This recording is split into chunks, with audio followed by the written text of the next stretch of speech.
bow, bow, bow.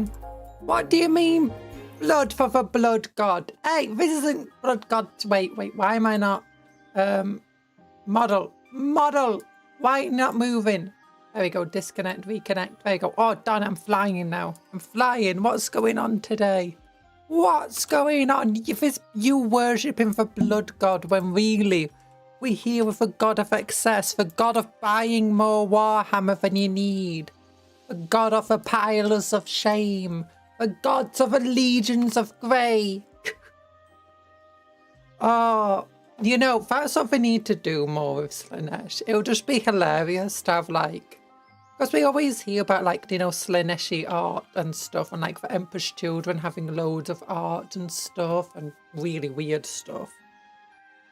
But I just want the Emperor's Children to have loads of unfinished projects. Like there's a piece of art that's just not finished, and there's like 20 other pieces of art that also aren't finished.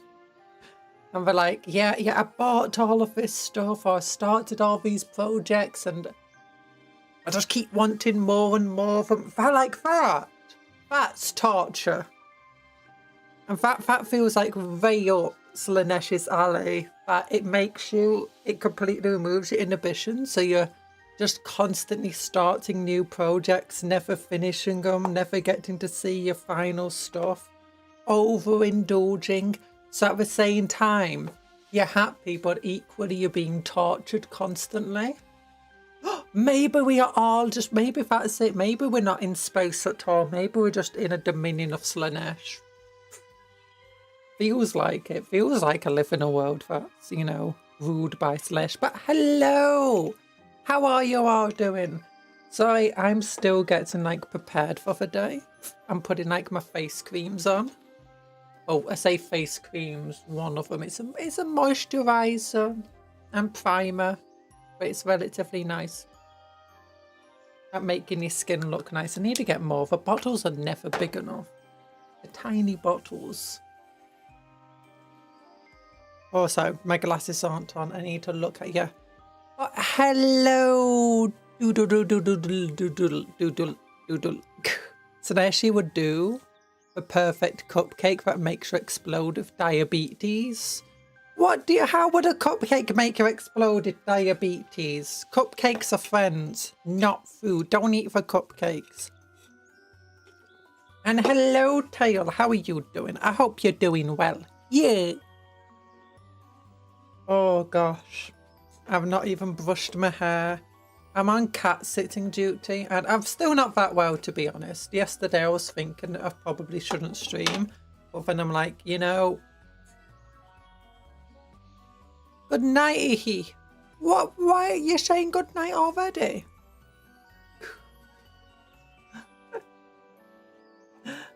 Oh, there we go. I'm brushing my hair. Oh, but yeah. I was thinking I probably shouldn't stream today because I'm like on cat duty because, you know, family's gone away. So I'm on the cat duty, having to look after them, walk them, make sure they're getting all the attention and love they need. And honestly, they're very needy cats. No, it's a sound effect for unhinged laughter in my language. Oh my gosh, Sparky's here with 2 snakes. Oh, that's like perfect for the stream because we got loads of snaky things coming in today. Because Slaanesh is very snake themed, especially in fantasy, where the symbol, like if you go by Norscan, you got the hound, the crow, and the snake, and oh, what's the other one? Raven? Maybe? I don't know. I think crow isn't actually Sinch, which you might expect. I think it's actually Nurgle. Okay, hair's brushed.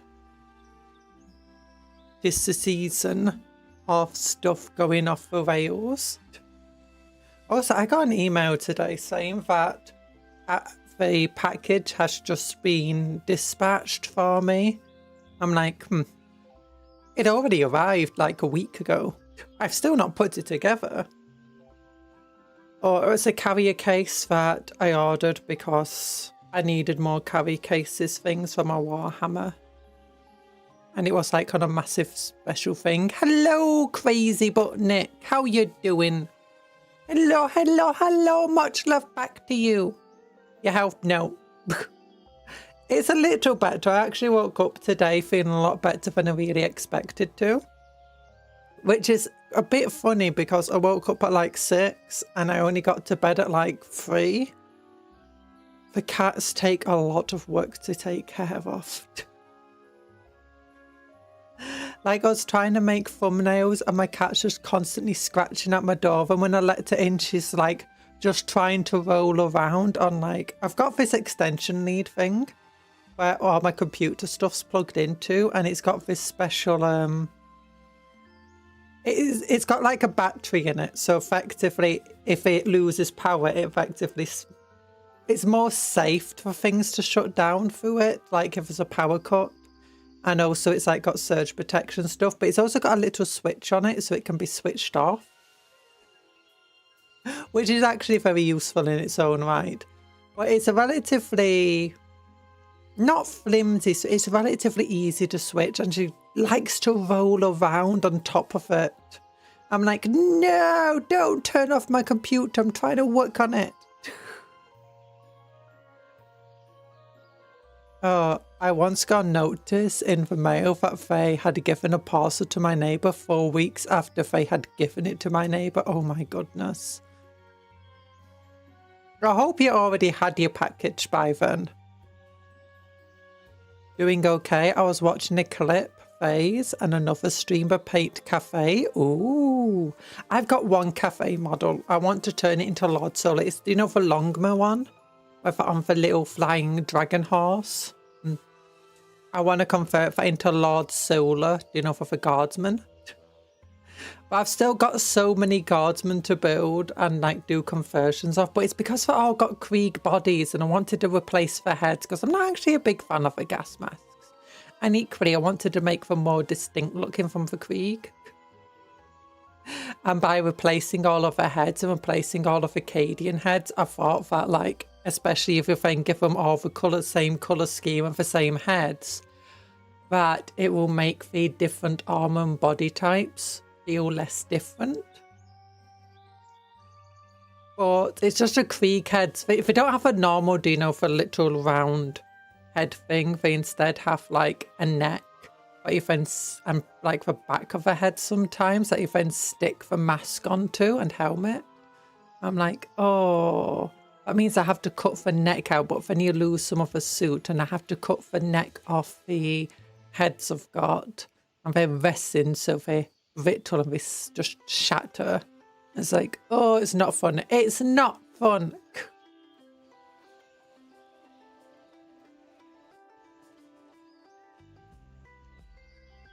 Oh, I'm kind of wondering if like my package I ordered, it's like, did they never actually fill out that they sent it to me and they didn't realise, and now they're sending me a second one?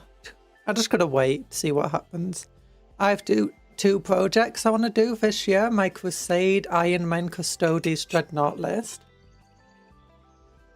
And the other, that would be the Age of Sigmar Orcs with a Muppet theme. Ooh.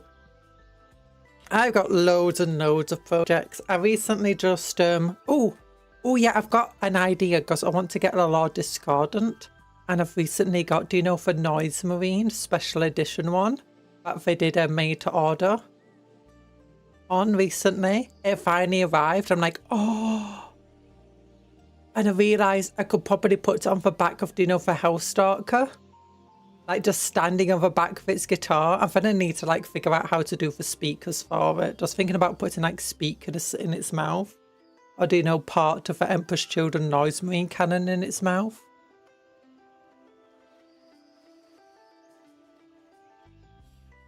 No, Noise Marines are cool. He's got a guitar and he's got a bolt gun attached to the guitar, like underslung. It's so cool. Noise Marines are the coolest. I absolutely adore Noise Marines. But Noise Marines used to be, ages and ages ago, back when we had blast templates, Strength 8, AP 3. And this was back when AP 3 meant that ignored armor save of 3+ or worse. And it was a blast template, a small blast template. And as a result, you could just fire into like a squad of tactical marines and just wipe out half of the squad and be like, ha! Or you could just fire it to a land raider and get, you know, glancing hits on it. Or just like, hey, is that a dreadnought over there? Yeah, noise mean just killed it. You know that guy, that squad over there, noise means they were insane. I absolutely loved them.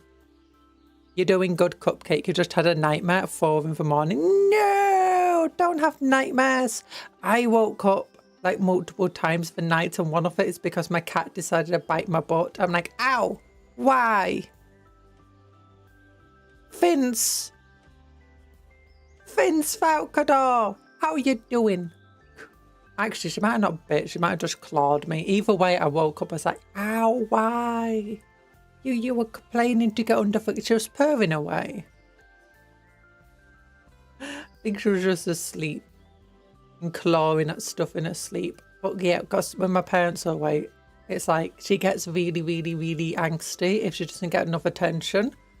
And it's very hard to give her that much attention, so I end up having to let her in my room and, you know, cuddle up with her all night. And then she's getting up and she's like, I'm going under covers. It's too warm now. I'm going on top of the covers. I'm too cold now. I'm going under the covers. It's like, is your leg getting pins and needles in it? Well, tough. I'm lying on top of it still. How timely right as the Nagash DLC trailer came a few hours ago. Yeah, I mean, we kind of did it purposefully. Like, I would have potentially done like a stream off video yesterday, but honestly, I was just feeling so ill and I just had so much to do. And to be honest, it wasn't really too much to do. It's just that I ended up like doing a bit of stuff and I was just in so much pain, just lay on the floor for like 2 hours. Just in pain. Oh, yeah, that's just my stomach problem. That's just how I am half of the time. It's like even on good days, like most of the time when you think I sound fine, like now it's like, no, I'm in pain just like all of the time. It's fine though, it's fine. Well, it's not fine. It just makes it hard to do stuff, so everything just takes longer. And I have to keep taking breaks. Oh, but anyway, yeah. I sort of did today's stream because, you know, the DLC's coming out. And they also did their announcement stream the same day that they released the DLC. I was thinking that they were going to... The announcement stream was kind of weird. Like, I thought they would have at least mentioned Tides of Torment on it. But they didn't. The Nagash thing was cool. The new game engine, it's not terrible, it's fine. I'm very glad that we've got destructible buildings in it again.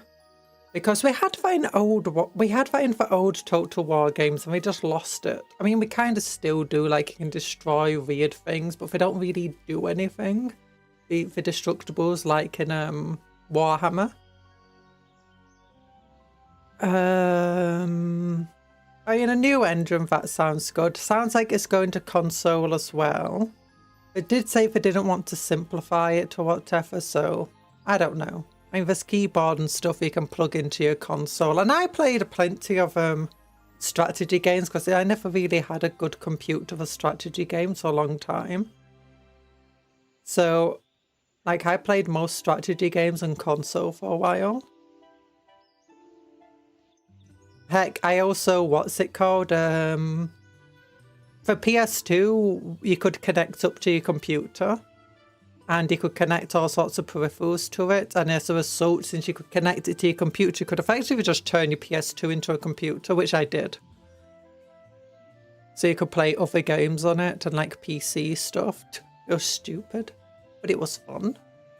Another note, that Dawn of War 4 story trailer came in. And yes, it also included yeah, it did include the lion. I watched that this morning. Because I knew people were talking about Dawn of War stuff, but I never realised it was because a new trailer dropped. That trailer looks cool.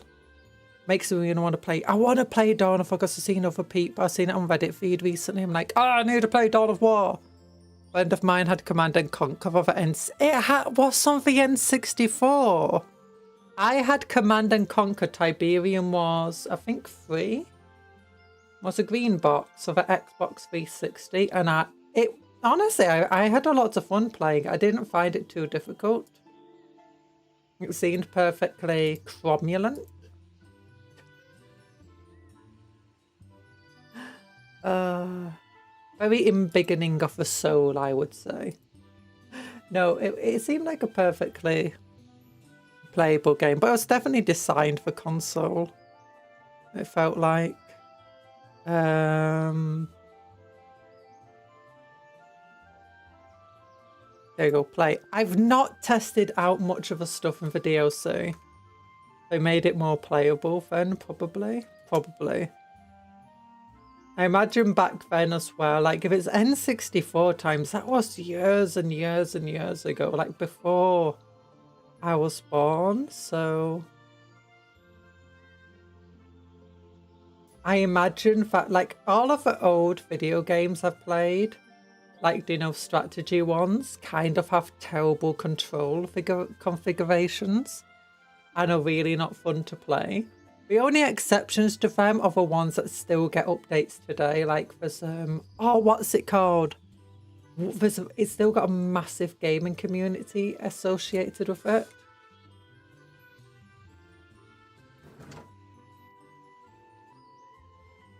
Oh, and Spiffing Brits sometimes play Age of Empires, something like that. Like, that one still gets updates.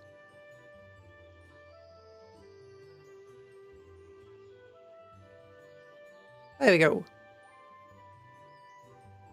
Shame I have to pay respects to Udo Kerr. I don't know who Udo is, sorry. So why is a line in my head a very grumpy Charles dance? Age of Empires 2, yeah, probably Age of Empires 2 I'm thinking of. Sorry, my throat's still not good. I need to go to a doctor and ask about why I'm bunged up so much. Oh gosh. So wait, there's a game. Yeah, okay. Okay, the game. Lots of new stuff's coming. End time stuff. End times. Oh, that was really cool. Oh yeah, that's what I was talking about. Medieval 3. Medieval 3 announcement. Honestly, kind of hyped from the... Well, I wasn't that hyped by the trailer, but kind of hyped that it was getting announced. It was like, yeah, they announced it. Pre-production. I mean, that's fine. I don't mind. Maybe it's been in work for a month, maybe a year. I don't know. I don't care. But then they just went on and on and on and on about a game that they clearly had not been working on.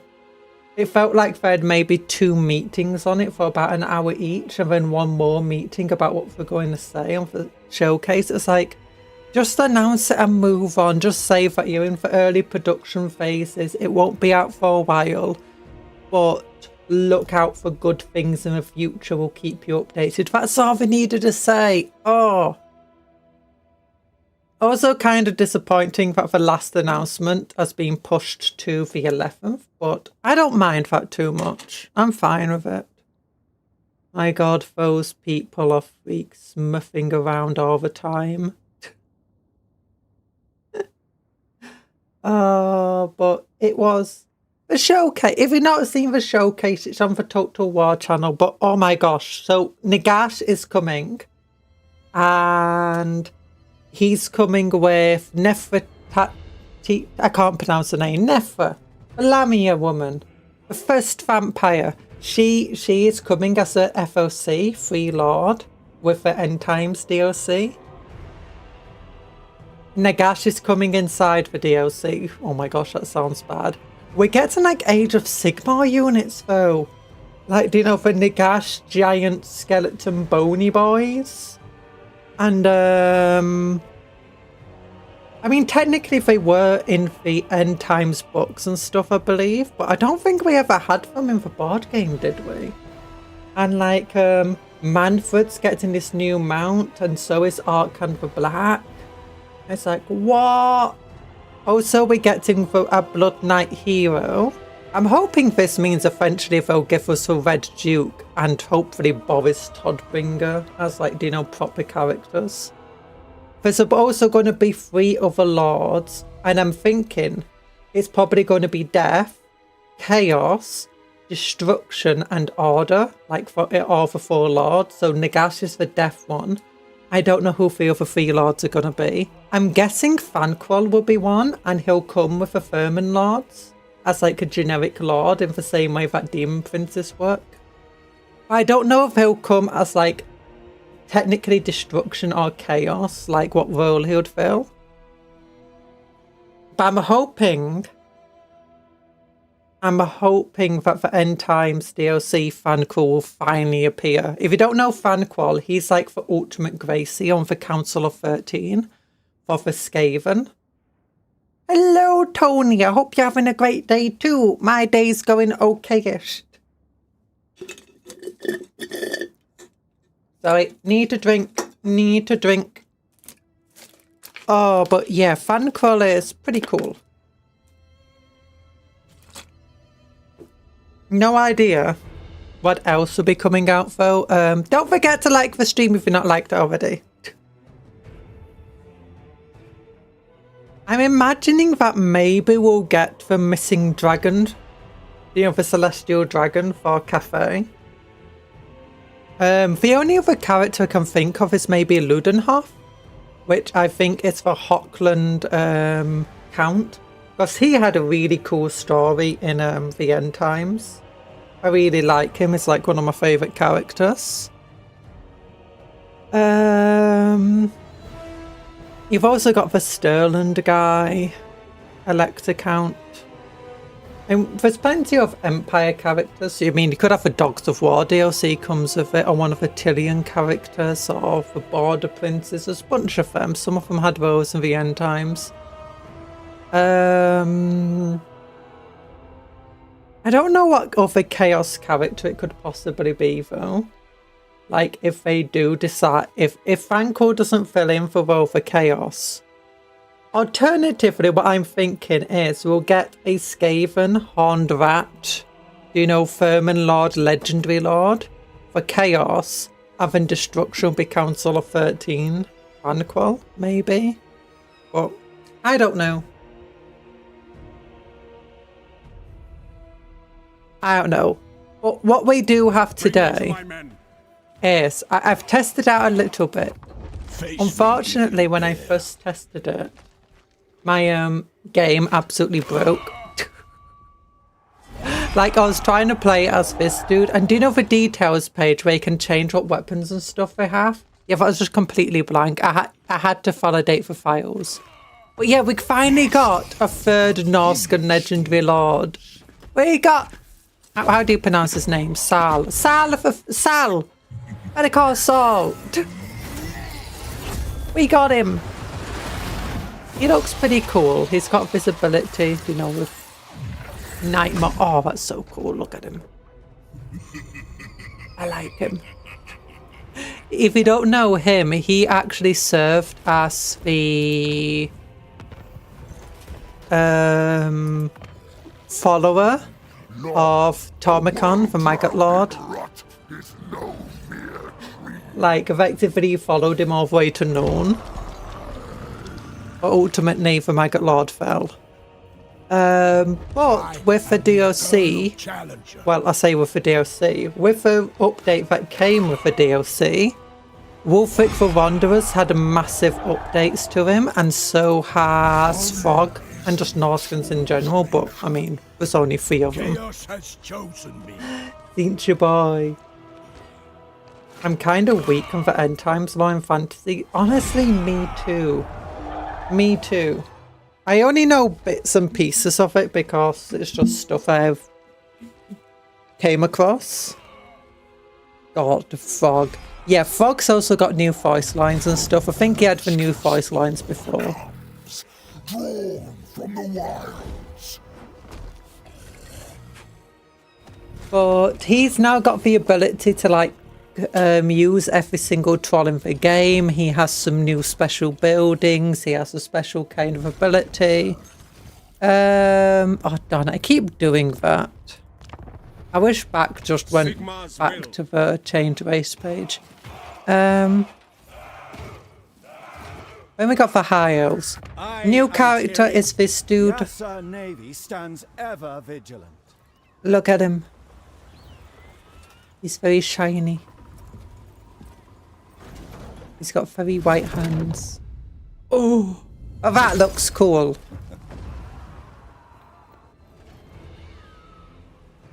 But yeah, we got this dude, and he's got like little boaty things. He's got mirror worms, but also with this, high elves have had a massive rehaul in general. Venturion has had, I don't really know much about his mechanics. I wanted to test them out, but I never had the time yesterday. And Techless, both of these dudes have new mechanics and gameplay special to them, which I think means every single high elf now has their own unique mechanic. I don't think any of these four got reworked other than just generic high elf stuff. And then we got Slanesh. Witness my majesty. Oh yeah, and we got two characters. So this mask is the Free Lord. Stage.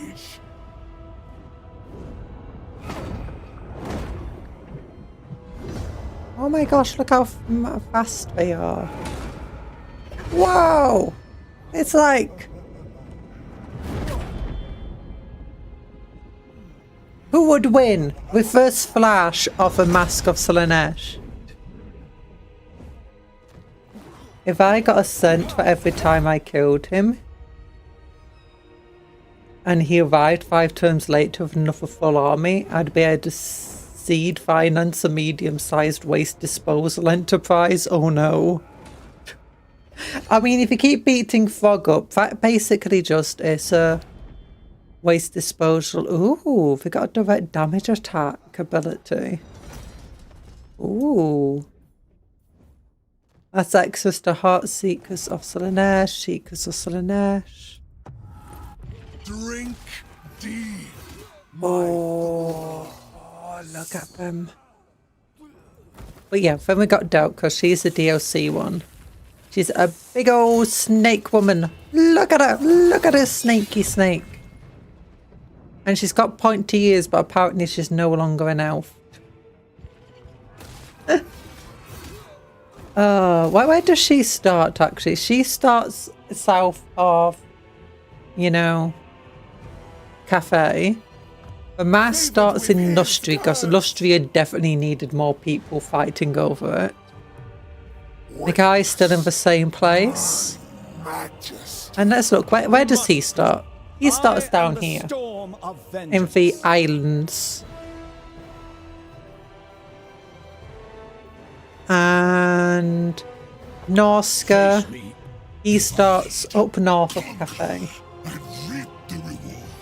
Actually, he starts like just above the Siege defense boy. Not Siege, why is the Chaos Siege fellow? This one, yeah, because he starts there. Oh.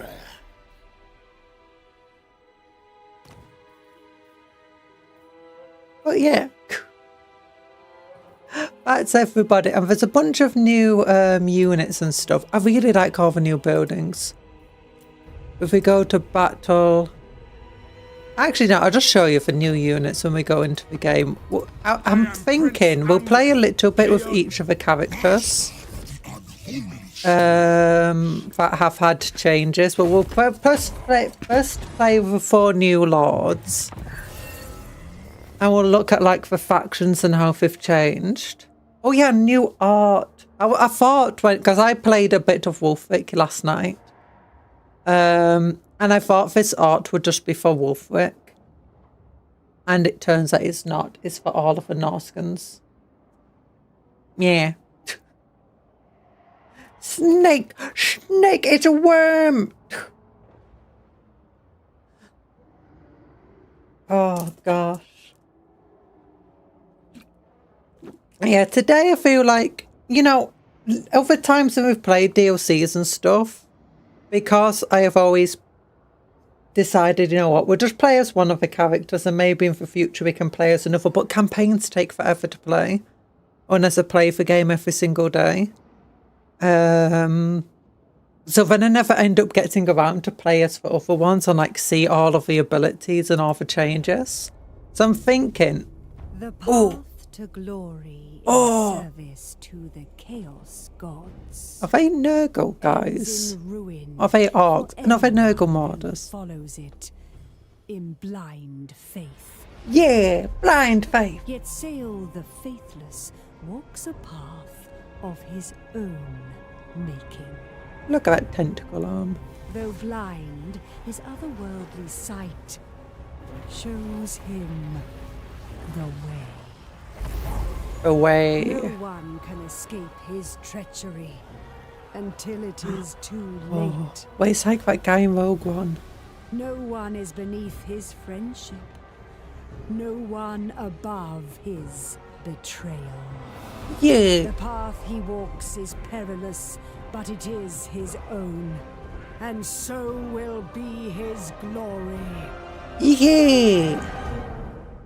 Saul of the Faithless. Minor character in Tornicon's story. Actually, it's not that minor, it's quite important. The greater my goodwill, the greater the pain I hold in store. Yeah. Okay, let's look. So, how has this area changed? They've added... Oh, they've added an entire another strip up here, it looks like. Maybe over here as well? No. No, just up here. So before, it only went up to like here. Did it? No. No, it couldn't have. No, it did. It did. It went up to here. Now we've got this extra place and this extra place and these two extra places that weren't in the game before. I believe. Oh yeah, and we got new cool stuff over here. Marauding, profanity. What, profanity? Yeah, it says profanity. Yeah, so Norska now has this spoils mechanic. Hello, Denizen of Mystery. Is this like edgy Minecraft or something the kids are playing these days? No, it's a strategy battle game. No. Oh, you a female noble? He is a female noble. What's your ability? Cunning. Ambush success chance. Ooh, poison attacks. Melee defense plus 10. That's pretty powerful. Pretty good for melee lord, who's meant, not melee lord, a melee hero who's meant to duel things. But yeah, we got these new Bearman infantry, which are really cool. They've got a lot more survivability compared to your normal infantry. Like, if you look here, normal marauders are faster. They also have a better melee attack. So generally they're a bit much better at like dealing damage out, or at least a little bit. But they've not got as good morale, they've not got as good armor, their melee defense is far worse. And for weapon strength's a little weaker. Also, they're not immune to psychology, which these guys are. So that means they're immune to fear and terror. So they're less likely to run away. So what that just means is these guys are way, way better at holding the line than normal marauders. Also, let's compare armor piercing. Armor piercing 8. Armor piercing 7. Yeah, very similar damage output. Marauders potentially could just do a little bit better with that higher melee attack. But these guys have the actual survivability to form a front line. And more importantly, it's like, but you're less likely to suffer casualties throughout the battle with them. And as a result, you can keep pressing on attacking a lot more than you could with just normal marauders. Oh, normal marauder bearmen have less entities but way more health. Yes, so they have way more survivability of like, with only 100 entities compared to 120 for, what's that, 2,240 extra health.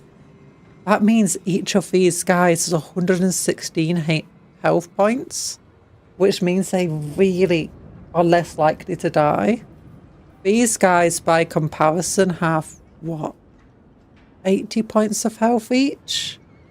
Less than 80 points of health. Oof. So yeah, they have a way more survivability. And you got Marauder, Bearman with great weapons. They've got the same frenzy ability, rage ability rather. Oh, and also the new Kurgan Horseman, which I've actually not really looked at the stats difference. I think they just hit a hell of a lot harder than your normal horseman. Especially your dual weapons one, because these guys have like bonus for infantry of 15. They can absolutely cut apart. And they got a decent charge bonus. And we got devastating flanker, which if you attack into the rear or flank, it doubles your charge bonus. And what charge bonus does is that number there, 40, is added to your melee attack, so your chance to hit, and to your weapon strength. And I think it's armor piercing weapon strength, so it just completely ignores armor. So when it gets doubled, we've effectively got a melee attack of 109 for, what is it, 30 seconds? Something like that. And a weapon strength, well, armor piercing strength of like 91. So they're absolutely insane in terms of damage output. And that's it. The bonus fees versus infantry they get. That is plus 15. So once again, that gets added to their weapon strength as armor piercing weapon when fighting infantry. And to their melee attack. So that means they just absolutely tear apart infantry on the charge. Get them into the flank or rear of the enemy. They just slaughter. There's no way your enemy's surviving. But well, the Kurgan Horseman, there's two types. I'm not sure of the difference between them. Oh yeah, your other Kurgan Horsemen have great weapons, so they just have armor piercing damage right away. Oh, they have Frenzy and Rage. They also have Frenzy and Rage. Both have Devastating Flanker. Oh, the Kurgan Horseman with great weapons has a slightly better charge bonus. So these things are really good against enemy cavalry. They're not got the anti-large bonus. But like, if an enemy sends a bunch of knights your way, these guys should... They're not going to be the best because they don't have the best stats, especially if at melee defense. And their lack of armor, they'll get cut down pretty quickly. But... And if they get shot at, they're going to get torn to pieces easy. Like, they don't even have shields. And like, there's no armor. Their leadership's not very good either, so if they do start losing, but they are very fast. How are they compared to normal ones? Yeah, they're very fast. Hit very hard. And the Frenzy just gives them more melee attack and upset weapon damage, rage. The more they kill, the more powerful. No, the longer they're in melee, the more powerful they become. And the harder they become to kill. What else is there? Yeah, there's also a new building chain here. So instead of building it normally, where you get access to your champions, which are like your super heavy armored, very, very good units. Very, very good. Like, that's good armor. Very good melee defense. Now, these guys are super support. They're normally tier 4, so you won't unlock them until quite late game. But you can use your spoils instead, which is your thing up here, to, you know, build it a lot sooner. Or to build this thing and you get access to all of the units a tier earlier, which is nice because the difference between a tier 3 and tier 4 settlement is quite large in terms of how long it would take to unlock them.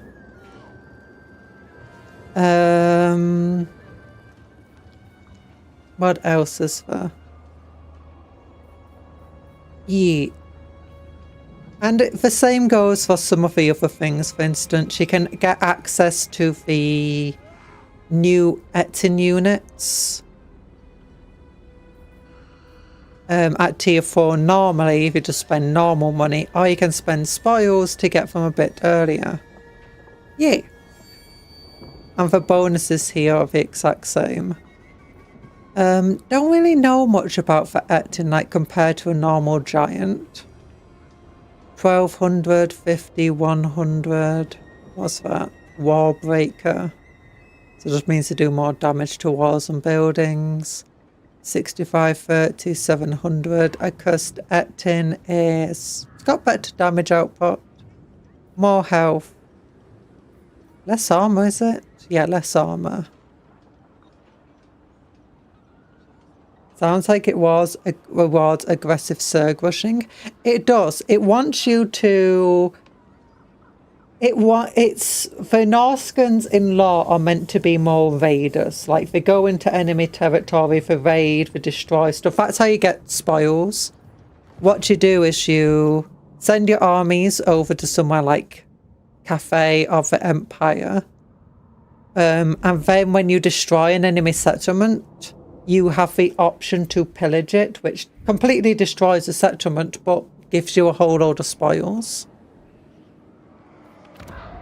So then you can use those spoils to make your army stronger. And there's actually a cool new mechanic. I won't be able to show it for a little bit. But effectively, when you do destroy an enemy settlement, you can tell them to... You get a... If you pillage it, an army will spawn that will have a bunch of spoils on them, and you need to send it back to one of your settlements. And once it gets there, the army gets disbanded. It's free to have that army around, and it will deliver the spoils to you. And I think that's cool. But that's not the only way to get spoils. When you do pillage them, you get some immediate spoils, and then you get some of the spoils of the army. Or at least when I tested it with Wolfric.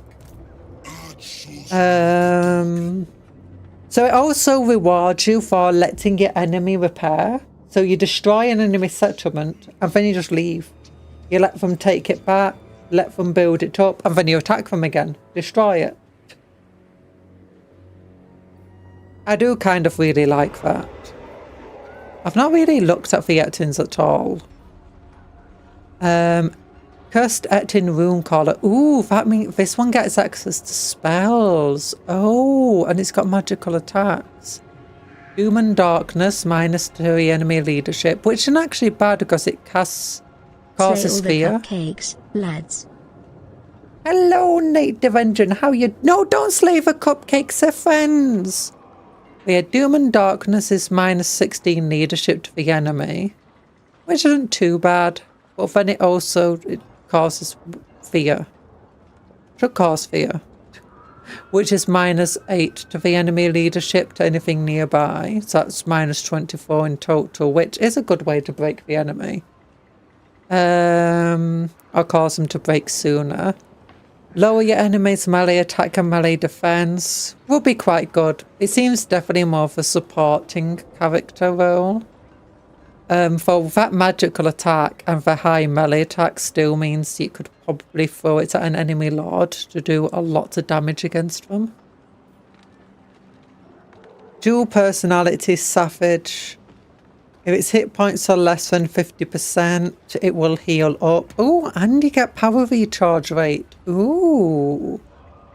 That means you get power recharge rate is how quickly you gain Winds of Magic, and Winds of Magic is what you spend to cast spells.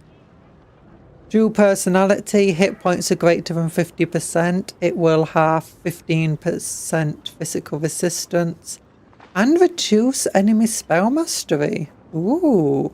Negates magical weapons within the effect area. I wonder if... No, that's just the enemy. Ooh, that's really cool. So magical weapons normally ignore physical resistance. Ooh. And the Flock of Doom is just a really cool spell that does loads of damage to lots of enemy units nearby. Another cursed Etin is cheaper to upkeep. And are these the exact same? Oh no, it's got two different abilities. So less than 50%. It has the heal per second. Reduces melee defense though. Ooh. So I mean, it'll be healing, but it will also be taking more damage. But it does increase its damage output, and 12% of 650 is not bad at all. Oh, it gets, if its hit points are above 50%, it has plus 20% speed. It's not that slow. Charge speed plus 20%. Ooh. Unyielding assault. What does that do? This unit can never have its melee attack reduced during the battle. Okay, that's cool. And devastating flanker. Entities with this ability double their charge bonus. Okay, that's actually really cool. I like them.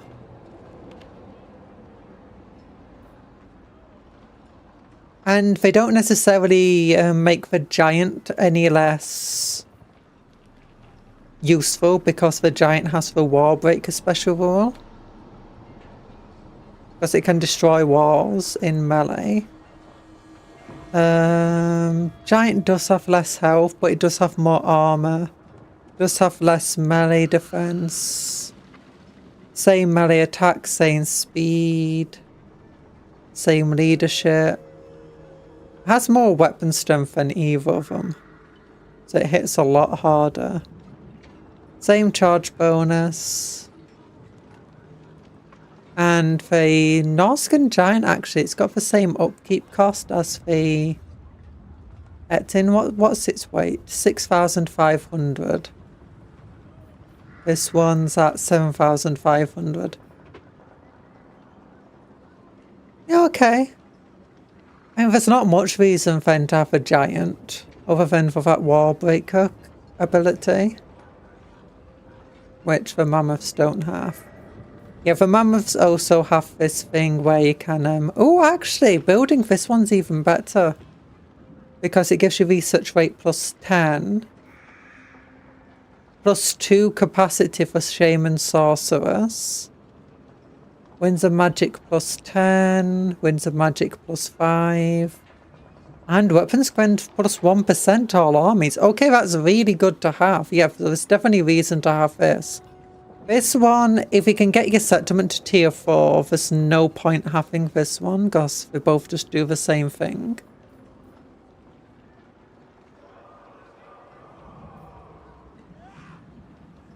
Yeah.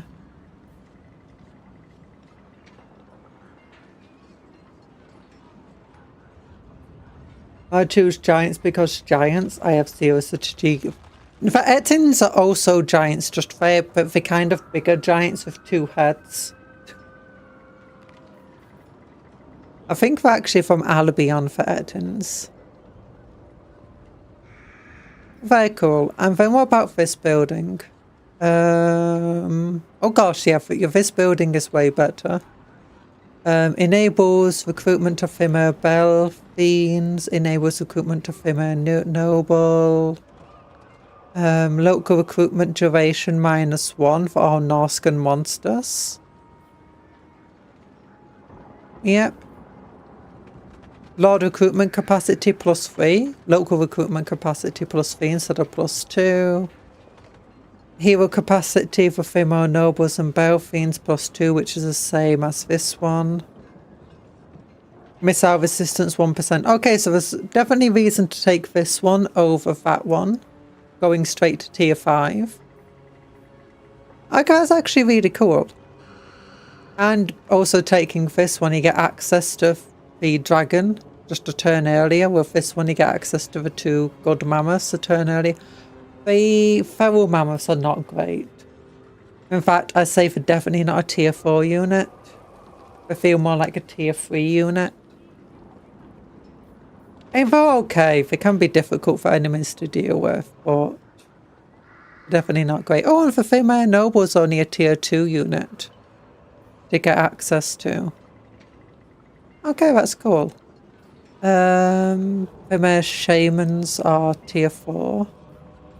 Sorcerers are tier 3. But okay, for tier 4 female sorcerers are fine then, because if you want magic, you can get these guys at tier 3. You want for female melee capability, you get these guys at tier 2.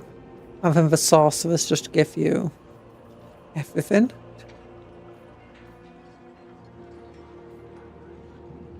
I just watched some of the Phantom Menace pod race sound effects done with the human mouth. Oh, I saw that. I saw actually 2 versions of them. One was just very silly and the other one was, you know, you're surprisingly good at that. But yeah, oh yeah, they also have a thing here of they can upgrade the walls to tier 5. Now, I mean, they still don't get walls. Actually, do they get walls? No, they don't get walls, do they? Yeah, for any battles here will be unwalled. This thing doesn't give them walls. So what's the difference between this? Defensive supplies plus 1000 plus 1250. Leadership plus 8 plus 6 plus 14. Melee defense plus 10.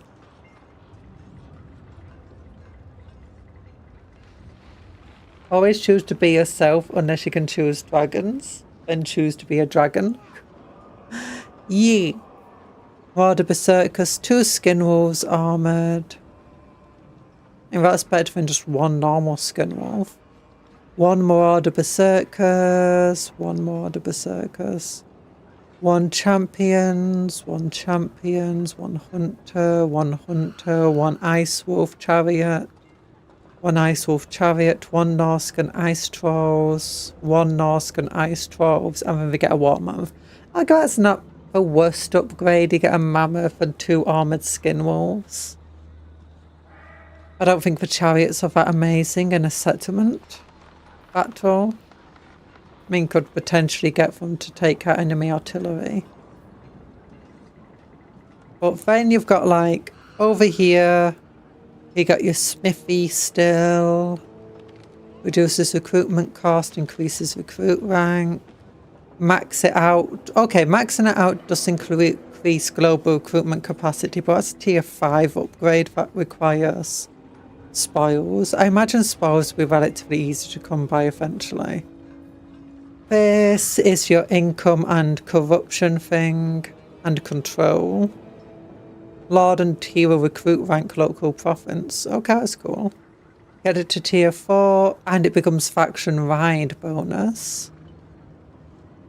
I think that's pretty cool. This one, 1% from sacking settlements faction wide. Then you can go down for normal money route to get income from spoils, 3%, faction wide, post-battle loot, and income from sacking settlements. Not the best bonuses, but I imagine it will stack up very quickly. Similar bonuses, actually a bit smaller bonuses. Oh no, same. Okay, but this gives you income of 300 when your spoils are over 100, and I think this one's 50. Yeah. Okay, that's cool. I like that. Instead of getting the income offs and spoils.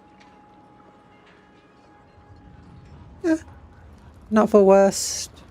This building just gives you income and growth. So at least there's more income options for Norska now.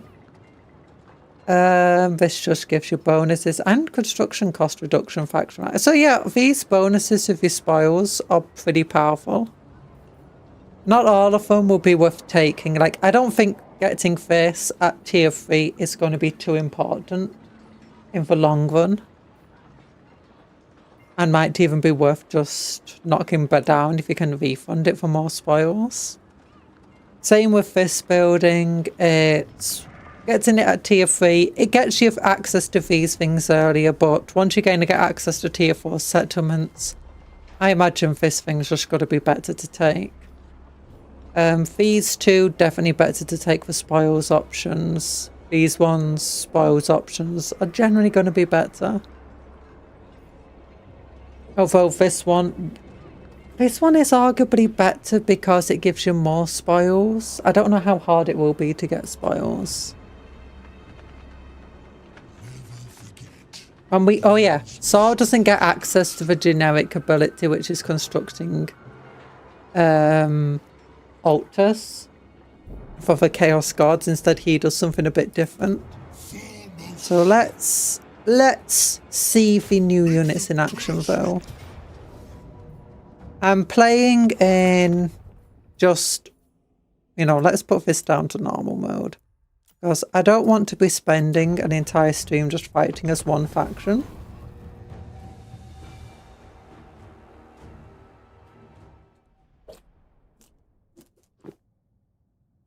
Oh my gosh. Sorry about spending so long just talking about things. I enjoy talking about them. I'm looking at this stuff. I'm learning a lot of it myself for the first time. Because I've been reading up on, you know, the blog posts they do for CA. But it's very different from that and seeing it actually in the game. Okay, how much magic do we actually have access to? Power reserve 50. Starting with 10, that's decent enough. What magic do we start with? Remember you're amazing. Oh yeah, we get Nightmare. So Nightmare is unfortunately not a summon, but it's a wind ability. We get access to Wind Blast and Enabling Flow. Oh, we get access to multiple different magics. Okay. Oh, and it's Enfeebling Foe stronger, I believe. So this is a Rune Caller one, so that means it's a magical one we were looking at. So since the Bearmen have better... Oh wait, this is Vanguard deployment. Ooh. Probably not a good idea given it because they'll just run up to it and destroy it very quickly. We'll probably want to keep him a bit behind our normal dudes. Let's put these three like that. It's just because we don't want the javelins targeting our Etten. These two, we've got that big old thing there. We're attacking so they won't come towards us. So how good is Saul in melee? Okay, Saul's melee stats aren't the best. Well, they're not the worst. He can definitely survive in melee. We'll have these two come in after those three. Because these three are just going to be much better at holding the front line. And then the Female Noble has... Oh, it has poisoning. Magical attacks. By default. From the Miss. Ooh. Oh, I thought that was like it gives it to everyone nearby. No, he just gets passive missile resistance as long as his leadership's high enough. Enshrouding Miss affects allies in range. Okay, now this one gives everyone missile resistance. So that means should be at 30% once the battle begins. And plus 5 melee defense. Okay, that gives us even more survivability. It's also anti-large. It'll be quite good at dueling enemy characters on horseback. Speed 48 have been lowered by the terrain.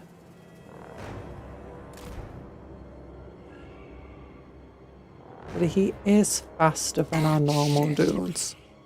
What's the range on this? Okay, it's pretty short range. It is weird that both of the Norscan characters. Okay, no, just hold back, go to here. Don't know what they're planning to do. What do they have? They have Marauder Berserkers. Okay, they've got anti-infantry. They're going to be dangerous for us. What is their anti-infantry bonus? 5. No, it's not. Yeah, it's 5. And we're getting bonuses from Frenzy. We got normal Marauders. Marauders are great weapons. Marauders are great weapons. Normal Marauders. Marauder Javelins. And a Lord. Lord's going to be pretty dangerous. Going to have to be careful with him.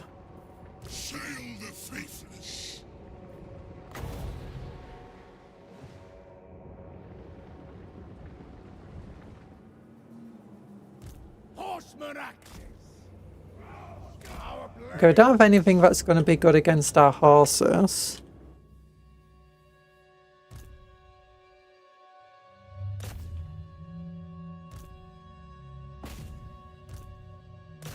Okay, let's...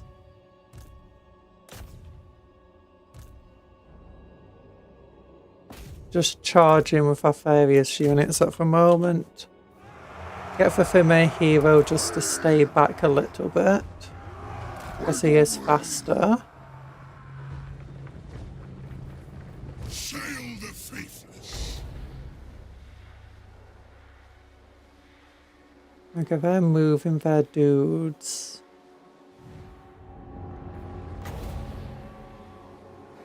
Okay, those berserkers are the most annoying ones. I see beyond.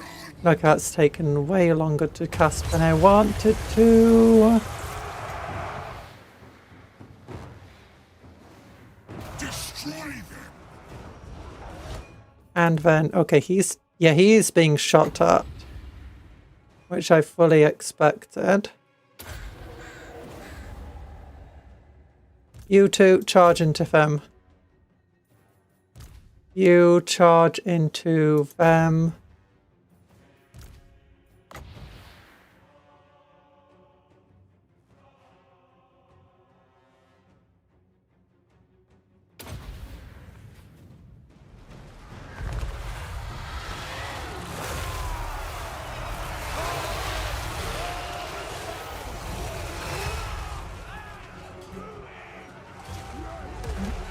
Okay, I didn't see that wind blast spell go off. Fight. Perish. Okay, yeah, the Etin is taking massive damage. Okay, where's the berserkers? I need to weaken them. Divide. Okay, that went pretty well.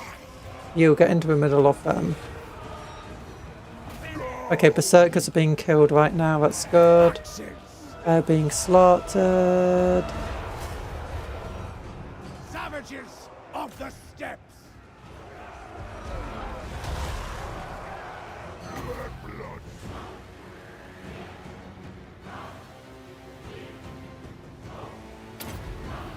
How much damage has he done? 3,000. 5,000.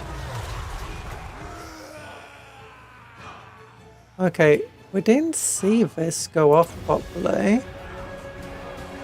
It definitely did go off. Okay, there it is.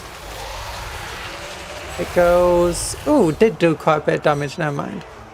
This wasn't the most obvious looking thing ever. Then we get this on top of those berserkers to weaken them even more.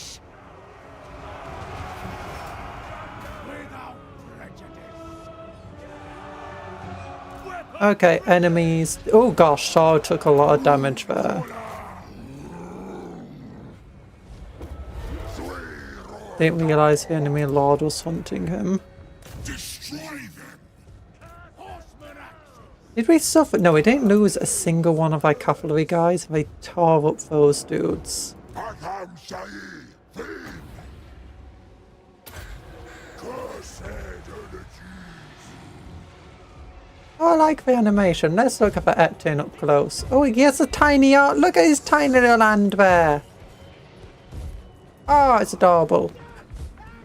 Okay, you're gonna just have to move out the way so he can actually reach. How much damage did he do? He did quite a bit of damage.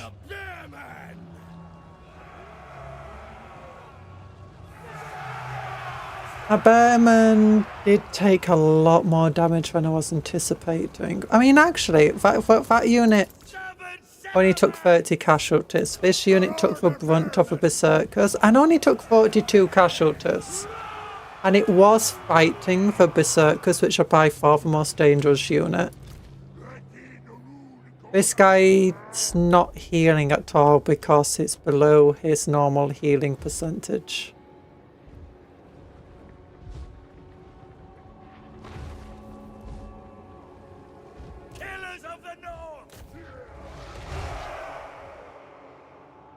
Okay, enemies were all wiped out.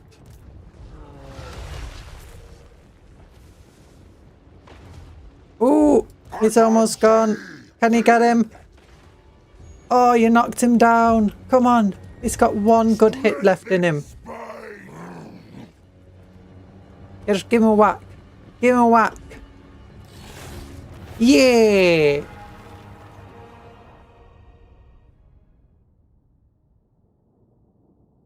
Yeah, so he just I mean, we won very massively. The Bearman did okay in terms of damage output. These guys absolutely tore it up. I should have definitely held him back a lot more than I actually did. Or charged him for cavalry a lot sooner. I was anticipating that they'll turn around some of their infantry to fight our cavalry. So I didn't want to send the cavalry in until the infantry was already caught up. We can replenish. We don't get spoils from this. Oh, we got an earthing rod. Nice. And it's your first battle of a new campaign. Oh my goodness. And then we can capture a settlement. But let's look. What does this? What is this like things they can upgrade to get? Enemy wins a magic power reserve with reduction, backstabbing, stabbing sorcery effect. So when he's casting,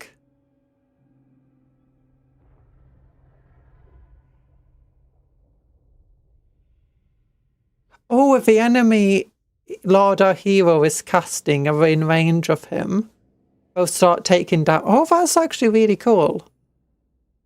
You can get regeneration and ward saves. Additional uses automatic magical attacks. That's good. I didn't exactly see Nightmare doing a lot of damage there.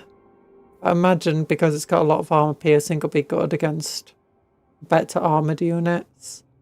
Heal capacity +2 for Shell, Sorcerer, Shamans, and oh, wins a magic faction wide. That's not bad. Motivation through fear, reduced upkeep for army. That's very nice. Extra range, increased spell intensity, reduction cost for shadows and law of heavens. Okay, that's pretty good. And he gets access to Thunderbolt, Pendulum, Wind Blast, Enfeebling Foe, Evasion, Occam's Mind Razor, which is okay. Chain Lightning, Earthing, Magical Reserves, Arcane Conduit. Okay. Oh, he doesn't get access to the Comet, which is sad. Ooh, he does get the ability to give Etin big old bonuses. That's not bad. And the Dolgan, the Kurgan Horseman, physical resistance, and ooh, perfect vigor so they don't get tired. Okay, he's got, and he can get a Mammoth War Shrine. Okay, he's pretty cool actually. Very powerful Spawn of Chaos. Wielder for Mist. Ooh, Female Noble recruitment. Okay, let's get the campaign movement range, because that's always good. And... oh wait, what's his quests? He gets a Viper Staff, which gives him poison. Melee attack... melee damage reflection. Oh, enabled with his casting. Okay. Wins a magic reserves, lower upkeep. It's not bad. Not a bad item. Aim for a wizard, it's pretty decent. Okay, Dark Horror. Oh yeah, Favoured of a Matriarch. What does that do? Ooh, active ability. Affects all allies in range. With melee attack, that's not bad. Regeneration, hit points. Unyielding Assault. Ooh, gives them to female warriors. Okay. Making female warriors more powerful is definitely useful. Speed bonus. Attribute stock for female. Okay, now that's actually very powerful. getting stock for female warriors. That basically means that you can be hidden anywhere on the battlefield. So it's a good way of just having like a large section of your army just sneak up on the enemy and like take out the back line or whatever. Hardened skin, yeah, Might of a Swamp. Born Pillager increases movement range of the army. Income from raiding. None of that's amazing. Slayer of Heroes. It's fine. Squash Bugs. Bonus versus infantry. Ooh, so that's like for your improves female warriors, giving them bonus versus infantry and armor. That's not bad. And it's not as amazing of a bonus as I would have liked with a female, but I mean, it definitely makes female a lot more usable when you got one of them. Okay, we can upgrade that. Actually, do we want to upgrade that to tier 4? Yeah, we do. And then I'm thinking... Yeah, what's this ability? He gets something called Subterfuge, which the other characters don't get access to. Miscast base chance. Local province. Winds of magic. Ooh. Ooh. He can give you permanent melee attack bonuses and permanent armor. Okay, that's nice. But let's look. We could get access to some trolls which would give us more etin. That would be nice. Or we could just go after trying to get some horsemen. Also, I don't know if like the Werkin have had anything new recently. We'll go after the... I have no idea what I want to go after. You know what? Money. Money and growth. That sounds always good. I want to attack Broken Mount. This should be an easy victory. Yeah. And they are throwing axes. Oh, and they've got the Marauder Horseman. Thankfully, they don't have a bonus versus large.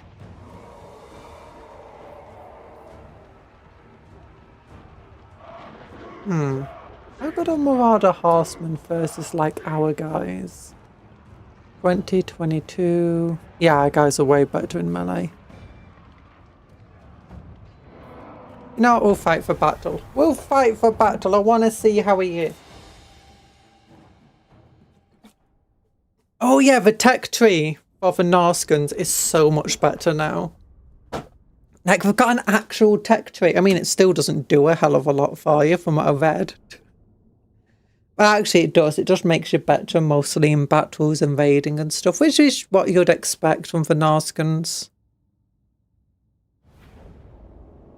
It's what you'd want. Start to... I thought that said start, but my entire army's just in a mess down there. It's the exact same map. Why is my army just... You know... Okay, it's a bit boring being the exact same map. But... this time let's put third damage onto these guys.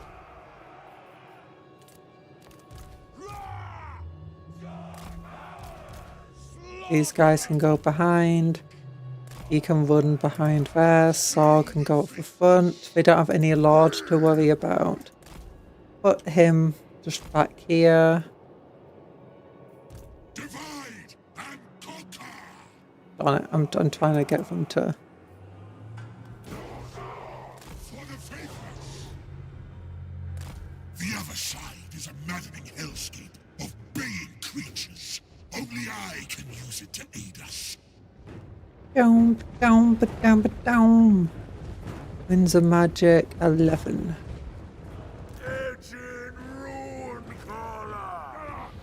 Ooh, effing rod. Definitely not doing the best.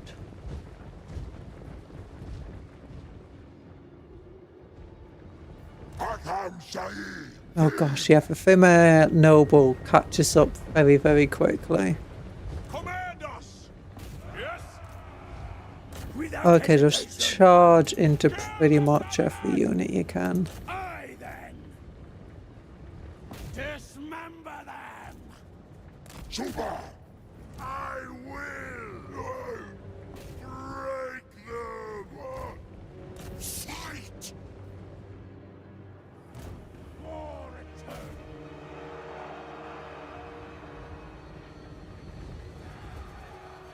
Actually, just fall back a little, get up to here. I just want to make sure they get committed to our movement. Yep, there we go. They're committed. Charge in. You...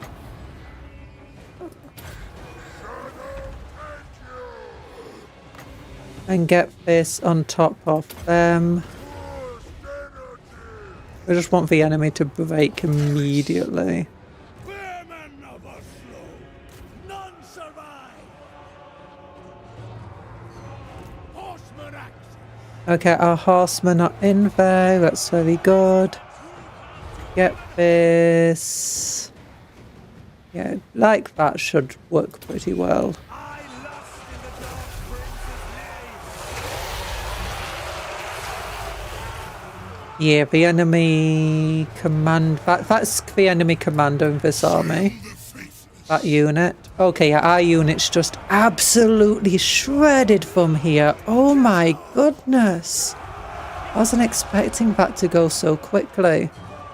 Okay, you come down to here. Saul, get this on top of them. Okay, enemy's just dead. To me, sail the faithless. We'll get a bit more loot money if we keep charging them, but honestly, it doesn't matter. Yep, the red shields there, the enemy shields. Because we have red and black. Yeah, we barely suffered any casualties in that battle. Okay, some of those blue shields might have been ours there. Okay, yeah, we did suffer amongst our normal marauders a few casualties.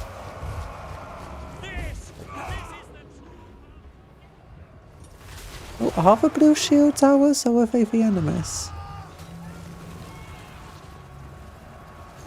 Oh no.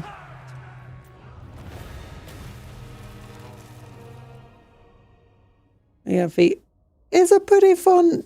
We suffered 88 casualties and wiped out the enemy pretty much. These horses, oh, they suffered no casualties again, and this time I threw them against some enemy horses, which might have been a bit worse for us. Our bearmen barely suffered there without having to fight berserkers. Well, now great weapons unit suffered no casualties again.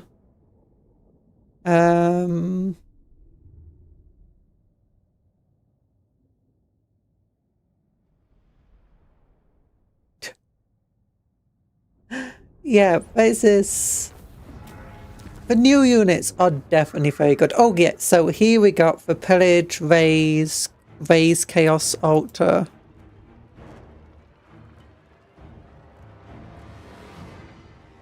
Landmark. Saul is unable to construct altars before starting the Dark Ritual. Okay, so I have to start a Dark Ritual. No point pillaging since this is like friendly territory effectively. Kind of. Sail the faithless. How do I conduct a Dark Ritual? I think I need 3 more. I need another settlement. Let's go over here with... No, I'm really enjoying these horses. I do want to see what the wagon are like though. And we have enough money, we could in theory recruit another lord. I do want to, because I do want to see what the other lords are like. I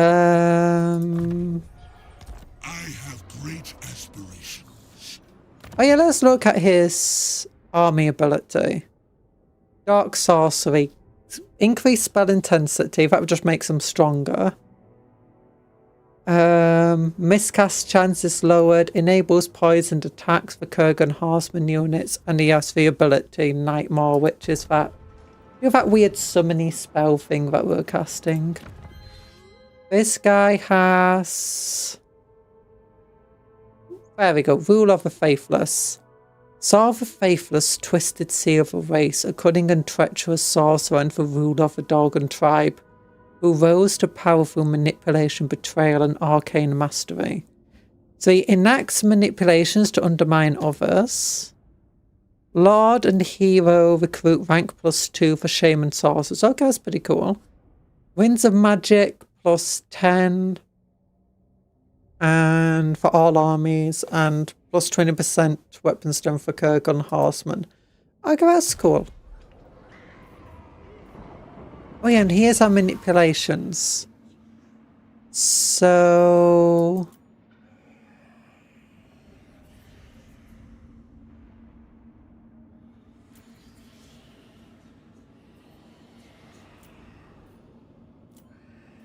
Okay. From manipulation draws the attention of the gods in varying amount. As a higher level of attention is reached, the servants of the crow, eagle. Oh yeah, eagle is Sinch, that's it. Hound is corn, serpent is Slanesh, and crow is... what is crow? Nurgle, obviously. After a number of turns without excessively increasing your attention level, it would decrease to the previous level. Okay. Grants visibility. Oh, so we can spend attention.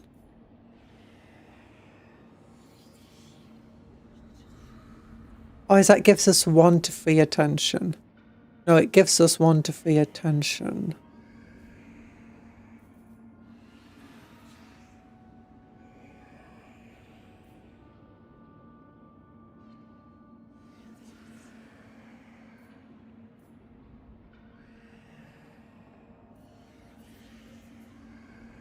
Grants visibility over the target with actions and regions.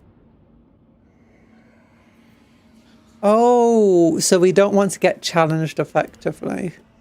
Then use a manipulation to get visibility and increase hero success chance. Instantly gain 250 spoils from the targeted settlement. Ooh, that's cool. Income from all enemy buildings minus 80%.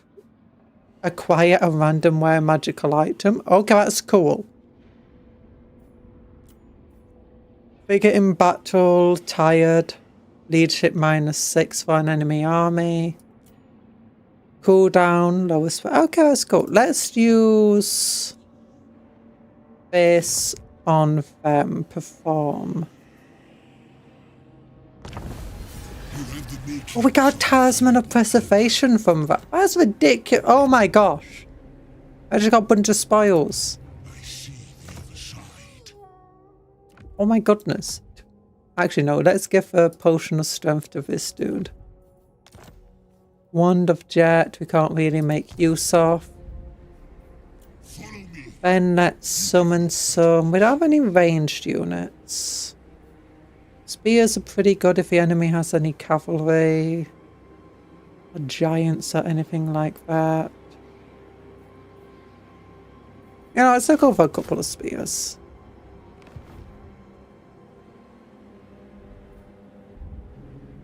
And then, you know what, I'll recruit another lord over here. Because we got these shamans. Strategist, aggressive, shaman of death, diabolicals. Diabolical splendor's really cool. Because it gives leadership and reduces figure loss.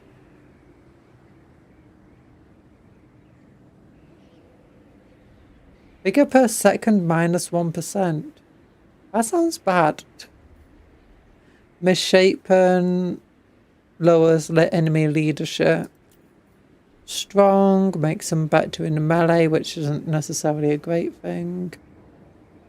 Ooh, Fleet of Thought for Shaman is pretty cool.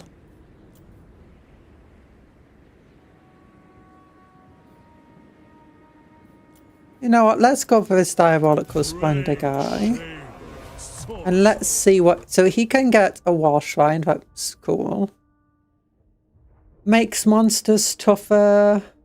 Ritualistic Fury makes him better in melee. He's got access to all the death spells, that makes sense. Practiced Murder, plus 10% weapon strength, plus 20 charge. Gets Frenzy, melee attack for Lord's Army, but only rank 7 and above. Reduces figure loss.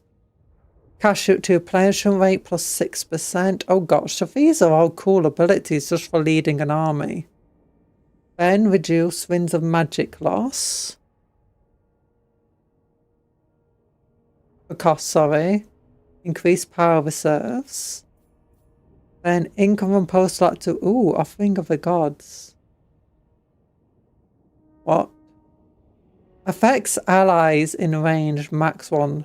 Unit size is small. Unit is not a lot. So target an ally. Do massive damage to them. Oh my god, if I will just wipe out the unit 43 seconds. Oh no, 1 second, sorry, off 600 to 1200 damage. Okay, that's not the worst thing. But then gives them plus 40 melee attack for 42 seconds, plus 20% base weapon damage, plus 20% armor piercing weapon damage, plus 16 leadership. Okay, that's actually pretty cool. Basically makes your unit extremely killy, but it just hits them quite hard. Then Lightning Strike, Ruination. Yeah, all of this is just normal stuff down there, yeah. I mean, okay, so this means he's actually a pretty good leader for an army. Not going to be great in melee, so a lot of these things do feel a bit lost. Plus 20 charge bonus, plus 10% weapon strength. What's your armor piercing? Only 105. Ability Frenzy. That's what, 45 melee attack there. I mean, if we took one of the guys that had plus 10 melee attack, make them hit pretty hard.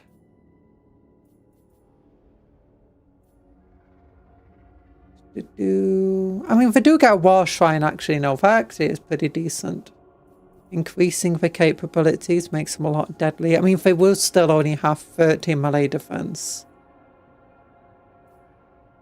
So this, I mean, 35 with Ritualistic Fury. Oh yeah, I forgot. You actually do get to level up. What do we want? Root Marcher, Spirit Leech.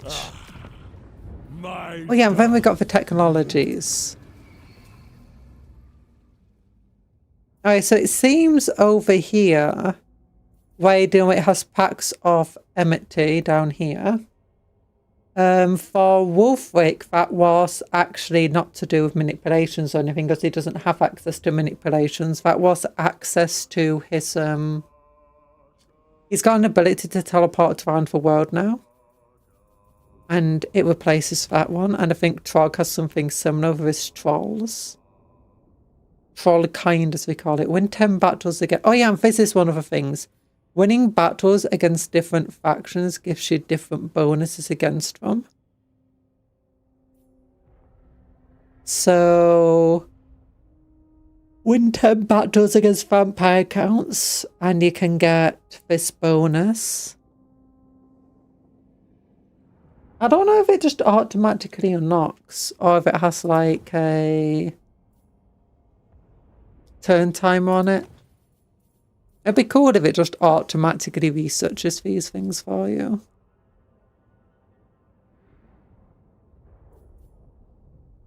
But actually, a lot of these things are pretty cool. Like, they're not just things against one faction. Like, reduction to cooldown all characters, other spells. Melee defense for all monster units. Piercing damage. Yeah, these are actually cool abilities. That makes you want to have to fight different factions before they get wiped out. Core line of sight. And also, with having to win 10 battles, again, it makes you want to keep your enemies around for longer. Which is exactly what the Norskans do. Without Chaos effectively telling them to take over the world, they're very happy just attacking enemies, letting them rebuild and attacking them again. The Hound's Gaze. Okay, this is pretty cool. Deliberate surface tradable resource production, raise palisade commandment. Summon chieftain's commandment. Ooh. Venerate for 4 commandments. Oh yeah, got summon chieftains will just represent your summoning for local tribes. Because that's what like your cities are. They're not cities, it's just places where lots of tribes meet. Okay, we do need to actually research something. So let's say...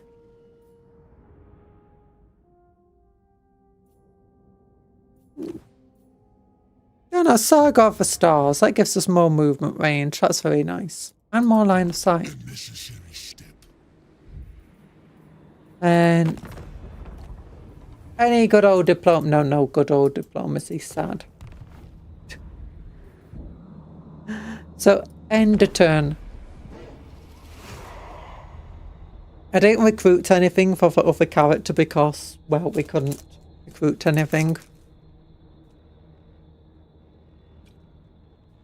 Looks like that Warrior of Chaos down here. Very generic Warrior of Chaos faction. We've not got a legendary lord, but they really don't like us. Broken treaties. Oh gosh. We start with broken treaties.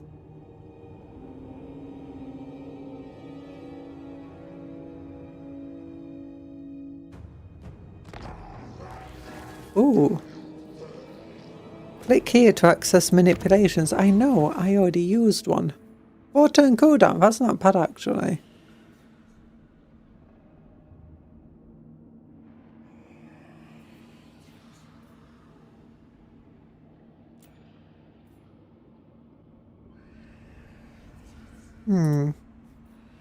So I want to unlock the ritual thing. Okay, we healed pretty nicely over the end turn.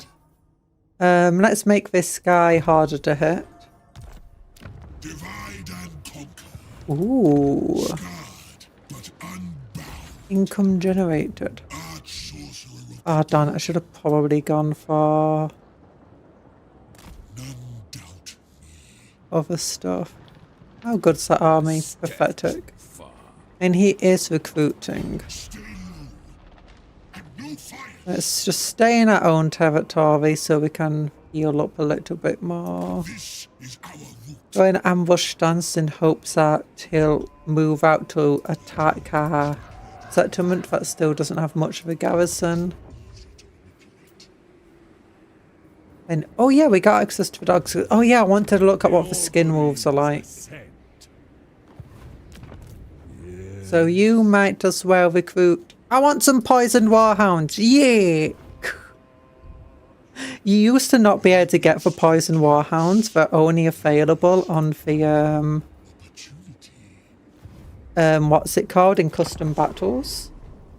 But now we got access to the hounds. Oh, Saul's cool though. I'm liking Saul. Doesn't feel that overpowered.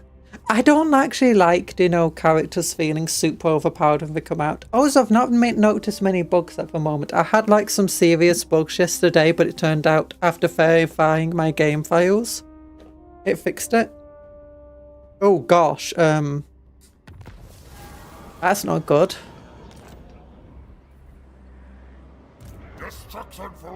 And we're still in ambush stance. Okay, I might have to turn my army around. Shaman sorcerer. This is the best course. Because it looks like he's about to attack us. Hey, friend. Why do you want to attack little old me? Okay, I'm not going to be able to attack both of them in the same turn, but... Oh, no.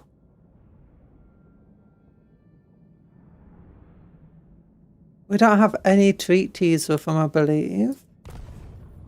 I think it's because it counts as us having broken a treaty just before the game. I have stepped into Oh, so I can't actually... But he will be able to attack us because they don't have the same cooldown. supreme skill to manipulate the tides of opinion. Well, honestly, it'll be fine. It'll be fine. Like it says, it's considered an act of treachery. Okay, he's at war with some other factions. Actually. Ready! We might be able to get something out of this. No, we can only get money out of it.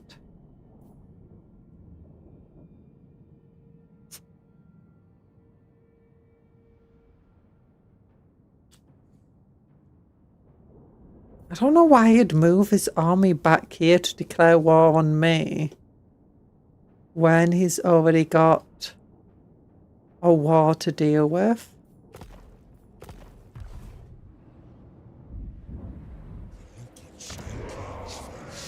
Let's look at that. Yo, Spread ruin on them. we're not in a good position to be fighting him. The price I like to just attack there. disfigurements. Victory. Okay, I don't trust the enemy. I veto this. Yeah, the reliability negatives. Oh my gosh, he's got a aspiring champion and a blooming hell cannon. This is going to give us a victory. But that hell cannon can do a lot to damage. It's going to be the exact same battlefield we fought on before. Oh no, it's a different one. Doesn't have a big hole in the middle of it. Or in the middle of the enemy territory. I mean, they're going to be tired, so it's going to weaken them. Aspiring champions, though, they are deadly. In early game, they're not too powerful. They do have... Now, just ought to resolve it, see how it gives us a casualties. Oh, that actually hurts even more than I would have thought. We don't get any replenishment from it. Or barely any. Okay, get him into... Ooh!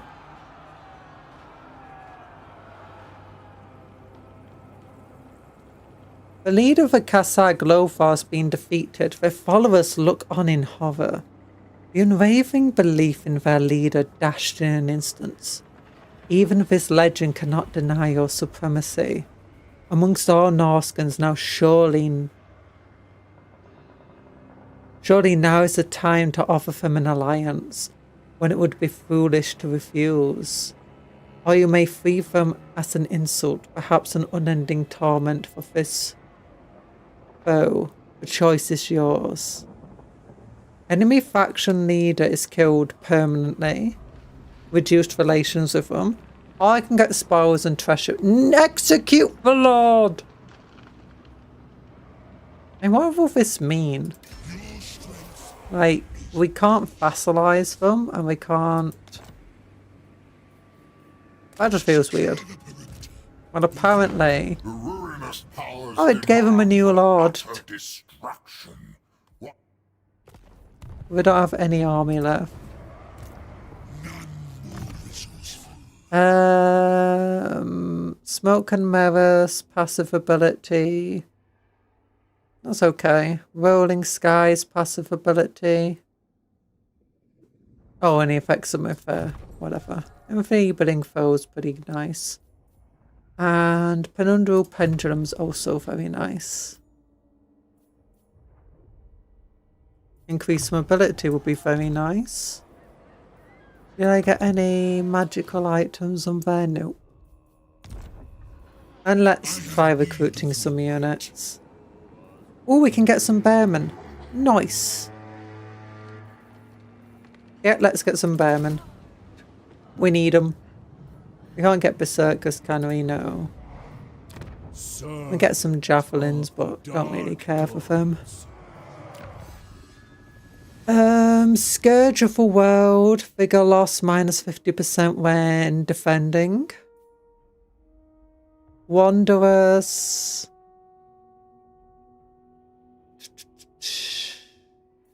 What's that? Battle reinforcement time reduction, battle reinforcement range plus... Oh, that's really good, reinforcement range increase. But I really like the ambush chance one.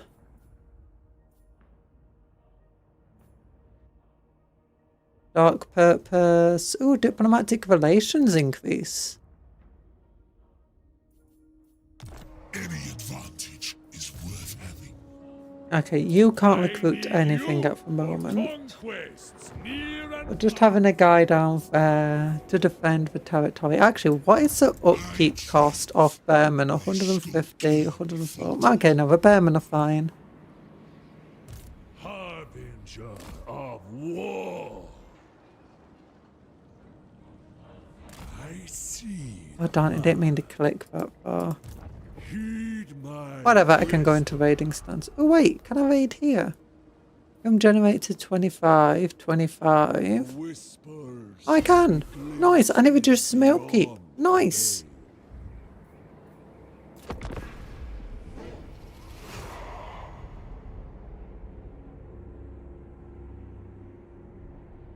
Apparently a bunch of wolves. Bunch of wolves with poisonous mouths or fangs are raiding a territory. And somehow bringing back spoils. I'm just imagining like they go into like the enemy camps and stuff. And just like eat a bunch of things and come back with like rings and metal stuck to the teeth and we just have to pick them clean. Okay, yeah, now we'll fall back with this dude. Back home we go. You still can't reach them.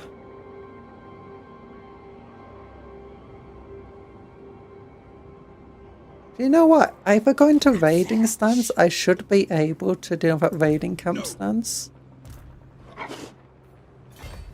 Yeah. Yeah, I can replenish actually better than I would do in my own territory.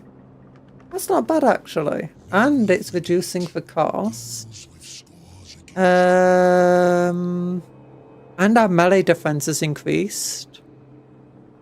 There's no negatives to it.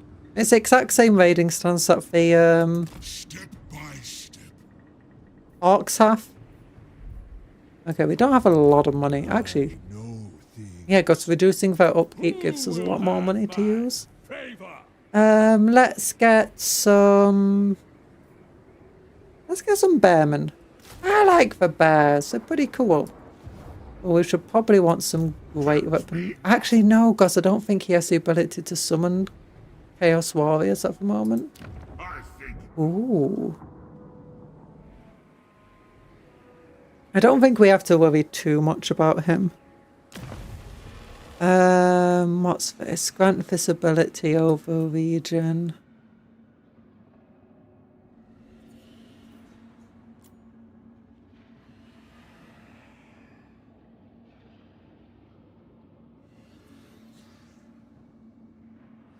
Don't care too much about that. I could perform that on them. Unfortunately, that did slow us down a bit in terms of, you know, getting more territory. But it's fine. It's fine. It did definitely look like he was about to attack our settlement. Because he didn't notice our army there being in ambush stance. And because he wasn't at war with us, he could walk straight past it. And we wouldn't attack him.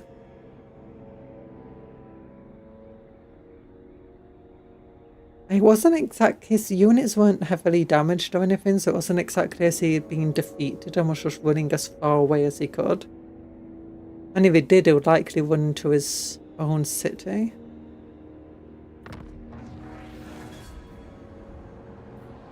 What's our reliability? Yeah, our reliability didn't take too much of a hit from that, so it's fine.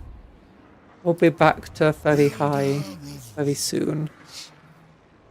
Unfortunately, the enemy has a very large army here. That's annoying. Of winter. Norscan wolfhounds.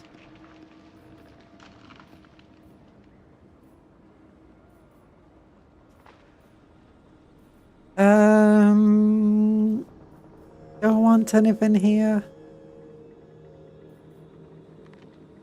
Some great weapons. Actually, get some more other hunters. There's some more of these guys. Nah, actually get some more other hunters. 2 of everything. Beyond your comprehension. Denied.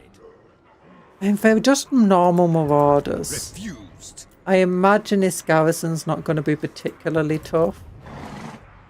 Okay, I'll spend one more turn raiding him because our units are quite badly damaged. Opportunity. Get going. Keep an eye out. Who's that? No quick deals to be had. A step too They want peace, but I don't care.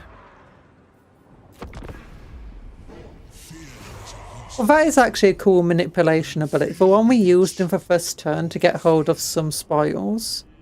It's a pretty cool one to have early game because fighting it against in the waste where we actually want to conquer territory mostly, and we want to get hold of some provinces, means that we won't be able to do much raiding of enemy territory. Meaning it would be quite hard to get spoils, and we didn't start with many spoils either. It's close to Torment and it's not too far away.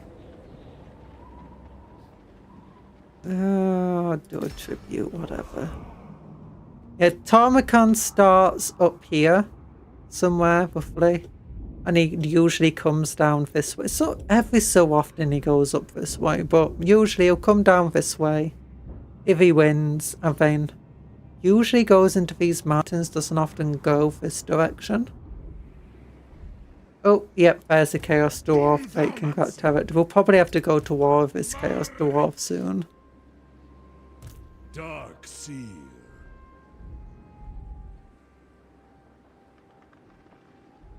It takes supreme skill to manipulate the time. We don't have to. We can get an alliance if we move with that. Oh my gosh, he's got another army out Cannot there. be swayed. Silliness of the enemy. Divide and Okay, you know what? Get into ambush stance. I don't want to fight such a massive army. No. Especially when I'm not sure what's in it. To you. arch. Who is being blessed by Cupcake's flawless commanding skills. Miss! Hi Anthony, how you doing? It's Saul. Saul is who we're playing as at the moment. We're just playing a bit of every single faction. Unfortunately, he's got an army. Oh, we got some aspiring champions already. Wind. I did get these guys. Oh no, they're not. Oh no, they are on piercing. Good, good. Let's get some. Actually, let's not get anything. This will be out of money pretty quick. What now? We can just go into the Kurganland territory. We should be able to beat that army, I'd hope. And then just raid here, so we're not going to lose as much money. Maori Tafagio. Now, we don't have any friends at the moment. I like what I see. Common likes what he sees. You need Unfortunately, no one really wants to be our friends. Which I don't blame them. It's Saul the Faithless after all. Known for treachery. Saul. Isn't that Filch's boys? No, Saul is the new guy. Filch is Cinch's boy. Saul is the Faithless. He was a follower of Tarmacon. And helped Tarmacon, you know, get to known and stuff. Very powerful sorcerer. He's known for treachery though. That's what he's known for. Filch is just down south, right next to us. Ooh, I was discovered, but I'm attacking. Yeah, this is why I didn't want to attack. I wasn't sure what he had in his army. And that's a lot of missile cavalry. Pyrrhic victory. One of the reasons we're into friendly territory is so that we could heal over the end turn. So we're not actually in an ambush battle right now. It's just a normal battle over why I'm attacking. So he won't get wiped out if I fight him. He's got a lot of cavalry and I'm not going to chase it all down. So his army will likely to survive if I was to fight this manually. Our units are better. He outnumbers us. Our units are better than his. We have access to magic. There's a good chance we'll lose at Epton here with that much horses and how quickly they travel. So I think it's just an easy art to resolve here.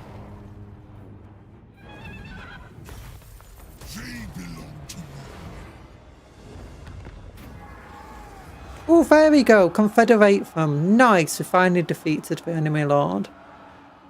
So that just gives us the territory. We don't need to fight him anymore. Spell shield. Oh, would have been nice though to not get.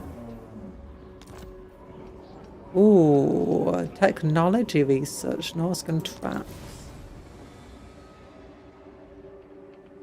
Okay, so what's this? Construct a chaos altar. Okay, so now I can construct chaos altars by attacking territory.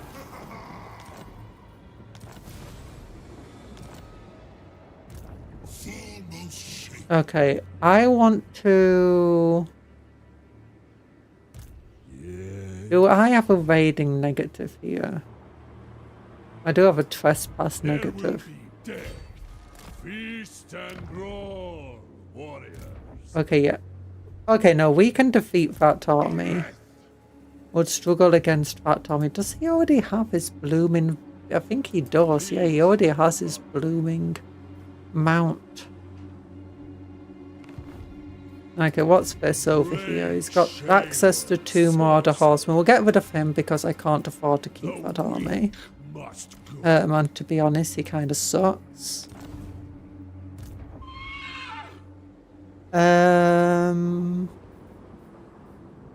We'll go inside here to heal up. Then who was Village's underling faction? I thought it was Saul. No, Saul is the character's name. Or Saul, or however you want. I call him Saul. What do I call Saul? Well, actually, what is he? Is he called, Dolagan? Rule of the Faithless is what the faction's named. Yusak, I think, is... One reason. Oh no, Yusak. Your miserable life. Yeah, Yusak is Villach's underling faction. I think the Saul faction might be up north somewhere over here. Better call Saul. Yeet! It's spelled S-Y-L, so it's probably pronounced Sail. Or Seal, something like that. Let's go more Penundulum. And then... Smoke and Mares isn't the worst for us with our horses. This guy, let's get that mobility going and hard to hit. Okay, then let's look at the territory we gained. Let's get rid of this here. Let's get rid of this here. Let's get this to tier 2. Yeah, horse is fine there. Let's get the growth building here. Let's get wolves here.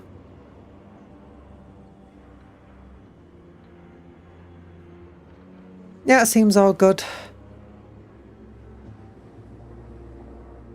And then what I think I want to do actually is let's recruit a lord. Stupid. I love this. All climate penalties are nullified for a local region. Actually makes some really good governors. Just like leaving a settlement so you can make loads of money. But campaign movement range is lowered. Charge bonus increased though. No, let's recruit this stupid guy because I just want to see what... Oh my goodness, this is way bigger than it used to be. Oh no, is it?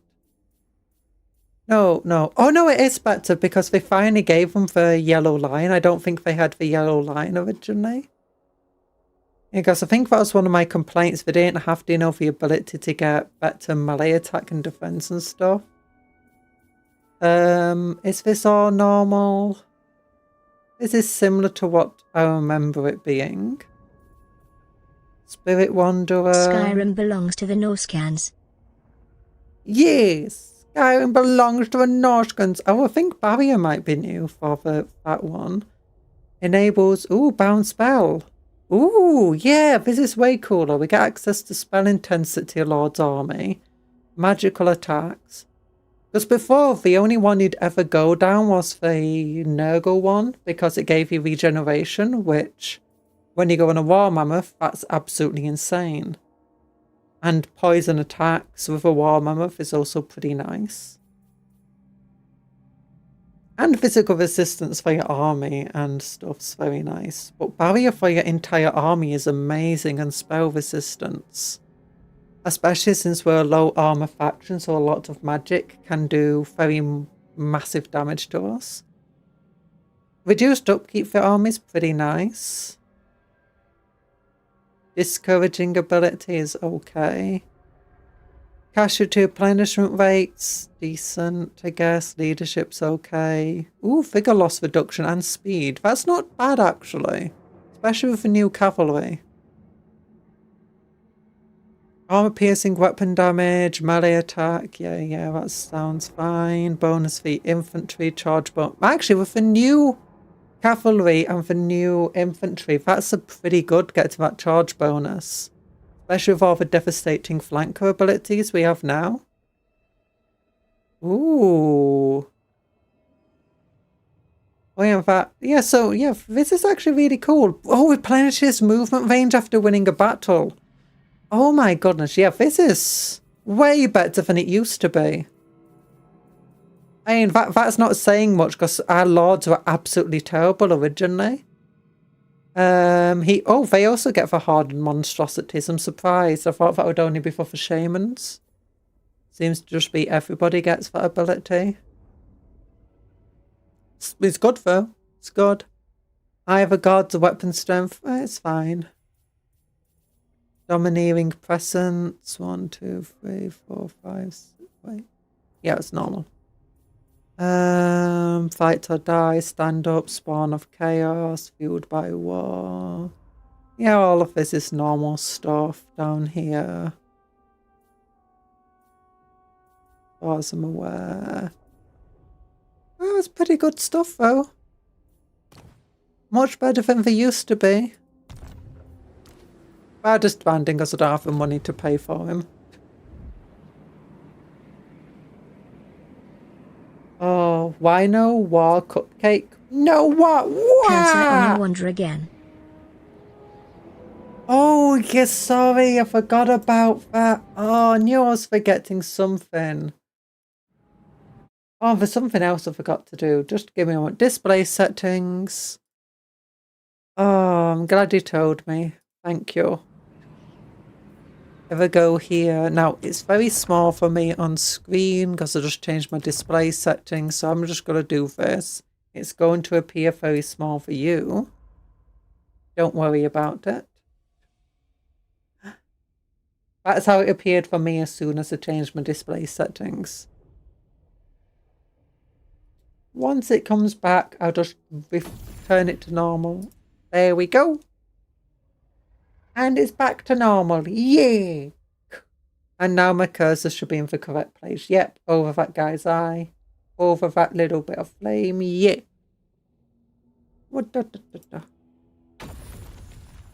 Resume game. So, oh wait, I don't have my brightness up really high, do I? I do. Oops. Sorry about that. I put the brightness up because actually it might be good in this terrain. For thumbnails. It's just so you can get good thumbnail pictures. So, the hero action costs. Let's go down a different route. What's over here? Dark purpose, diplomat. Let's get those diplomatic relations so we can start having pacts that we can break. This is the correct path.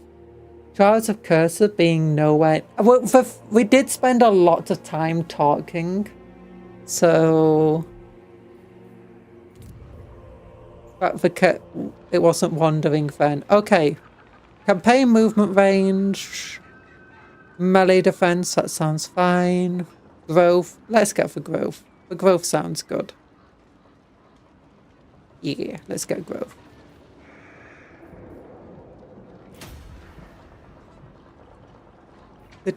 Generates 250 treasury in when activated. Control cost. Reduce control. Oh, we could have done that really early on and got loads of money.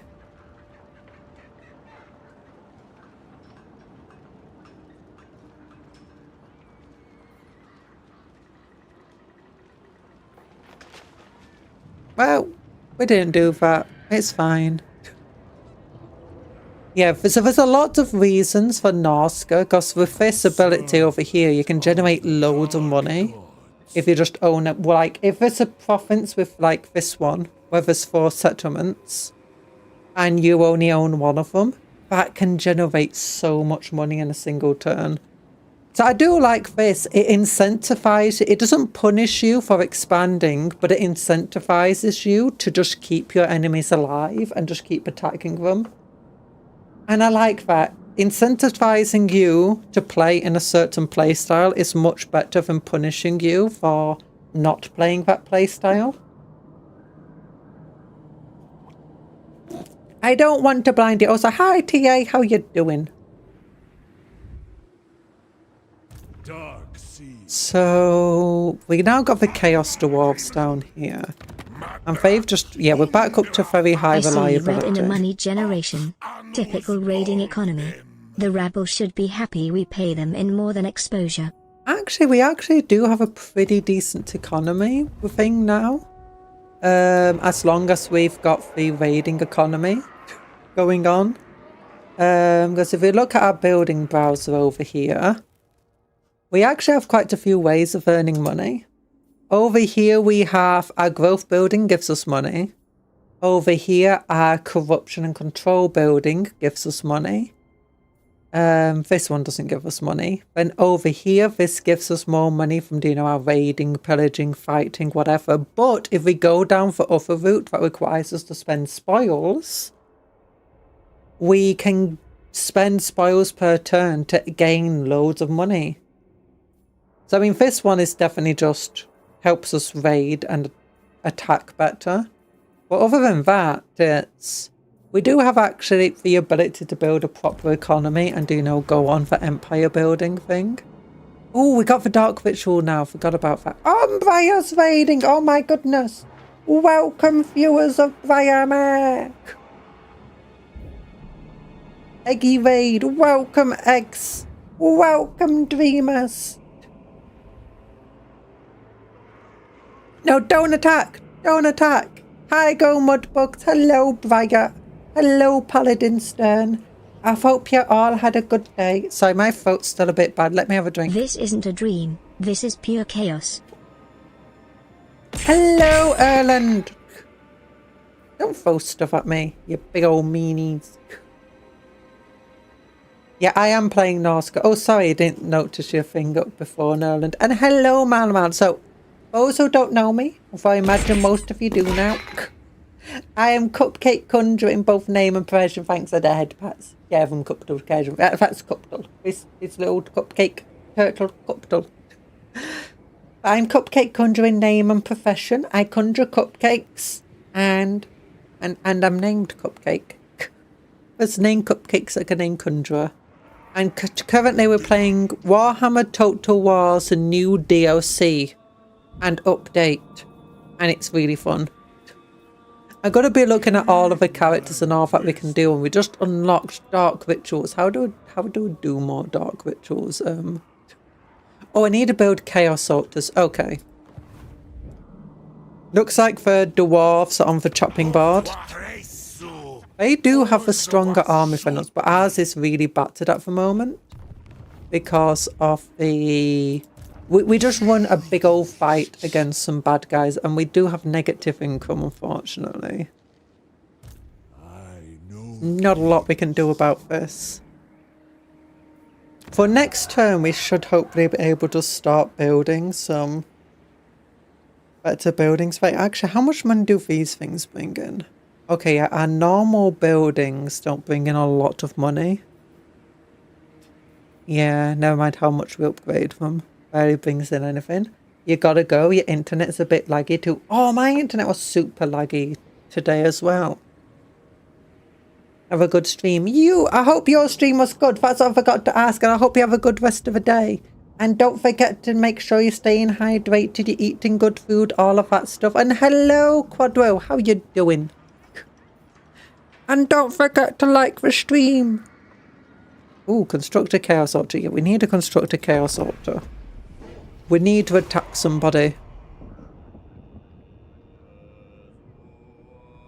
Ooh, oh yeah, and with the thing about altars now and your allegiance to the dark gods, it's yawning. Sorry, I'm tired. Oh, what do we do? Oh yeah. Before, to get allegiance, you had to like raise the enemy settlements, so you had to destroy it, and you couldn't benefit from it, and it meant your army was just kind of stuck there. Monstrous Arcanum, nice. I got a potion of toughness. Oh no, that's my Monstrous Arcanum. Where art thou? Okay, glory hunts. Or repeatable stuff. Yeah, I don't know. I don't read. Glory hunts are non-repeatable hunts specific to certain climate zones. Okay, so these are similar to before. So is that for Praeton? That looks like a big old dinosaur. Oh, there's a chimera. Okay. That's for mammoth. And that's for dragon. Yeah, by attacking this dragon, we can hunt them down. We get access to a Chaos Dragon special recruitment thing. We get a bunch of spoils, some treasury. Select a lord to start the hunt. Afterward, any of your other lords can also participate. Okay. Supreme Hunter. There's no substitute. Okay, so complete all of them. Well, don't complete them all. Just complete 1 glory hunt, 3 taming hunts, and 5 trophy hunts. Don't have access to trophy and taming hunts. So we have to complete this hunt before we can unlock anything else.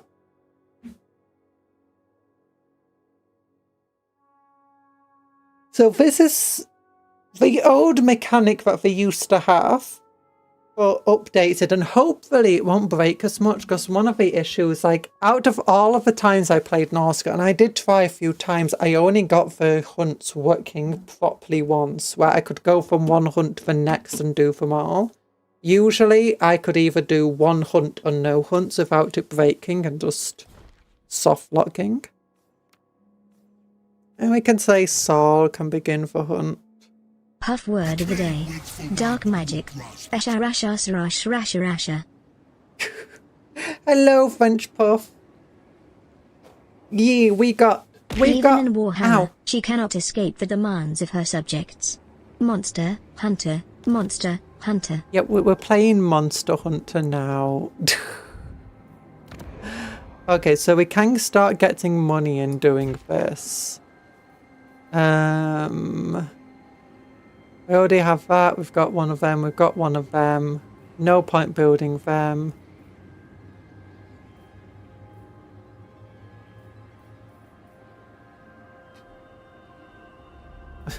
We can't add walls to any of our settlements. It's so sad. Okay, I don't actually have the money to do it. Let's just... What will give me the most money? 25, 80.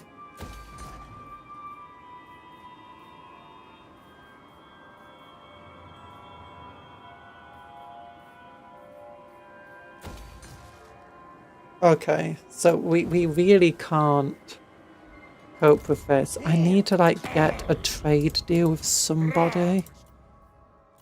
No one wants to be my ally.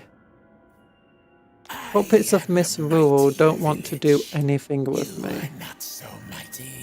I can join your war against these guys, but that's not going to be enough. And that trade deal is not going to be enough to augment my... At the sight of a prophecy, Arkan and the punching bag Manfred made a truce and conducted a never-ending ritual to summon Nagash. Every moment in your presence is enough. Yeah. We can't do anything there. Military alliance. I can turn people into vassals. What about you? You don't... Why don't you like us? First. Oh, Confederation penalty. You are just neutral to us. And he does have a large army here. This army is not going to be able to fight him. He does have a second more small army there. That shouldn't be much of a threat to us.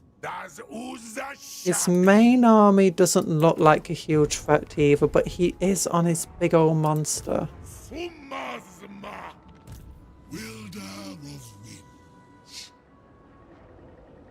If we raid him, there's a good chance he'll just turn around and attack us immediately.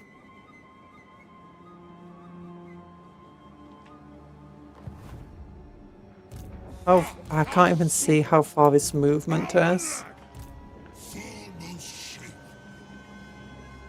If we go here... Okay, we'll heal to full and we'll get some money and it will reduce our upkeep so we'll get some money coming in. Okay. We can go down here and it will... We'll either be able to fight it in a battle or find its whereabouts.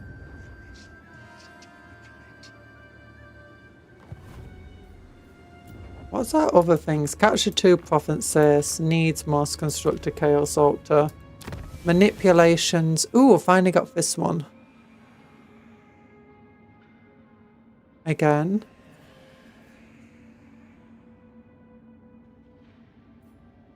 Or is it this one I'm waiting for? Is it this one? Yeah, instantly gain 250 spoils.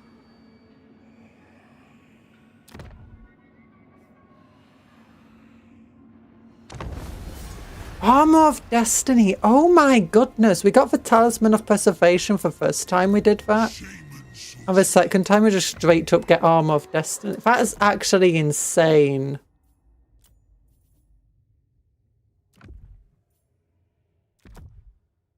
Oh no, it's Potion of Strength. Potion of Toughness. Like, that's actually, like, look at, we got... What? The spoils of ambition. I was sight of a prophecy. Oh, I do like the new mounts and stuff, Nagash and Archon are getting. Oh, have you seen the giant new beetle that's coming out? That looks fun. Okay, how good is the settlement garrison here? Not very good. Okay, I think it's probably best for you to stay there then.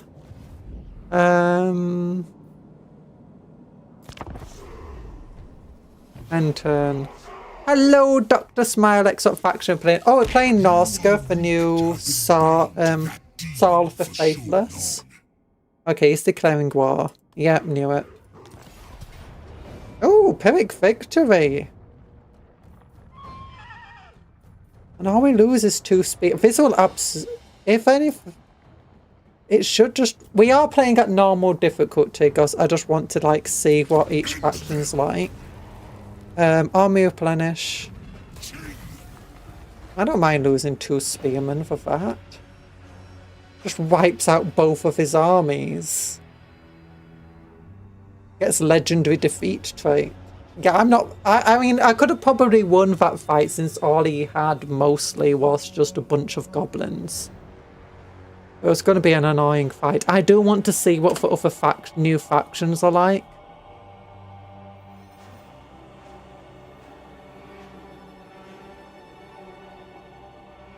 I would have tried preparing like some different things yesterday. I just didn't have the time. It took me forever to download stuff yesterday as well because my internet was just an absolute nightmare. The stunties are starting as they mean to continue, coming up short. Many such cases. Yeah. Also, I end up running into some serious issues. Oh, now we get the Viper stuff. Okay. What's the other stuff it was offering us? Failure sharp edges. What's this? Your hunt is of course a preordained success. Of that you have no doubt. Others have not been similarly blessed or well prepared. Okay. Oh, I get the Trickster's Helm. That's not bad.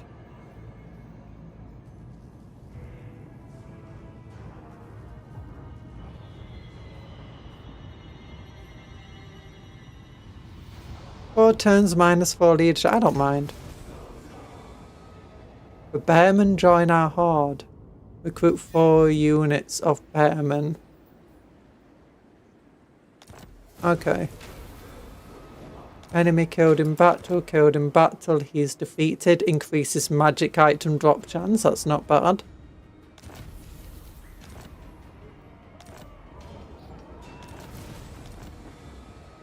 Okay, and because we were in raiding stance, we healed up. We gained leader with a Dogan. Yeah, it's good. Let's go with... let's make our wind blast better since we start with that.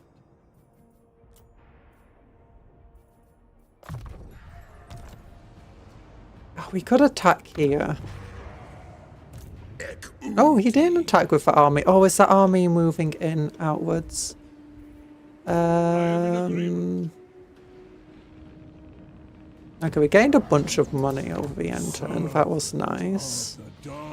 Let's get some growth going. Let's get some more money income. Heed my wisdom. Okay, I think we get full movement range and we can still go into raiding stance. Well, normal raiding stance, I guess. Oh gosh, Bloodwind Keep's actually pretty well defended.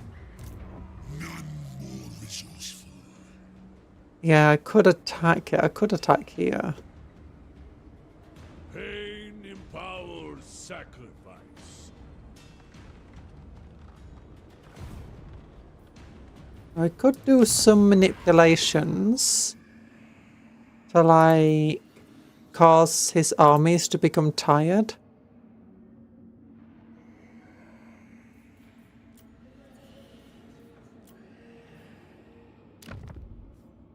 Might as well.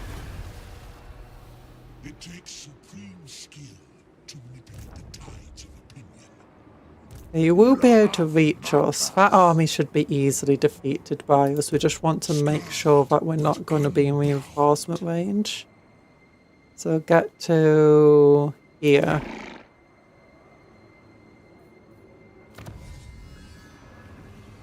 Then let's get this, as I do want to get. I don't want to be at war with everybody at once. For you here. Approach the twisted twins, but ignore the lemmax. I'm the one you want. Yeah. Oh, Dragon's Crossroad got destroyed. Huh. Foundry of Bones.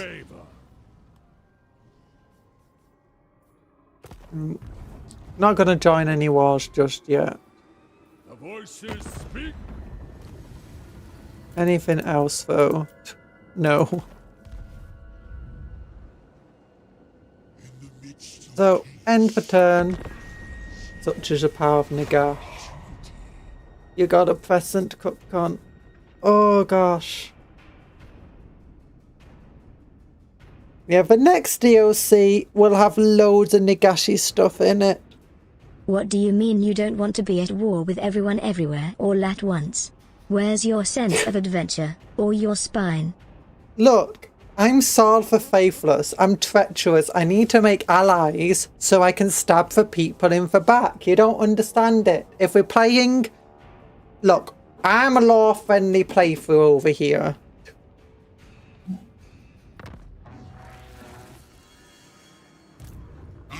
Okay, so that army's still there. He's recruiting. It'll probably be best to stop him recruiting.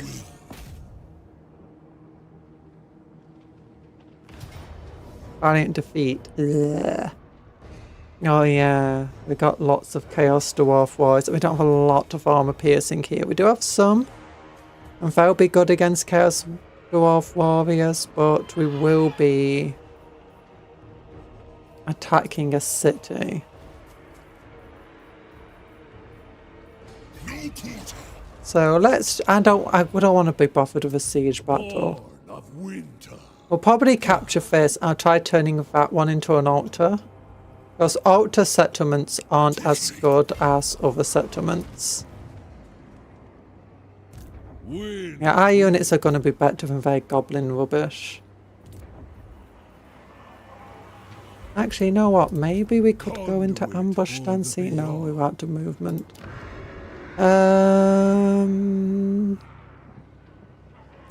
Better horses, better growth. That sounds good.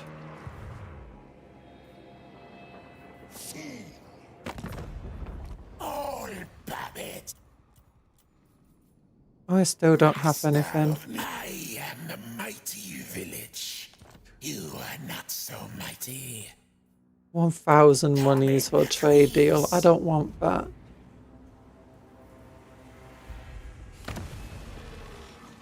What does this do again? Cool down on spells. And steal enemy winds of magic. I don't care. End turn. Chaos Cupcake. Her true self. I'm not evil. You're evil. Oh gosh, I didn't notice that army coming in.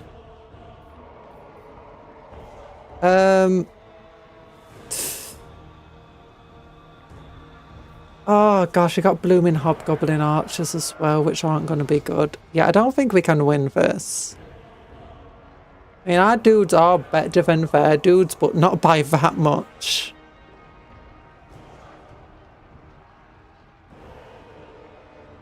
And they do have a blooming lord as well, and we don't. Oh gosh.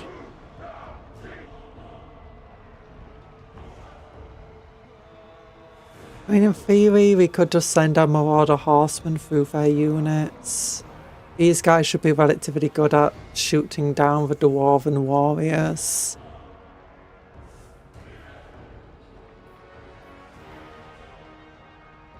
They do have absolutely terrible morale.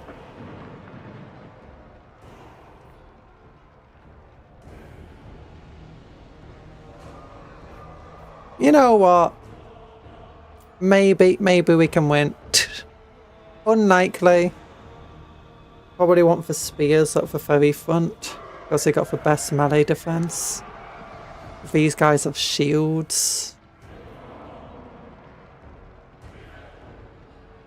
Oh gosh.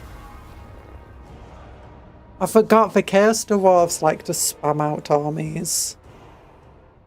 And just attack us from every direction. Ugh.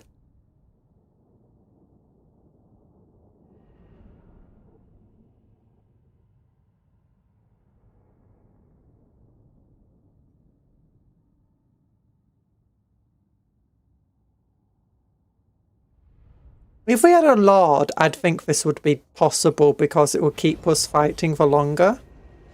And the Lord would be able to do a lot of damage. Oh, we're at the bottom of a hill. Why? We're in a defensive battle where they're attacking a settlement. Why do they get the hill and we are at the bottom of the hill? That's unfair, if you ask me. You know what? I'm just gonna defend this little section here. Oh gosh. Chaos Marauders!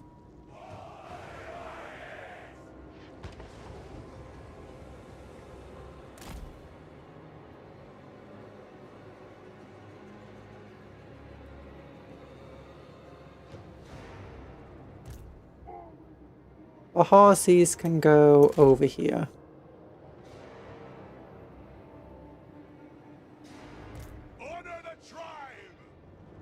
Go and try corner camping, I guess, over here. Or we can potentially push them off the edge a little. Yeah, I mean, we are faster than them.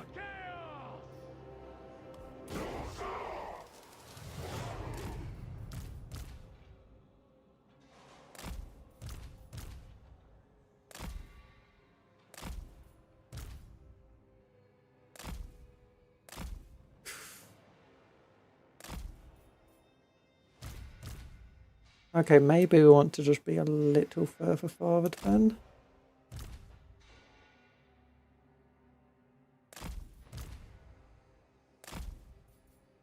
There we go.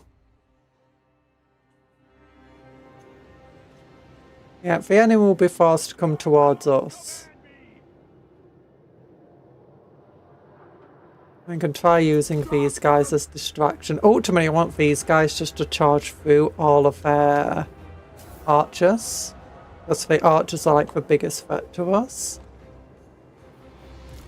These guys, I should probably not have fire at will and just have them focus on the Dwarven warriors. And this dude. They have sundering on their attacks to our axis, so as long as they hit the warriors. Oh no. We reduce the block chance. Okay, so the enemy shield's not going to be as effective. And they got armor piercing, so they're going to generally be pretty good. Now we want to make sure that... Oh no, they're hidden down here. Keep them hidden then. That's up the side of a hill. We're likely not going to send any units this way. And hopefully their units are going to get so much in the way that the archers won't even bother. But yeah, their units have really poor leadership, so as long as we break their leadership, we do have a chance. And like once one of them starts breaking, the rest of them will start breaking, and if the Dwarven warriors are killed by the Axis... Oh no, these guys aren't hidden anymore. Oh, there's one of the ranged units though.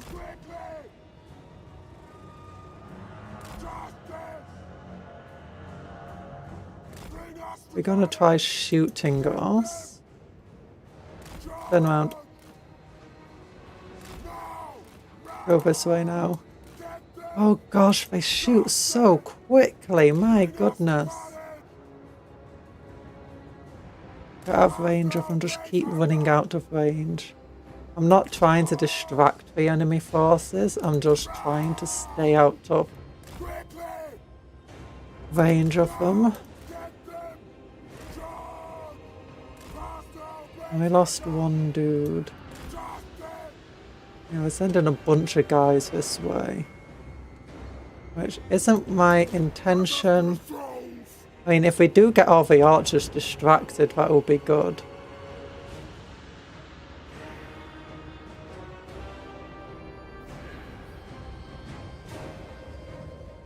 But our plan was hopefully flanking around and hitting the archers. Are we doing red Nagash puns?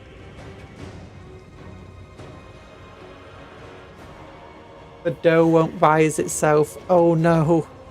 Oh no. I didn't know what you meant by bread and Nagash. Okay, if we're gonna send like one unit at a time. Maybe this was good. It broke them up a little bit.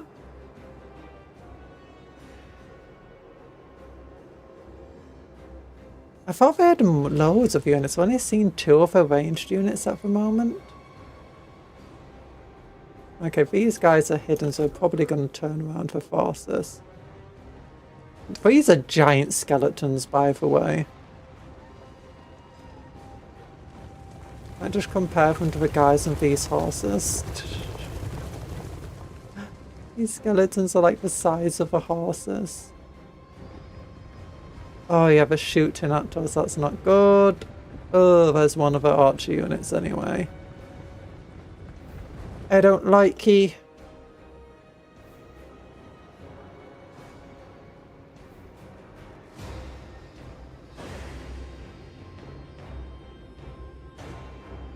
Oh, I don't want to be shot at. Okay, our forces are doing okay. Orc labourers, orc labourers. Orc labourers. Well, we did keep 2 of the ranged units distracted, I suppose. Shoot him. But where is the blooming... There they are. Okay, hopefully they're shooting to themselves a bit.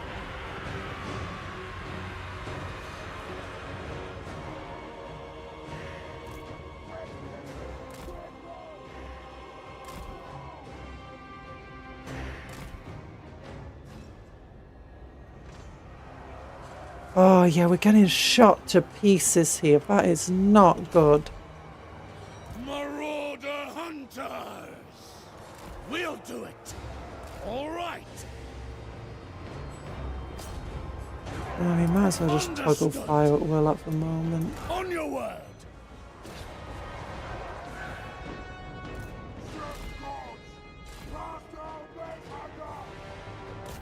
Yep, we're breaking. Most Sizer VTuber moment right there. She heard bread Nagash and her mind immediately went to breeding Nagash. I didn't Oh my, say breed, how I rude. said red Nagash. Here's dwarves. Oh, we're having to get really close to those blooming chaos dwarves to hit them.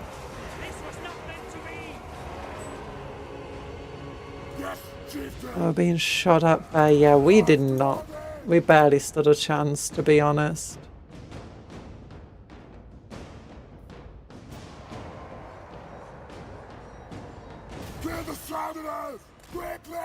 Turn around and attack them. We're not even breaking that unit very well.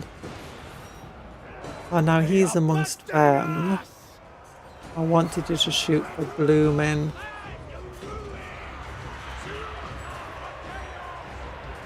Chaos dwarves. And our units broke. Yeah, we didn't stand much of a chance, to be honest. And now we're being shot up. What are you guys doing? You're fighting. You're doing a very good job of holding that line there. I mean, these spears actually hold up pretty well. If we didn't have the ranged units, I think we had a chance. The elk is among us. Hello, elk. I said bread nagash.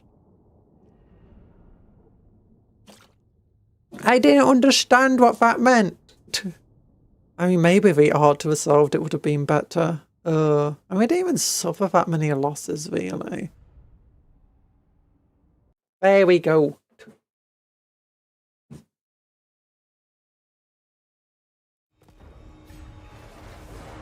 Oh, I don't even know. Oh, they got another army over there. Oh, I just want to look at the altars.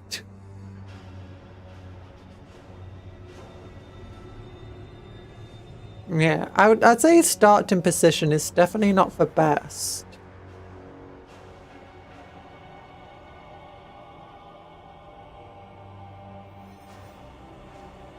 You're definitely surrounded by a lot of enemies, well, a lot of different guys at the very beginning.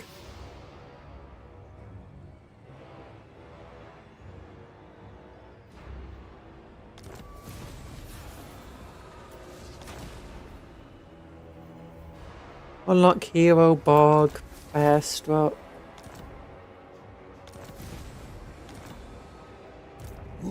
Oh my gosh, why do you have so many armies? You got 5, how can you afford them? Oh, I am very hard battle campaign difficulty, I forgot about that. It's only normal difficulty battles.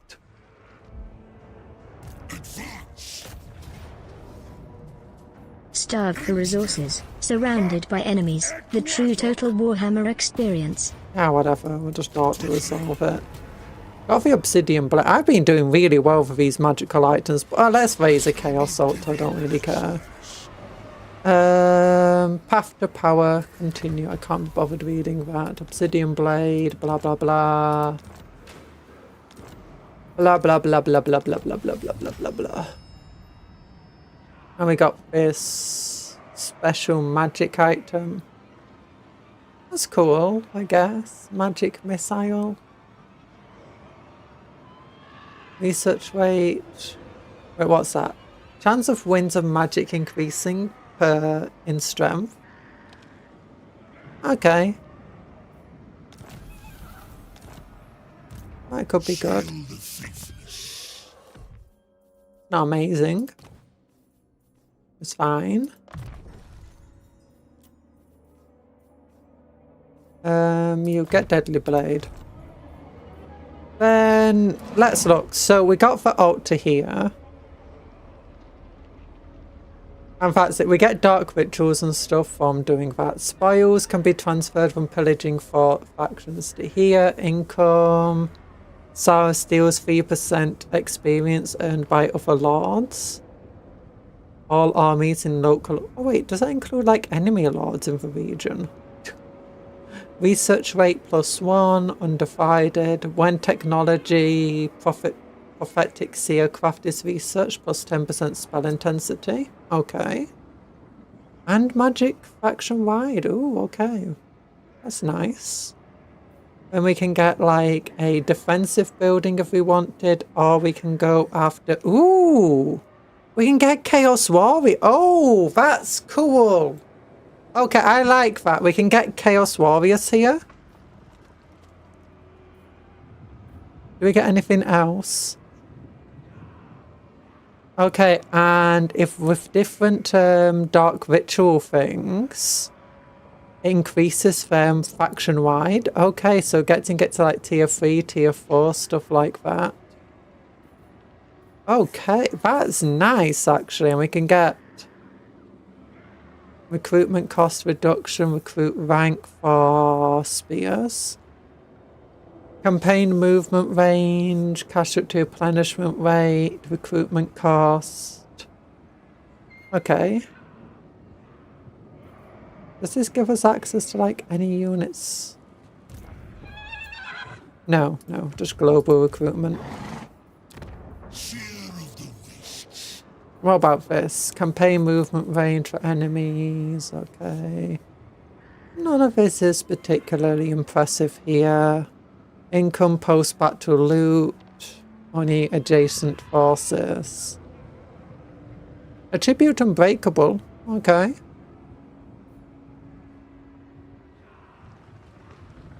Okay.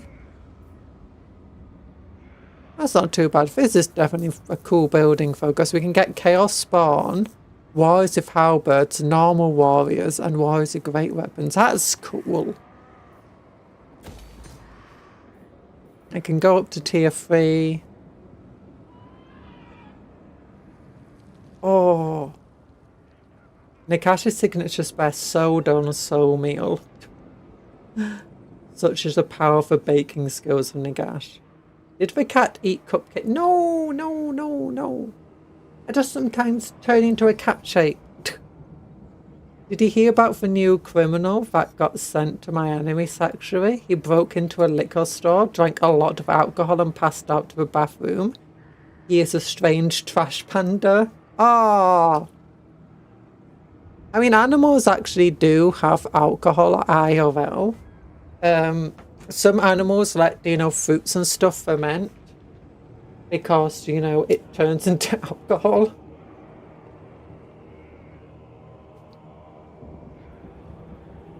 It's like, oh. But yeah, that's kind of cool. Okay. Then, I think we've spent enough time with Saul. Because we spent like 2 hours with Saul. Okay, whatever, we'll just save the game. And we'll leave Saul to defend himself. Surely he can win against the dwarves over here. Be gone. Not you. Not you. You. If I give you like a settlement, what do you want? Bloodwind Keep? You want Bloodwind Keep? No. You want Broken Mount? Yeah. Oh, you won't do anything for me. Desolation Ridge. Defensive Alliance.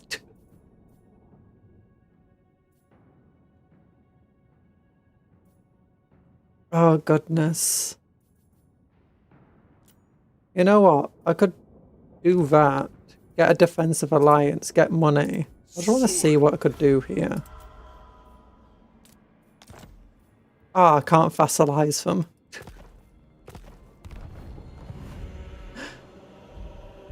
I ended up like flipping for scripts instead of, instead of making allies and then attacking them. I first attacked them, then became allies.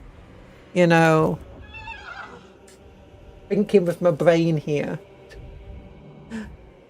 Wasps get drunken eating fallen apples. Oh. I know polar bears are known for raiding places where alcohol is stored and drinking it. Did you see Lionel Johnson? Yeah, I saw Lionel Johnson in the new Dawn of War 4 trailer. Guess who's home from work? Is it my father? He went to work like 60 years ago and never returned. No, but we've seen Saul. We've seen Saul. We've seen the Bearmen in action. We've seen the Ettin. We've seen the new cavalry. Maybe not all of it, but we've seen enough. And we saw what the new lords have and stuff. I think we can do a quick just looking at what broadcasts. Nobody really works. We're just looking. You gotta go now. Bye-bye, Dr. Smilex. I hope you have a good rest of your day. Yeah, we're kind of having some Norscan fun. Saw does start... I'm not a big fan of Saw's starting position, to be honest. It's in a kind of nice place, but... the fact that your immediate neighbours effectively are going to be a legendary Chaos Dwarf and a legendary Chaos Warrior honestly isn't very fun. Like, the two factions you kind of want to be friends with, and equally immediately puts you into battle against legendary factions but by the time you barely get going, which you don't really want. And then just outside of the walls, you've got what's-her-face? I don't think what's-her-face, the meowing is going to be too bad. And you got plenty of cafe factions. I do like the new expansion to it. It's just that you start... It's just that you start with 2 Chaos Lords who you should be relatively friendly with. Relatively early. But because of just how Chaos is, you can't really be friendly with them that early on. So it's a bit... Like, over here, you do start that war very soon with a legendary Chaos Dwarf, but then you've... Not Chaos Dwarf, normal Dwarf. I think this one's Saul, isn't it? No, they're Northlingers. I don't know. But... Like here, you've got Norskans over here, Norskans over here, Norskans there. Lots of minor faction Norskans to fight. And that's good.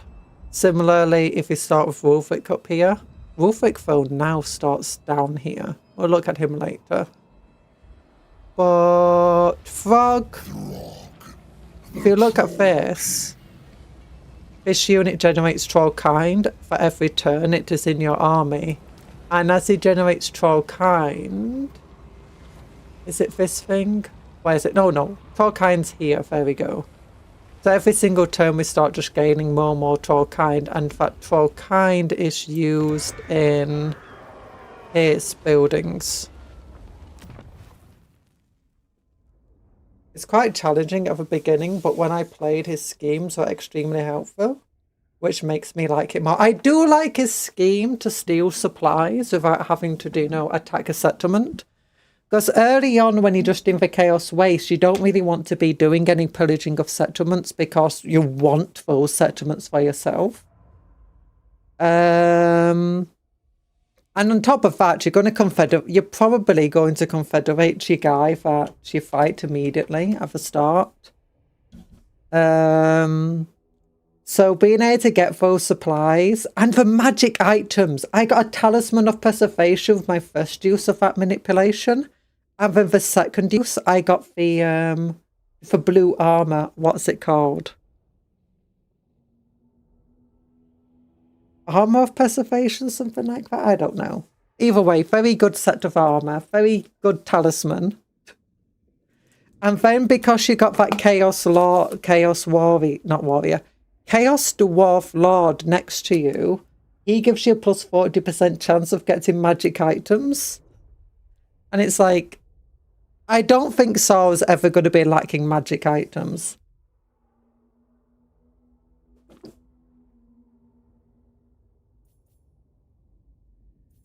The Female Noble is... At the beginning of the game, it feels a bit weird using him in battle.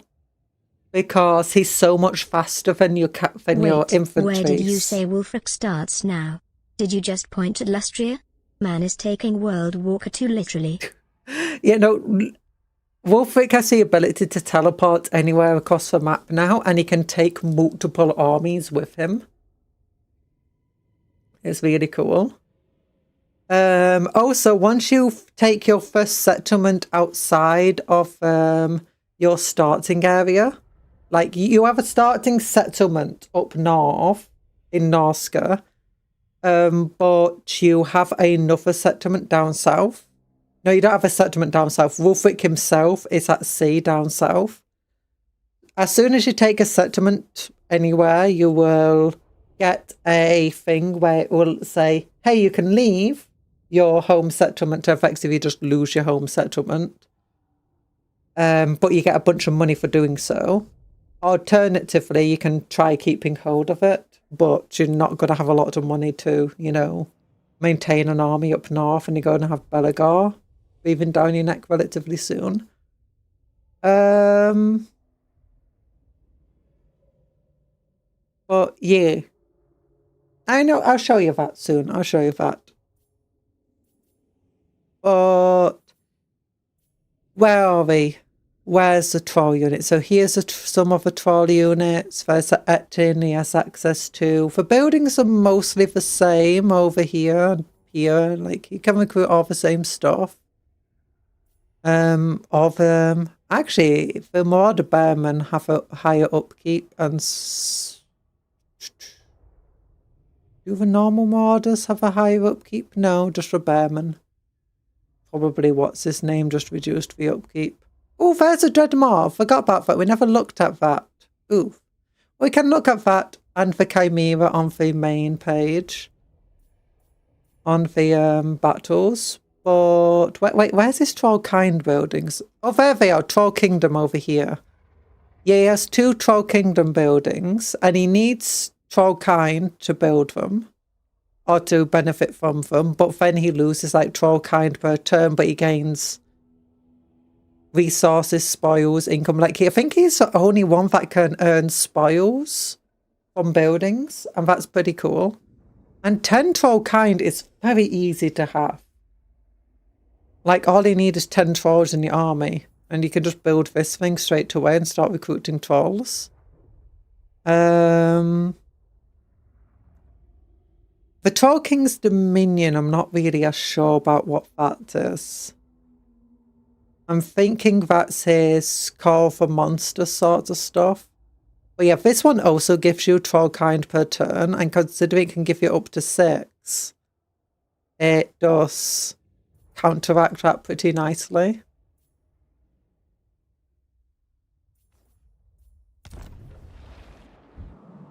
Hello, that guy over there. How are you doing? I hope you're sleeping. I hope you had a good sleep. Okay, add 3 troll monster units to a targeted army. Okay, that's pretty cool. But yeah, as he gains Troll Kingdom Domination, which is from that building, he gains more stuff. Is it Octos Spawn? No, it's Forbidden Citadel. Okay, and he starts with a Balefimmer. Let's look at the... Oh yeah! The new Chieftain Talan is so cool. Like, he actually has a yellow line. Oh my goodness. The Chieftain, for only Lord Norskins had for ages, finally has the yellow line skills. And it's finally worthwhile taking, you know, a different path other than Nurgle. Oh my goodness. Yellow line in this day and age. Yeah, okay, so Might of a Swamp. Is this just all for what he had before? Looks kind of like it. Ritual of Growth. Warrior Shaman. I think this might be new. Yeah, I think this is new. I don't think they had that before. Oh, causes damage to himself with his casting, but plus 30% spell intensity on a Penendule Pendulum. That's pretty powerful. Ritualistic Fury, that's what they had before. Melee attack and melee defense pretty high for a mage. From the Mists. What was this guy? Sanguine. Oh, plus... Oh, no, that's why it's pretty high for a mage. He's got Sanguine. Pretty nice speed. I would hope that would be... Oh, no, here it is. Spells either. Yeah. Bye. You gotta go. Bye-bye, Elk. Thanks for coming to the stream. Which what has the world come to, Thunder? They didn't get the line above the spells either.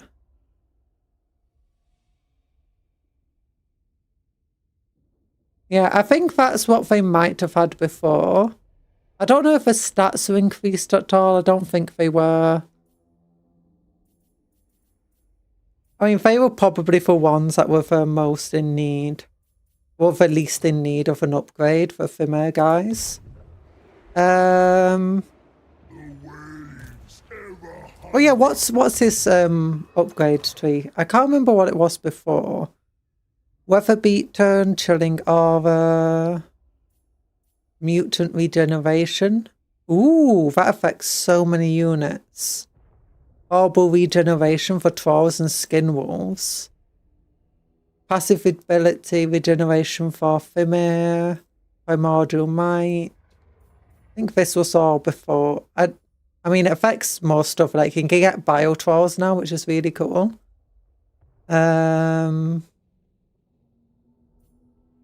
Lord of Monstrosities. Ooh, yeah, he benefits all of these guys. Cool. Rally, that's the same as normal. All of this, Masters of the Fen. That's cool. Most of this just seems what he had before, I believe. So wait, are Fimir coming to the game properly now? Fimir are pretty cool because the new Fimir hero, he doesn't make Fimir super powerful by themselves, but he can give them Stark, and that is huge. Like monstrous infantry that have quite good speed that can now Stark is... It basically turns them from a unit that wasn't very good because of their animations to one that can just absolutely devastate an enemy backline. Because you can just like... It also makes it better to have like mixed units in your army or whatever. Because if you, let's say, have 5 Fimir units in your army and the Fimir Lord, Noble, sorry, you can have... I'll give you 6 Starking units. The rest of your army can just be there to focus the enemy. The enemy won't go searching for your Starking units as long as you have a decent portion of your army not hidden. I think the Fimir can just walk over and just absolutely devastate the back flank of the enemy. Now that's still probably not as good as just having a bunch of new cavalry who get devastating flanker. But it's still better than what they had before. I think he also does give them a few different bonuses. And makes their missile resistance a bit higher, which again makes them better at dealing with enemy backline units. Stark kind of defeats their strongest feature of having... It's Stark, it's not unspottable. So the enemy... will start shooting from immediately, well, very quickly. Because the enemy doesn't have to be that close to you to be able to see you. And if you, as a result, use them to take care of enemy artillery, enemy rangers and stuff, as soon as they get spotted, the enemy will start shooting them. And because they're fast, but not super fast, that missile resistance will give them a big old bonus in helping clear out those units. So... the other thing is, if you do make a full Fimir army, having your entire army in Stark and just keeping it hidden for a while will cause the enemy to split up their entire force. And then once they have, you can just focus your entire force on destroying one section of their army. And once it's destroyed and fleeing or whatever, you just hold back, go back into Stark, and do the same thing all over again. I'm pretty fast with this, should be able to reposition in time. I don't think any of the units have had any changes to them, you know, these guys. I just want to see...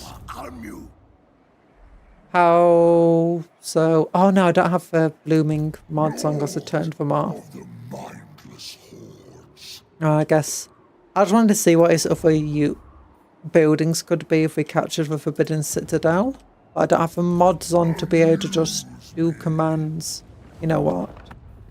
I just want to make this easy on myself.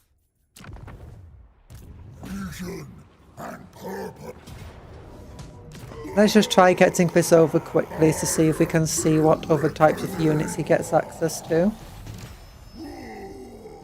The chariots cost a tiny bit more. Oh, do they? Oh, confederate them. Oh, that's cool. I forgot about that. That's actually... If you beat the guy in front of you, you get his whole territory. Yeah, I just realised that. Never mind, that's insane. Let's look at this. Troll kind. Okay, so the buildings over here.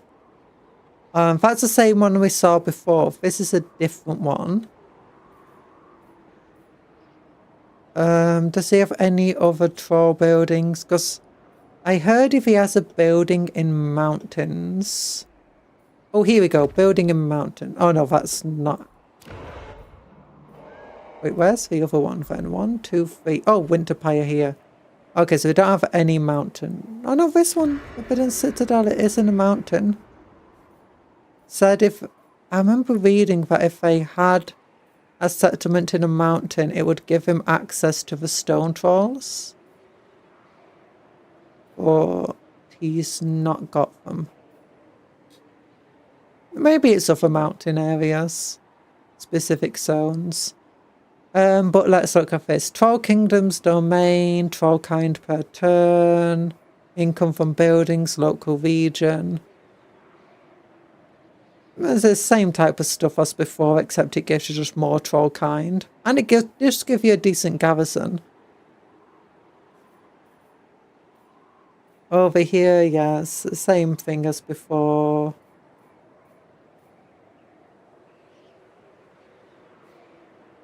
That's not true, by the way. He gets trolls from his troll kind. Oh, is it? Oh. So it's... If I target a lord that is in mountain regions, he might get mountain trolls. And if I target trolls in... What are frogs maraudings? Oh, these things. Idolatry. Oh, yeah, they are different. Every Chaos Altar Eagle. Eagle's Cinch. Oh, for every hound. Oh, so it's for each one we get different bonuses. Okay. Okay, that's cool. Generates, that's the same as what Saul and Wolfric have. Generate income. And we could have done that immediately and just gained a whole load of money. Enemy replenishment. Yeah, that's the same as the others.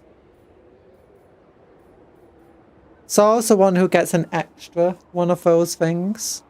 But yeah, the rest of his buildings are just the same. Let's look at this tech because he does have... Oh, wait, that's the wrong button. I did notice one tech that's different for all of them. Here we go. Oh, yeah, that's also different. So, Monstrous Horde over here, which gives him more troll kind. Well, reduces the troll kind building cost. Population surplus for newly captured settlements is pretty nice. Loyal to royalty. Unit capacity +2 for bio trolls, chaos trolls, armored river trolls, and stone trolls.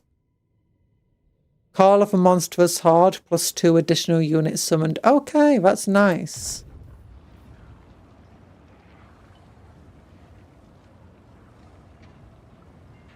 Temporary grants for targeted lord +6.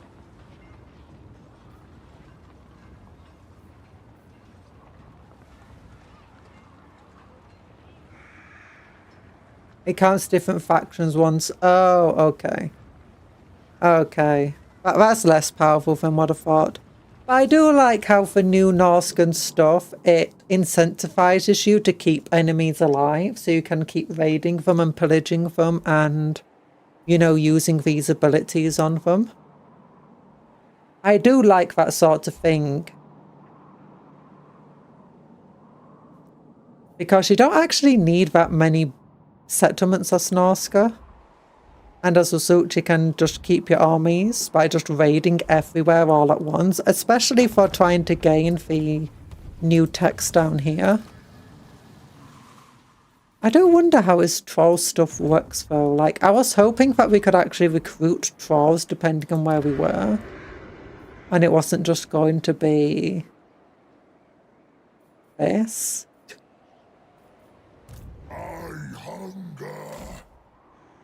So what I'm seeing is Trog gets his own empire mechanic. Summon the Reddit mods. I mean, yeah, kind of. I seek an equal. Whatever. Technology, let's go here. Knowledge is power. Nah. Okay, so that building costs troll kind. Like, well, it's quite a bit of troll kind, but you do gain troll kind quite easily. Let's just get growth buildings then, I guess. I just want to see what that thing does when it's in action. Okay, whatever. Ah, darn it. Cuptle saying that is so funny.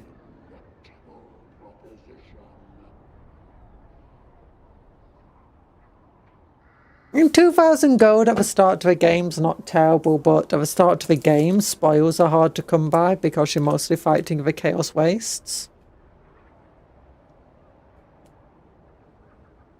Oh, what does that big thing mean there?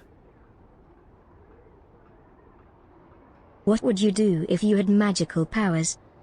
I do have magical powers. I summon cupcakes.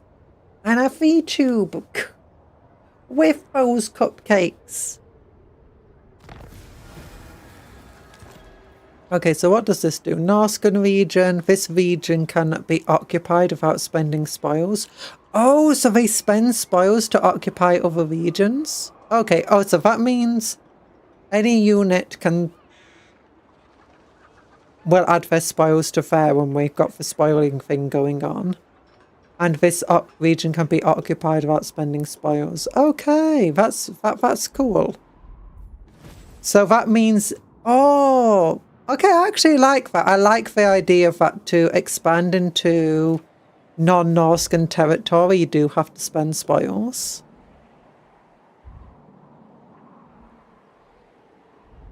I mean, it does look like... So yeah, I do like that for Norsca. Because the entire thing is about having this raiding culture. So... Wait, oh, it costs 30, darn it. My wrath simmers. We'll move to here. We'll end the turn. I just want to see what it does with the trolls. A magic is able to detect an onion at 6 score paces. Look, there's exactly 276 onions near me. And by near me, I mean within about 120 feet? Maybe a little more. People like onions. They put onions in everything. It's insane.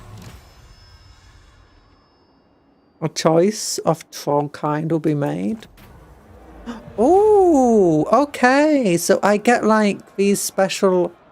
Okay, that's really cool. Add 2 chaos trolls and 1 chaos troll armored. Add 2 stone trolls. Add 2 bio trolls. I do like bio trolls. Let's add them. Okay, what's like the other ones? Okay, so we get like going up through these things give us choices, I'm guessing. Like the troll kind as well.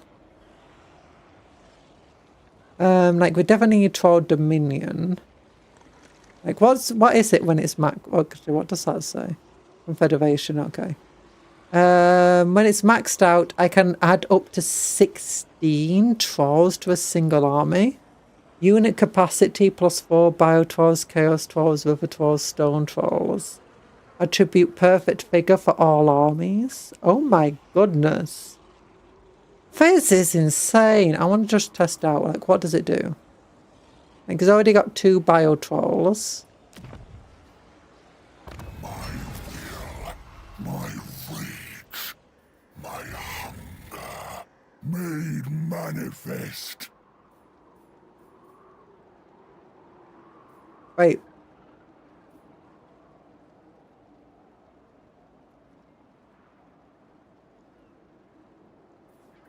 I'm at Onion. What do you mean you're at Onion? I'm at the Onion store. Why are you avoiding onions in the Onion store? Screw you. The Warhammer Conjuror. Oh! I never noticed that. Okay, so that's how it works. Oh. Okay, that explains how it does add 16 trolls to your army. Monstrous hard unit. Okay. Okay, so that's cool. That's cool. It's not as nice as I thought it would be, but being able to have like 2 armies in one war army abilities are nice. And it's a limited number of turns. Okay. How many turns is it actually? Does it say here? I'm guessing 10 turns of a cooldown. Vision and purpose.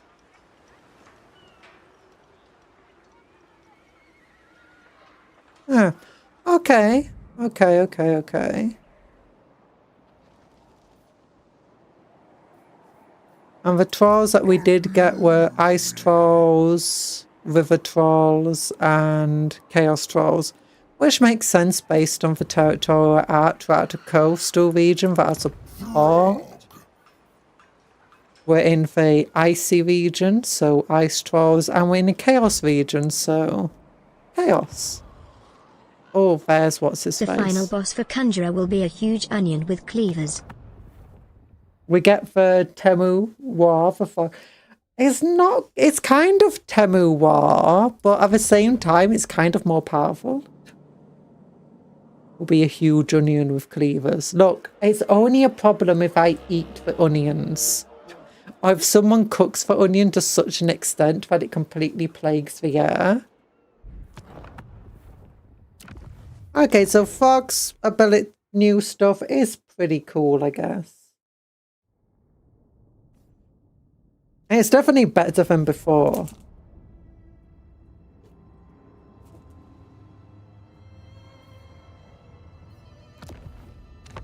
Okay, but let's look at Wolfric. I like what Wolfric's got going on right now.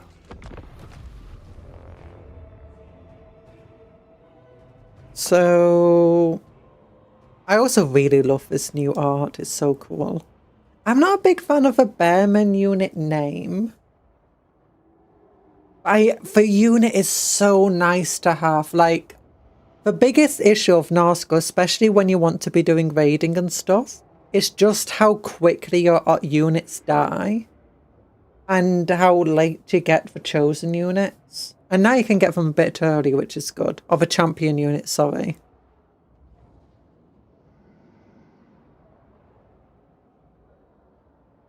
Okay, let's go. Okay, I'll just put it into very easy so we can quickly see what's going on. I do like how his wizard is also in his tiny boat next to us. Challenges to be won. Set a course. Yeah! We didn't actually really listen to Fog's voice lines, did we? I can't even tell what he says most of the time. But yeah, we start with this territory here. And you can see the issues with that. With us being down here, you know, just off the coast of Lustria. Wolfric the Wanderer. Time. Now, the issue is he doesn't get any replenishment while at sea normally. Immediately. I actually almost lost the battle, not that battle, but the campaign immediately yesterday. We got Talisman of Preservation, nice. We're getting very lucky with our magic items. Why is it when I'm just doing a test when we get so lucky with the magic items? It's insane. Oh yeah, Sea Fang is absolutely insane. I don't know if they buffed it or not, but it feels buffed.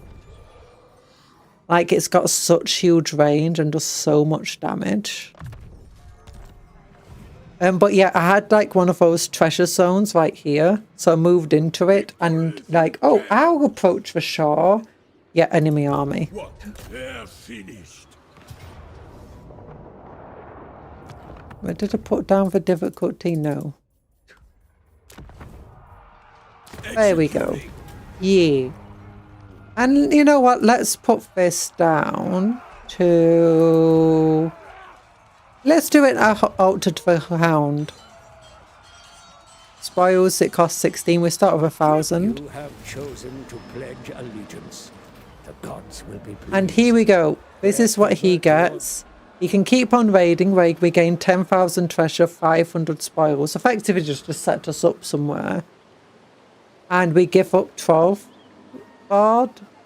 Or we can loot for the homeland. Income bonus. Nice growth for all provinces. Both of them seem relatively beneficial. I chose this last time.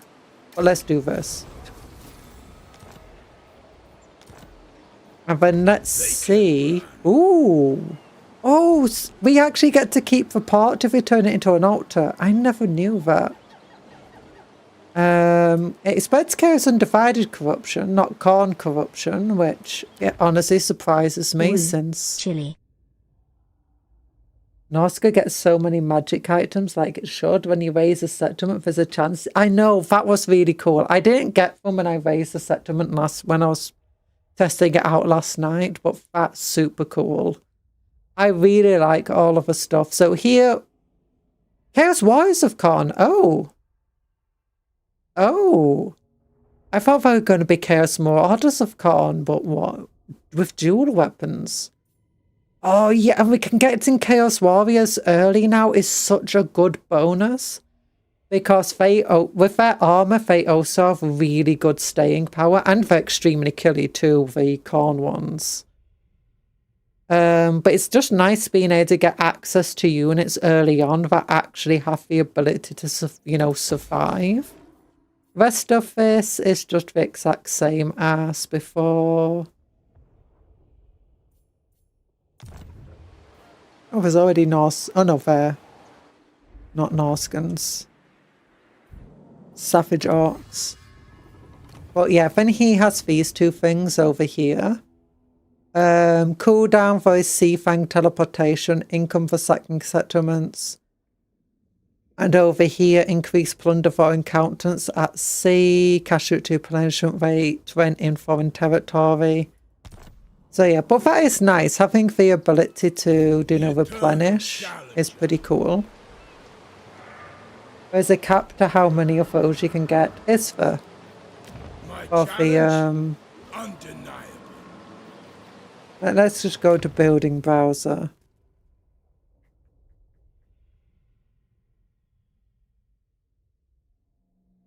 Oh yeah, it enables limited chaos units recruitment. Okay. That's cool. Can we get access to marauders though? Of certain factions? Unit capacity +2 spawn of Nurgle. Oh, okay, so that's how you increase your capacity for them. What's our starting capacity for them, I wonder? Might be 0 for all I know.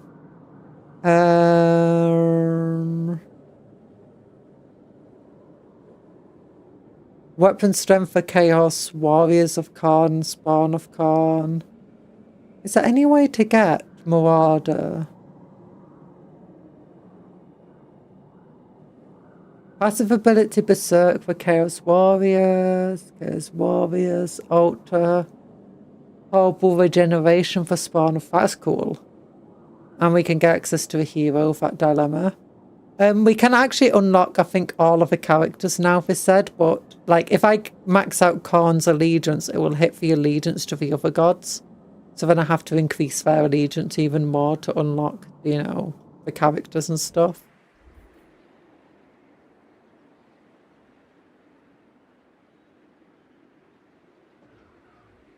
But yeah, it's cool, I guess.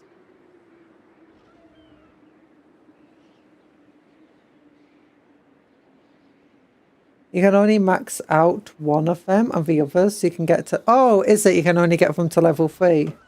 Oh, okay. I thought I must have misread or misremembered what it said then. Oh, it's kind of sad that you still can't get the specific marauders. I thought that they were going to add the specific marauders to Khorne finally. Not to Khorne, to the Norskans finally. Like some way, somehow. I can't spot from anywhere here. In the building browser tabs. Oh, that is sad. I'm not sure I like that.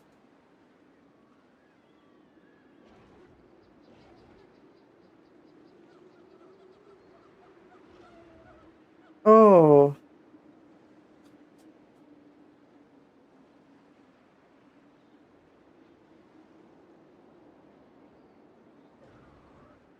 Because, I mean, it would make sense if, like, the first level of this doesn't give you access to Marauders and Marauder Spearmen, but gives you access to Marauders of Khorne. That could be cool. Or do you know other marked units?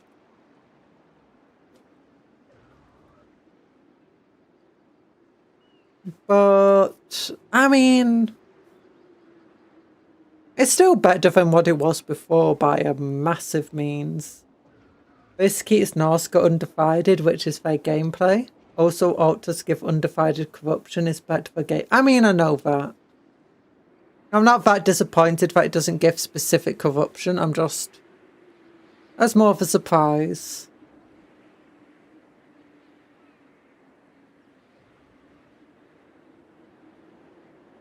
But, I mean, if you're saying you want to keep them corrupted, then... Not corrupted, undivided. Then why give us access to Spawns of Khorne and Chaos Warriors of Khorne, but not for Marauders of Khorne? Like, even giving us some Marauders of Khorne, but also giving us a unit cap on them would be fine.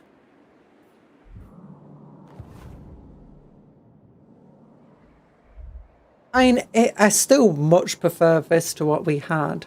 Oh, if this gets destroyed, I thought it would just get handed over to a random Norscan faction. No. As soon as Rolfic decides I'm not going back home, everyone just dies. Tear down the city walls. Wolfric's not coming home, boys. Time to pack up shop. Oh, gosh. No. Yeah, he is the other Norscans. Iggy. They trade with Amazonians. Marauders are from the Champion of Chaos DLC, so it might conflict with stuff. Oh wait, the trolls are free for Frog. I thought that he'd only get access to the trolls if you have the DLC. Because that's what happens with a Beastman. You only get the new units if you have the DLC, I believe.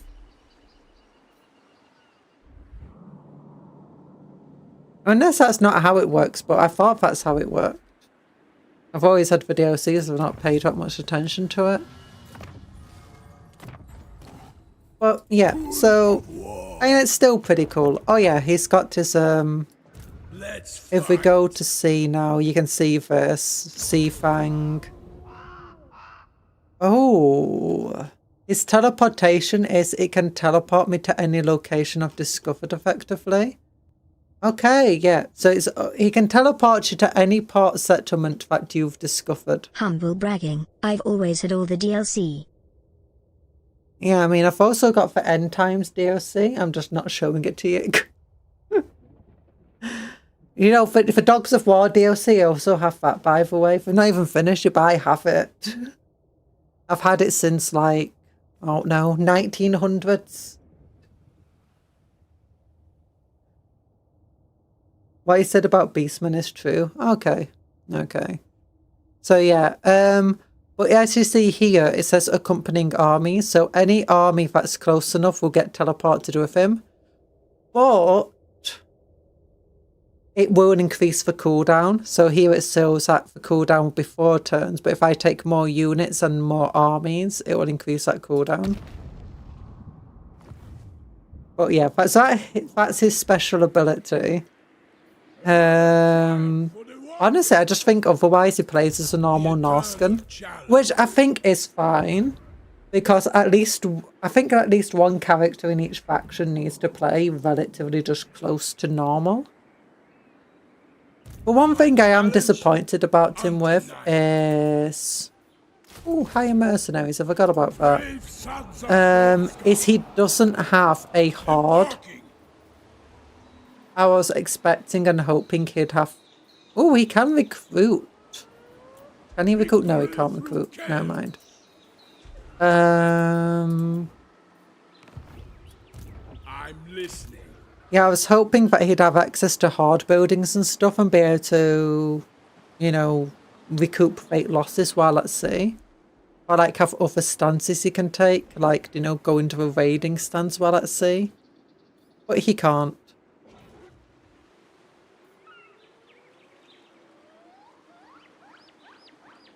So, ooh, oh, so it shows Seafang destination with this symbol up there. Okay, that's nice. Heart of a Hound. I can't bring a loot to fair. I think if I wanted to bring a loot anyway, yeah, I'd have to go to one of these Norscan region territories, I believe. But it is nice that he starts down here because Skeggy also starts there, so he does actually have someone he can potentially confederate. As far as I'm aware, Skeggy doesn't have any drastic threats to its survival very early in the game. It does have a little bit, but it can survive a few turns, so you can get up there. Did you see Seafang in law? That thing is barely big enough for 100 people. It's a miracle he can fit a single orb in there. True, but I expected it to be more like... When I say buildings, it's a bit like how Norscan... The reason Norscans don't have wars is because they don't really build proper big settlements. Like your settlement here isn't a proper settlement. Instead, it's a lot of different camps. And, you know, nomadic Norscan tribes who are all effectively following a legion to you. And when you build stuff and recruit stuff, you're not, half the time, you're not even properly building buildings there. You're basically just investing in your local tribes. Second is a magic boat. And third, if the pirates can use their buildings on their boats and stuff, why can't he? But now, the thing that would just make it cool is if he could just raid and attack places without necessarily having to have his own regions. Like, he can move, like, I've got this region, then he can go, you know what, I'm going to go away from here and go up here now and attack there. And he can. And not have to worry at all about defending a settlement because he doesn't really care about them. That would be nice. But it's only nice. Exit to a main menu. Goes, now let's look at the high elves. Yeah, actually, no, let's look at Slaanesh. Did Nikari get any upgrades, by the way? Because I know that Tyrion and Teclis both got updated. Everyone got updated with the new mechanics. But Tyrion and Teclis got specific mechanics especially for them. I think everyone else still just uses their own old mechanics. I mean, I'm not the most well-read on these things, but let's look at Delta. Lokia. Oh yeah, Lokia also got upgraded. Yay. I knew there was someone who wasn't, or at least one person who wasn't within the 3 main factions that got an update.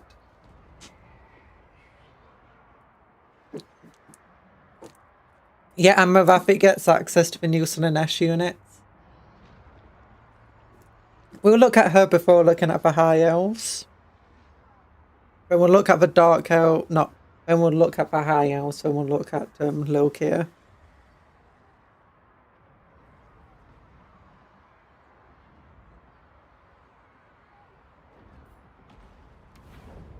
Only the new Slaanesh Elves. Yeah! Ooh! Deep within the chaos wastes, a monolith of marble extols the beauty and the terror of Dakala. Terror of Dakala. That's how you pronounce the name. Radiant malice, which none can withstand. Oh, look at it. Oh, look at her. She's giving him head pats. Oh, she's giving him cola.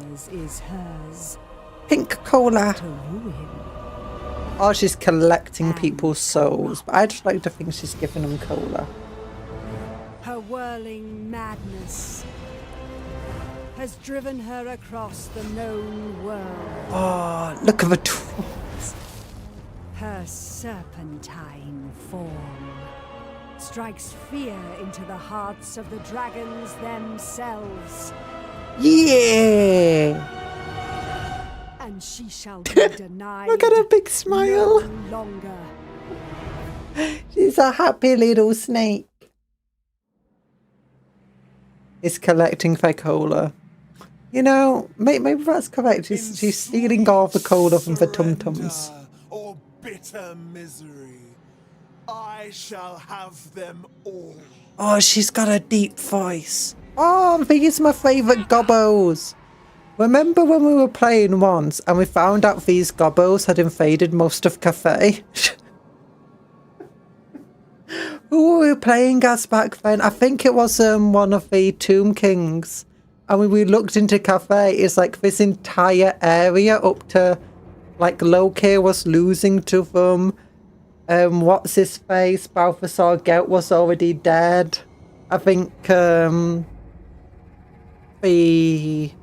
Dragon Prince that starts down here was also almost dead. Oh, it was insane. Punish your gobbles by throwing Delco at them. Oh yeah, I forgot Norscan start up here, which is actually quite good for her. And they've also got the Slaneshi looking thing. Oh wait, they are Norscans, aren't they? I'm not being crazy. I am told you want to Yeah. talk. How disappointing. I was restless for a... Yeah, no point doing any diplomacy with them. But let's look at this. Oh, she's got Pleasure Palace availability. Here, pleasure is honed through sweet torments of never having enough. Yeah, just like Warhammer. Never got enough of it. Thus are laid the strongest foundations of Delca's desire. Decala! I keep misreading her name. Like, I just change it, what it looks like in my head. Decala is a bit Conjuror coloured. She might be her evil twin. I mean, because she's pinky purple. Cupworm! No, don't do Cupworm. No! No! Champions of Slanesh. Oh, they got such good stats. Oh my gosh. I mean, they're not that well armoured. Really fast. Really heavy damage output. Really heavy. Bonus of the infantry 20. I thought the dual weapon guys on horses were good. Devastating. These guys are as good as the horses.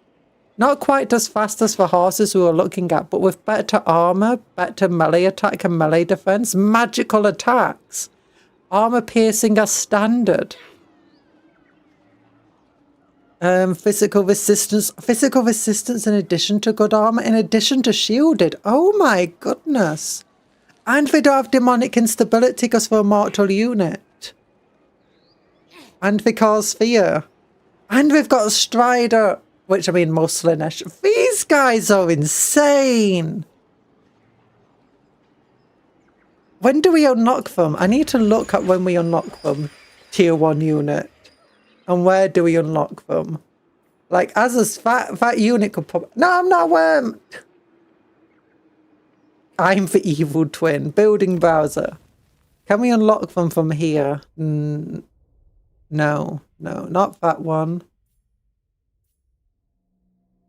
Forsaken of Slanesh. This is Capcom and her evil twin, Capcom. Ooh, the new slime Which balls are one's here. the evil one? I'm not evil. Okay, so Champions of Slanesh, I'm guessing, are only from special places. Enclave of the Killing Arts. Ooh. So this is different, isn't it?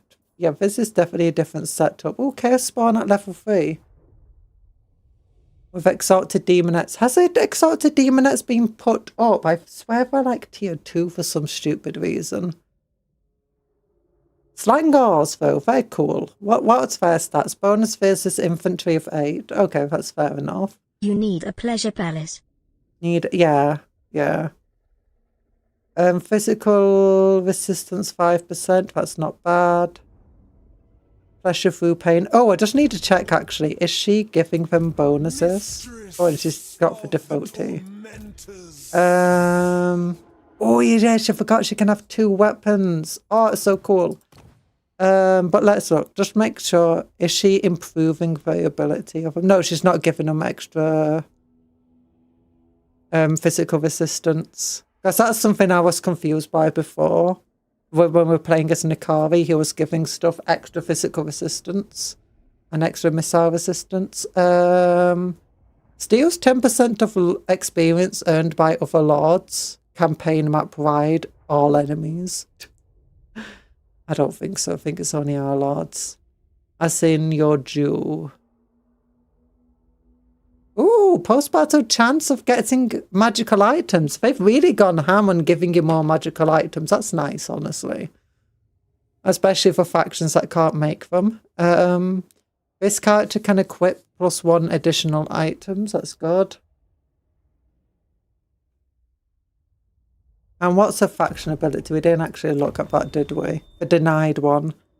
Has access to Torment attributes, granting special abilities, ancillaries, and other powerful benefits in return for decadence. Okay, can corrupt enemy units before battles, weakening them. Ooh. Characters all gain 10% experience. Yes, so she can. Because she's stealing that much. Hiccup. Upkeep -15% for all defaulted marauders. Ooh. +10 physical resistance for all defaulted marauders, marauder horsemen, and hellstrider units. So that doesn't include the champions. Okay, so the champions just get 20% base. That's insane. That's very good. I'm wondering if that was purposeful. Because most of the mortar units only get 5%. Well, they get 15%, but that's because they, whatever.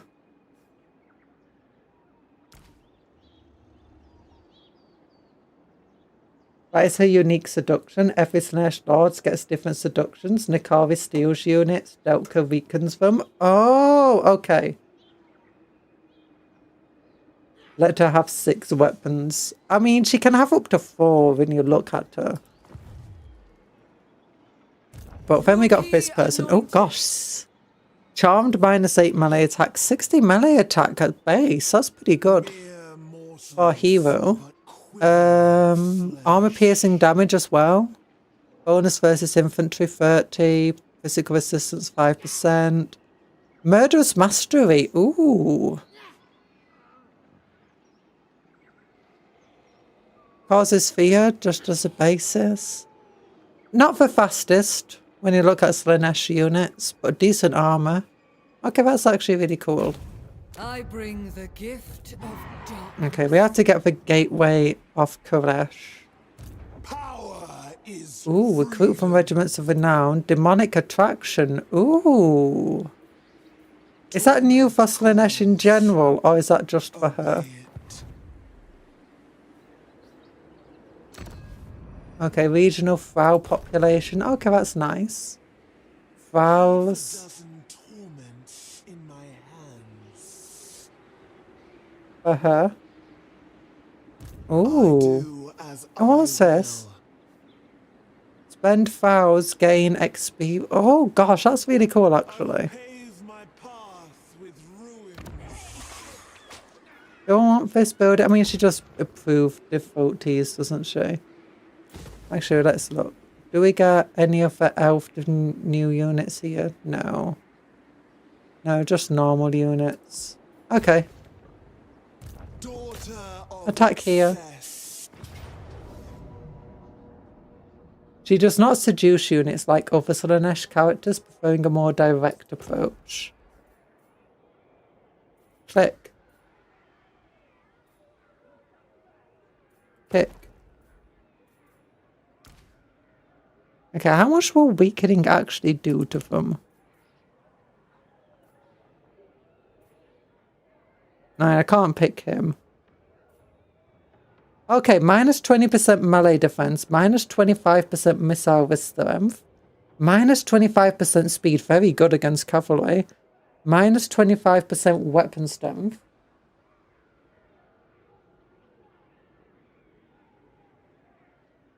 Minus 25, 33% leadership.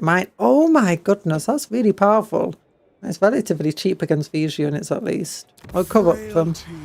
And I can just keep corrupting them, that's nice. I don't want to spend all my money on that.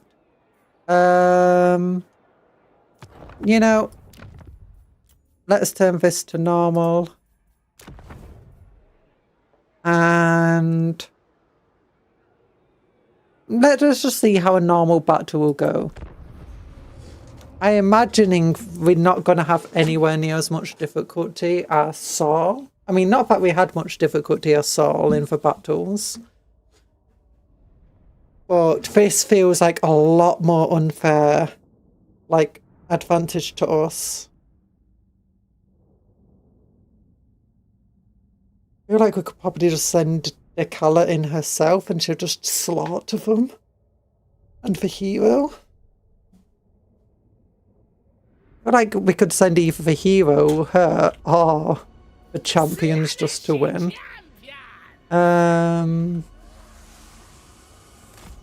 Yeah, 16. They don't have much health. That is one of the downsides to them. Okay, what are these guys like? Oh yeah, they have crossbows. They're like the handbow Corsair guys, aren't they? Can they fire while moving? Strider, immune? No, they can't fire while moving. Range 130. Very good in melee. Yeah, very good in melee. Arguably, it's just better to throw them into melee, but we'll use them as shoot units for now. Stealing a unit is more powerful. Yeah, stealing a unit is definitely much more powerful. What's this? Ooh, lowers melee defense of herself, but does increase her damage output. 69, nice! It did that on purpose.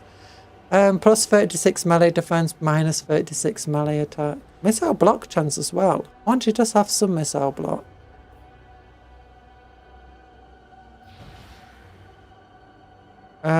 Physical resistance is 20. She gets devastating flank because she's very fast. So don't just charge her in. Let's put it on the side. Oh, this is a very good starting place. But look at all the pink trees. It's very Slaneshi looking. Very pretty. But let's just send the marauders charging in.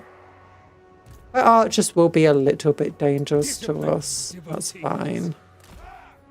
You can join the marauders at the front.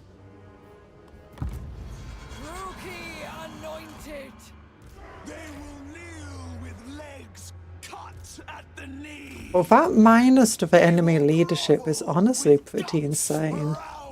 This is a very pretty map. I've not really thought too much on, do you know, the actual battlefield map. I thrum with anticipation.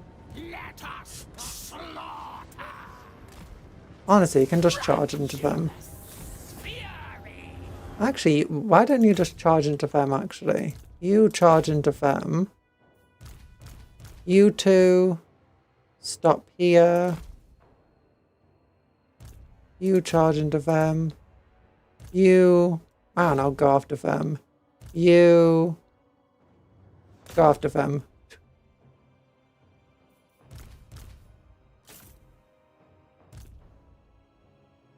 Do. Is that like a permanent thing? Wait, no, 30 seconds. Okay. Yeah, they're going through them pretty effectively. They're being shot at, but they're high armor. Probably gonna do pretty good. Shoot them. Oh yeah, she's very quick. I forgot about that. Go and hunt him down. Yeah. Oh, and they successfully chased them down. Our guys are successfully shooting them to shreds. Yeah, we're just tearing them to pieces. No abilities on these guys. Just charging in. Oh yeah, you go. Oh my gosh, that unit's gone. You know, charge into the back of them. Yeah, just keep chasing. Actually, no, there's no point chasing them down. Just chase them down. Go into melee, stop firing, just attack the enemy army. Pleasure. Oh my god. Oh no, I thought she just killed him. She did not. Spinning destruction. Spinning destroy. Oh, she's a Beyblade! I thought she looked familiar. For orders. Gifted champions! Where are the gifted champions? Oh, they're there, the back of the enemy. Go on, Dirk. How good are you at chasing down enemy units? Dance. Let the mask be I think that actually got jealous. rid of whatever I wanted her to do. Murderous craving. Okay, you're not good at chasing him down. I just want to... Like, the female noble was quite good at chasing... Look at her go! She is a spinning destruction. Oh gosh, yeah, she is really not good at chasing things down. Look at her. She's spinning around. Oh my gosh, they nerfed with crossbows. They used to have 20 armor piercing shots, now they have 30 non-armor piercing. It makes sense. They feel more like a melee This unit is me that when can I just eat too also much shoot. sugar. I want to give her a speed boost so she just spins like that at normal speed.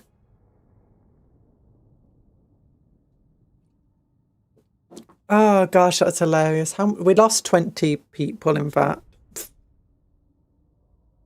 Yeah, we definitely... I mean, testing it out on goblins isn't a good way to test it out. I mean, goblins can be pretty strong. It's just they're mostly strong in numbers and like later game when they get access to, you know, better tech and bonuses from high level lords, and where you can combine different types of units to do different things. But early game, goblins are one of the weakest things. Okay, files of replenishment. We didn't suffer enough cash. Actually, it would be enough to... Oh, no, we did lose some of them. Maybe friendly fire?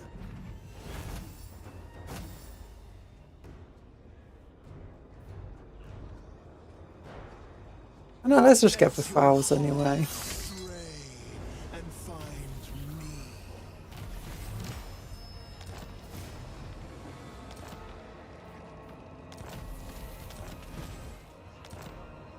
And we click there.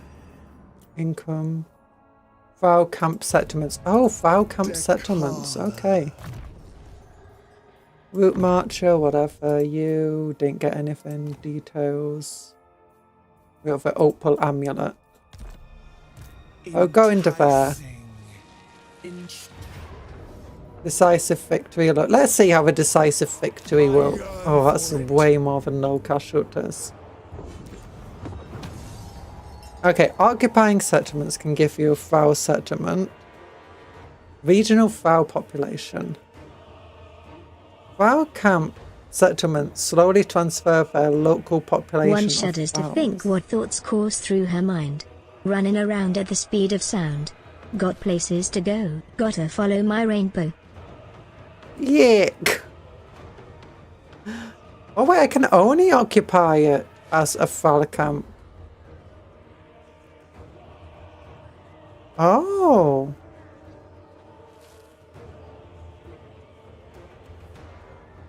Why? Now give me files. So let's look. What does it say? Foul camps have economic settlements used for harvesting the local foul population to siphon to the global pool and provide income. Settlements which deplete their regional foul population operate at significantly reduced capacity but can be converted into tormentor holds simply abandoned. Oh, I cannot have two. Okay. These may last a while. So I'm guessing the foul population goes up as well as down. Okay, I'm gaining all these items, but none of them are weapons. Casualties. I mean, casualties would actually be very good for her with a foul thing. Back to reinforcements time, yeah. Drawn to decadence. Normal stuff here. Normal stuff there. Normal line here. So otherworldly reflexes. 360 missile block. That's pretty good. It does look like she just Jedi's them. 40%. Oh, that's higher than expected. 40% block. Okay. Increases abilities of champions. Elven hatred. Yeah. Supple and supply. Wait, she gets Elven hatred. I thought she was no longer a dark elf, apparently. Campaign, movement range, Slanesh, corruption, passive Wayfarer. Or does she not have oh no, Wayfarer is different from Strider. Yeah, it gives you more acceleration and de-acceleration. So yeah, better at getting in and out to combat. Enables eroding poison attacks. Ooh, is that a damage over time one? Yeah, damage over time, nice. Enables eroding for Marauders mod. Okay, she's got really good with Marauders then. Dagger Dance, melee defense, unyielding assault. Seen a lot more unyielding assault things lately, which is interesting. Whirlwind of play. Oh, she can turn into a whirlwind. Oh my goodness, yes. I'm not sure if that will be very good on harder difficulty since it looks like it doesn't move. And it lasts 6 seconds. I imagine as soon as you start activating it, the AI will just move away from you, but you never know. Sometimes they don't. I imagine that she could easily turn into a Doomstack. A one-man Doomstack or one-woman Doomstack, because she does start with 20% physical resistance. She has eroding poison, which will make her very deadly. She gets 360-degree missile block. She can up her melee defense using this thing. And minus 36 melee attack isn't that big, to be honest. Yeah, she can really turn herself into, I imagine very quickly, a one-man Doomstack. Okay, yeah, that's pretty cool. No, it's amazing because enemies keep trying to attack her, die, then more keep coming. Oh, okay, that's good. That's good. You just know, I just know sometimes it's like you put down a vortex, especially, and the enemy just decides to move away from it, and it does absolutely nothing. And for harder difficulties, you know what? Let's go after replenish too. But what else do you have? This is all cool stuff. Yeah, you don't get the bonuses there. Code on Demonic Steed, okay. Elven Grudge for them.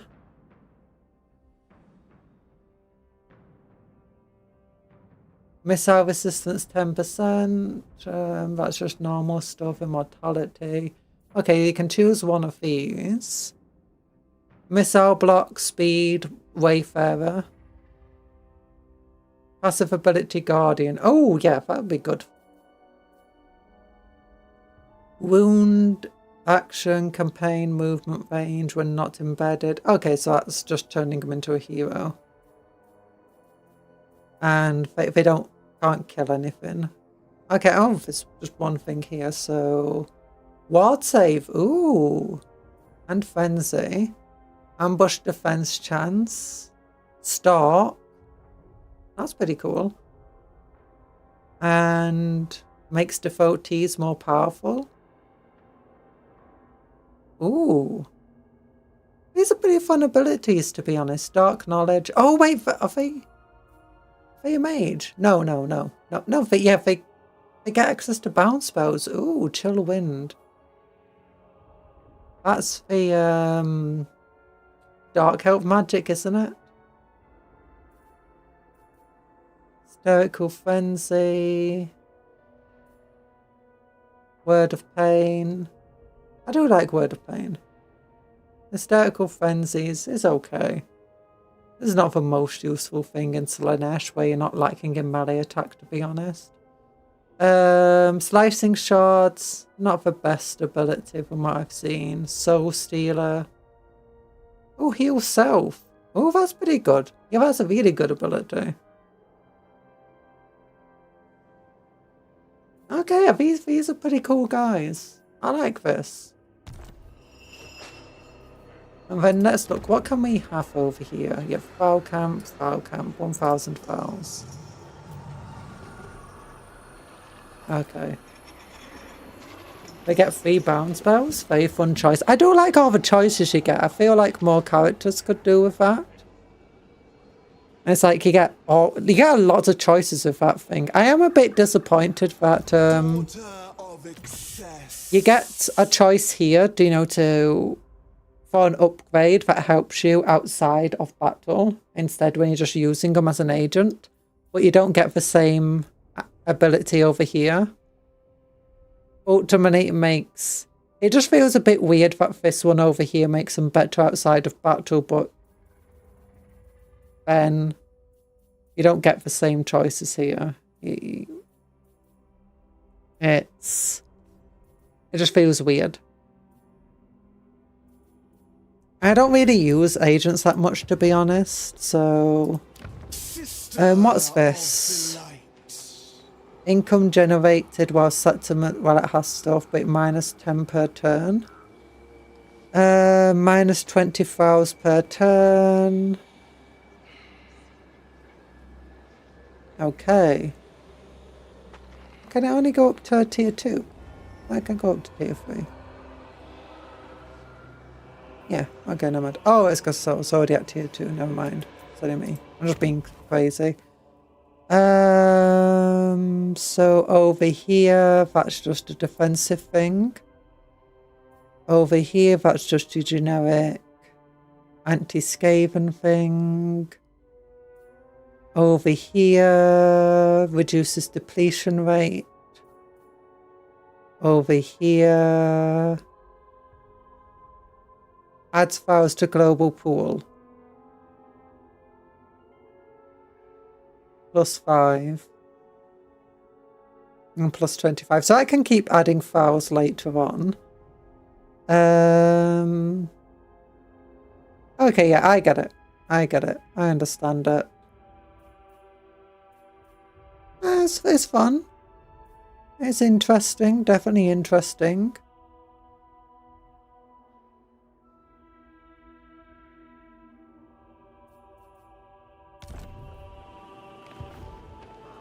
So that means you eventually get to a point where you pretty much have to change it to a tormentor camp. I guess if you abandon it and then attack it again, will you be able to get more fouls? Not like Slaanesh, lacks good agents. Yeah. So give I mean, yeah, just go with some spears, I guess. Actually no, one of each. I like them. And then let's look at the tech tree. I've not looked at the Slaaneshi tech tree. Oh gosh, this is so... They've got so much more tech. They've got an actual tech tree. Oh my goodness. It's an actual tech tree. Oh my god. That was like the worst part of when we were playing as the other guy, Nikari. Growth +15. And they've got good techs. Oh my goodness. Proliferate cults costs. Wait, do we have a proliferate cult up here? Oh yeah, there we go. Proliferate cults. And it costs a fouls. Okay. So they're similar to the devotees. Definitely then. Decadence. And now we've got this here. Oh! Oh, and this is where I can convert it. Oh, okay. Okay. And so there's no... That's interesting. I like it. Bow camp. Tormentor hold. Very interesting. It's very unique. This is actually a really good DLC. I'd say this is one of the so far, I think this DLC plus update is probably better than even Thrones of Destruction. The characters, personally, I don't find as interesting as the Thrones of Destruction one, except her. She's probably on a similar level to Torment. No, probably Elisif. Because, I mean, I love Torment. Torment is like a model from my childhood that I always wanted, and Elisif is a model I had 2 of. Mostly because I bought one and then it was defective, so they sent me a second one. Oh, so yeah. But yeah, this, like, it's definitely, it feels a lot more unique. Hi, Bob. I'm not thinking the tech tree looks so excessive. I mean, it's pretty good. Alluring Sisters. Ooh. Oh, immediately get hero requirement 3+3 for allure S's. That's good. Ward save for all characters. That's definitely helping create that single character doom stack. Heal capacity for cultists. Okay, this is really good actually. Really powerful. It's hard to choose which one I want. And more demon reforged. That's nice. What about this type of stuff? Yeah, replenishment. Oh, replenishment. Finally. Oh no, that's just replenish movement. Sorry, never mind.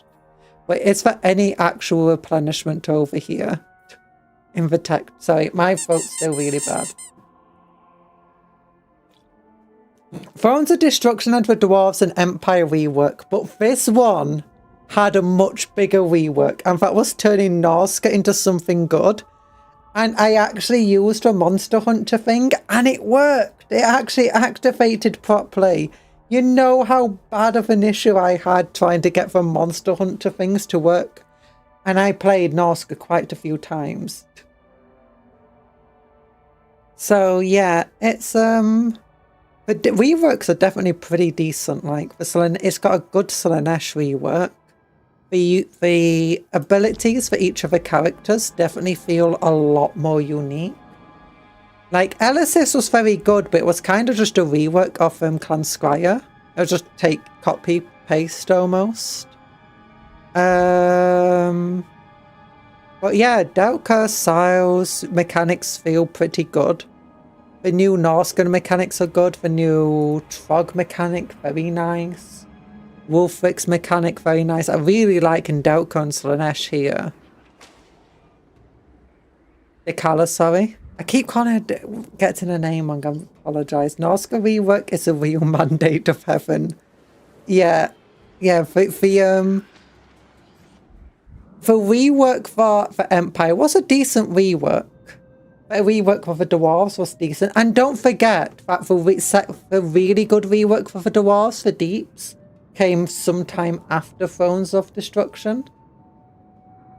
Like, they got 2 reworks in a row pretty much. And it was very nice. They did a very good job with the stuff of the Deep. But yeah, and also the new units. I mean, for new devotees, they're not that unique. But like the Champions of Slaanesh, the new snaky things, and they're very unique models. Although the Toad Dragon was a very nice model as well, and the new Rot Knights and stuff. But I'd say it's definitely on par, if not above that. It's definitely, and I've not noticed many bugs.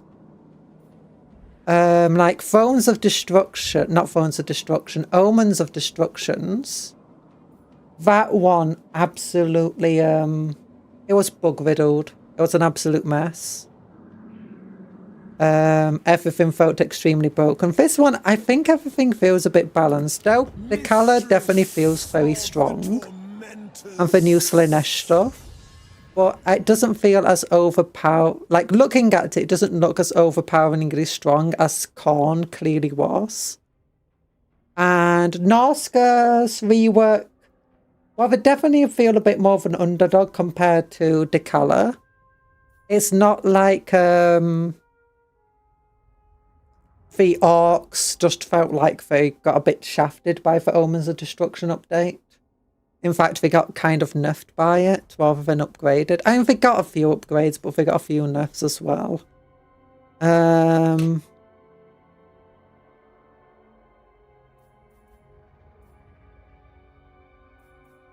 And then after, the one good thing about the orcs end up getting nuffed into oblivion. Well, not to oblivion, actually. The squig herds are still very good. What's this? The property, replenish movement, Lord. Oh, upkeep of Lord reduction. That's nice. Yeah, these are pretty. I mean, 6 turns for each of these, so it's pretty hefty, but you get very good rewards for waiting 6 turns. Diplomatic relations with Dark Elves. That's nice. Diplomatic relations if you... Ooh! Oh, this is what I wanted. I wanted more better diplomatic relations with different factions. Yeah, that's really good. I like that. What's this? Reduced rune time. Okay, that's nice. Diplomatic relations. I really like this. That's the one thing when we're playing as Nikari where I felt like it wants you to be friendly with other factions, but it was actually hard to be friendly with other factions. I mean, you were okay with them. It was definitely easier than if you're playing any other Chaos faction. But yeah, gets in plus 50, and you can just rush that. Get plus 50 diplomatic relations with pretty much every faction other than Lizardmen. And yeah, Lizardmen it looks like. And maybe Korn, Sinch, Nurgle. Yeah. I spent a year on this DLC. If it had bugs like Omens of Destruction, I would cry in Chinese. The only bug I've seen reported is that Beastmen lost the ability to recruit for Cupcake trees because of spelling mistake of a code. Oh, okay. To be fair, that's fair. I mean, to be fair, even with that, I genuinely still expect bugs because it's CA. Ooh, plus 50 files per turn. Not seeing any replenishment stuff here. I mean, I kind of... Because that was the other issue. It was like we did not have much replenishment. I imagine maybe that's still going to be a weakness of them looking at first. And these just seem like bonuses for your fighters and stuff. Doesn't seem to be any economic stuff here. Just making you... Oh, there we go. Replenishment rate. Yay! It will take a little bit to get there, but at least we get some replenishment rate.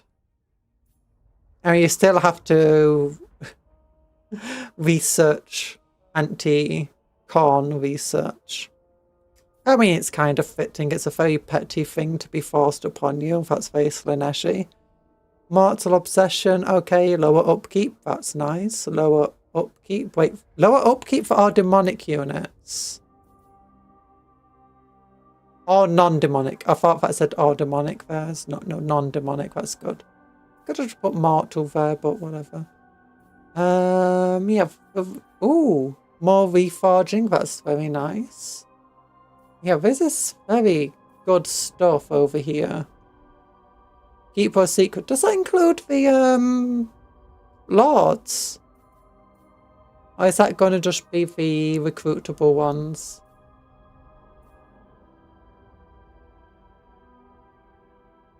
I imagine just the recruitable ones. Oh, and then what's this do? Armor-piercing weapon for everyone. And Wayfarer for everyone in the army. Okay. And Stark for the lords. Okay, this is really cool. While we're here, I actually want to just recruit another lord. Just to... Herald of Slaanesh, Chaos Sorcerer, Lord of Slaanesh, Chaos Lord.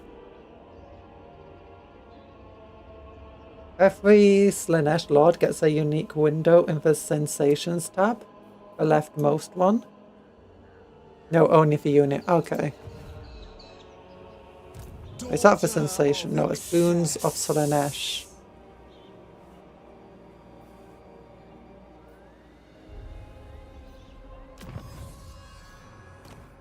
Oh, so this one's unique for her. Oh yeah, it goes 50 files per turn. Obviously it's going to be unique for her.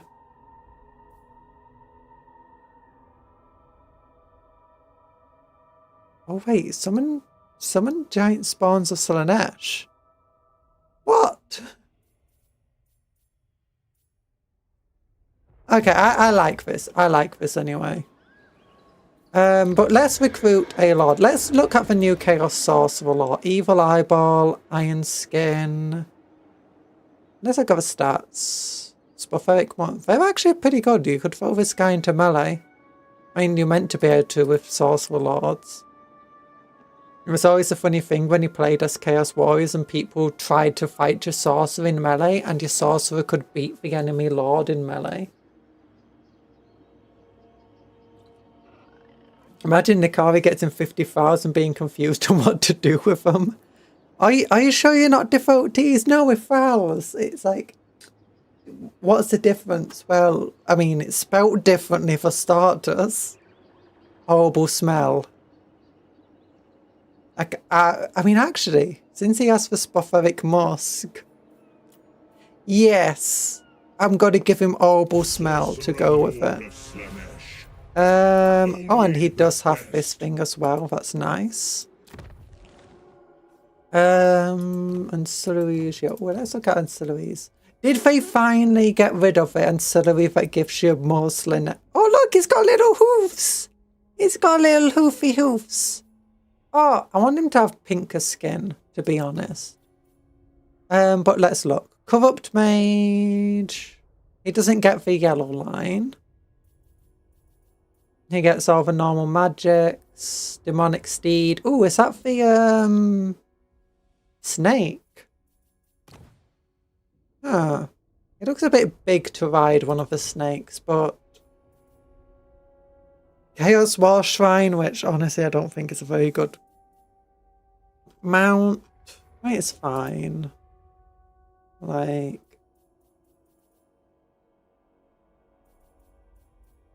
actually, can I look at what the no, I can't look at what the War Shrine does. But Hearts of Iron, just figure loss reduction, that's kind of normal. Normal stuff here, normal stuff there. So Corrupt Mage gives you magic power reserve per turn. Ooh. And miscast chance for all enemy spellcasters. Okay, that's nice.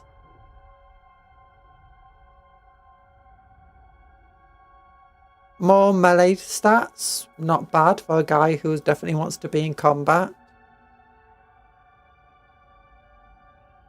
They didn't, lol.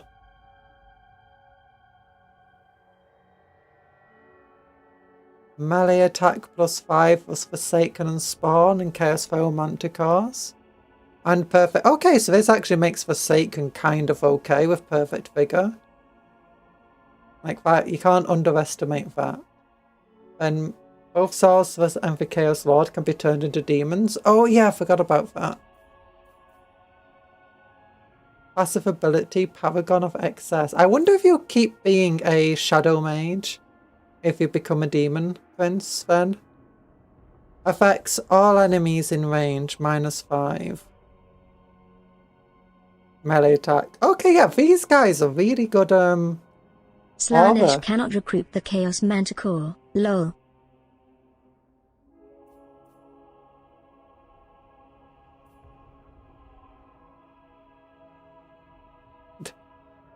Wait, we can't actually recruit for Feral Manticore, but we can upgrade it. I mean, it's just if we steal the Manticore from somebody. Actually, we can't with this person. That's what Nikari does. Oh no, we can get it. That means if we recruit a Chaos Manticore from a vassal, we can do it. Yeah. Allied recruitment. See, for just thinking ahead of the game, Talan. Allied recruitment. We've not had enough characters that can actually boost allies. This guy can't. Oh, but... Come, and I will. Oh yeah, we've not actually chosen anything. What do we want to do? I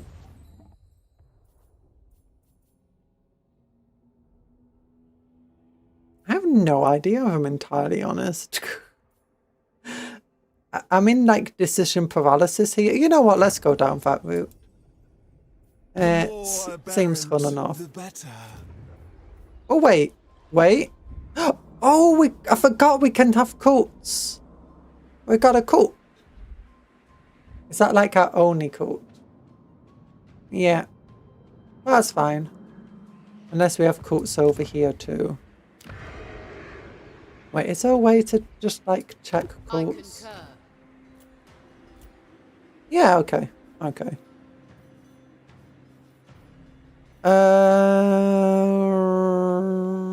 Don't really want to do that one. Don't really. What's this one?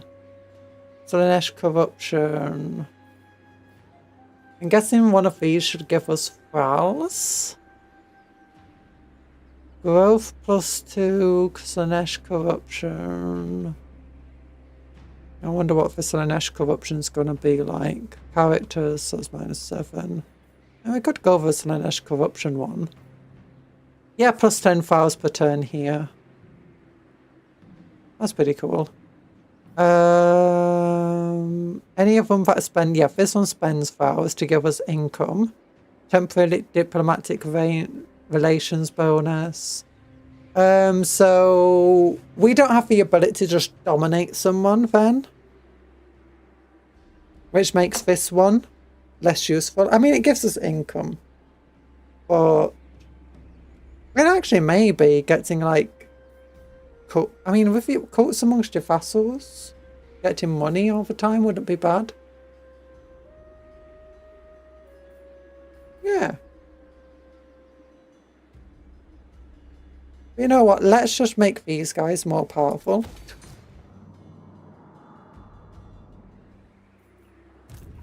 Not that it will matter much. Oh darn it, I meant to have like a bit of a break after looking at the Norskans. Okay, I'm going to take a bit of a break. An exercise break here. So it'll just be 10 minutes. We'll be back soon.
I'm back. Hi.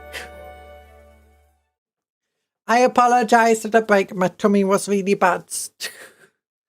And I had a little bit of housework to also get done. But here we are. The turn ended. Nothing special happened, it looks like. Oh, they got a level up. Hi back. We're chat. No! You got me. You got me. Okay. So, do we get a raiding stance? Yeah, we do get a normal raiding stance. And we did suffer a lot of casualties before. Okay, we don't actually have that much. Yeah, it's mostly fair territory. I serve the Dark Prince. No. Yeah, it doesn't let us replenish. We don't have any magic. I don't see any armies of theirs. Oh no, our Norscan friends are being killed off. No! I'm just going to get to the edge of our territory and hopefully we'll have enough movement. Oh no, I do see an army there now. You know what? Ambush stance. You should probably move up to here. Sensation beckons.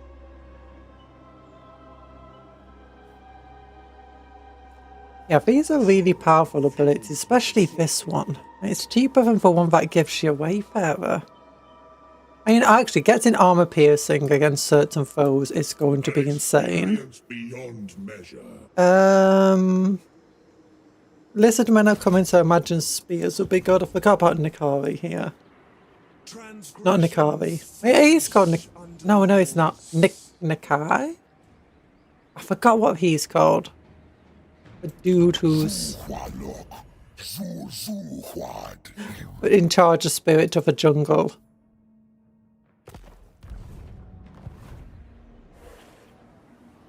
The bitterest poisons are the sweet. Okay, end the turn. Our Norscan friends are being slaughtered. Oh no, anyway, I mean, they weren't really our friends. They're just like, oh, I wanted to fossilize them. Never mind. Our Norscan friends are being slaughtered. Oh no, anyway. Cuptle, you're being so slow. Oh, that's what I never checked. I wanted to check something with Cuptle. Commands. Ungrouped. Say commands. Edit. Can I change you to... No, Streamlabs. And you are being slow at paying me. No, Cuptle, you don't understand. You owe me money. Oh, goodness. Oh, I need to check something. I want to check something. Blah, blah. Geo. Nope, stream elements are still down. Well, whatever. Okay, they're not sending an army my way. See of them to do that. So we'll just attack. Oh, decisive victory. I'm honestly kind of surprised it would give me a decisive... I mean, we do have much more powerful units than them. But it's just surprising that I'd actually, you know... Because we don't have much arm. Did we change how the Art of Assault works? I mean, I guess the champions of Slaanesh pretty much could probably win this fight by themselves. How much money do I actually have?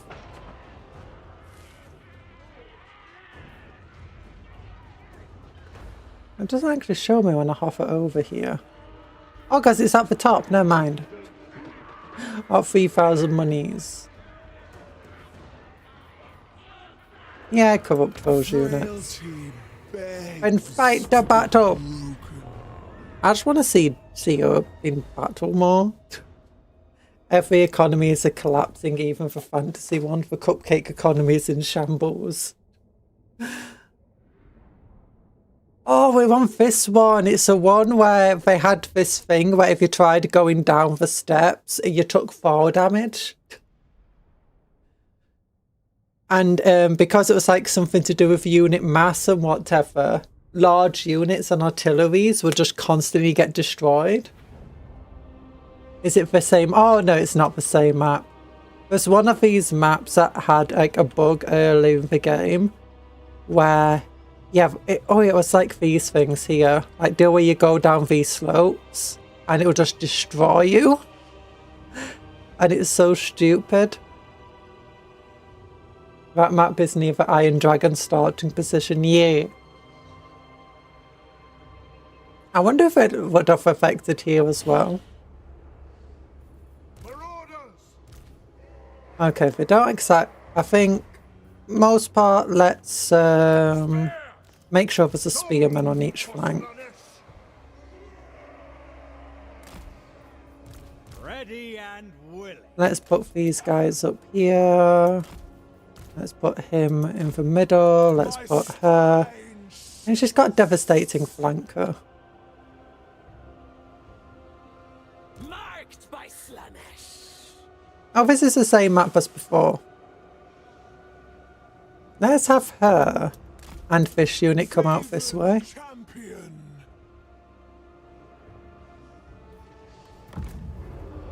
Druki anointed. There's a good chance that they might start moving towards us. Beauty of my blade. I shall seduce. Oh yeah, she has that thing. Opal amulet. Gifted champion. Speed 65, speed 84. I'm sending spiders. Well, those are the units we weakened. A more intimate spot. A deathless. You know what? You just charge into them. The vipers. Oh, you two are being shot at. Not shoot them. Everyone else just charge in. Oh gosh, they actually attacked us here. Attack the Goblin Wolf Riders. You guys attack them. You guys attack them. And you hunt him down.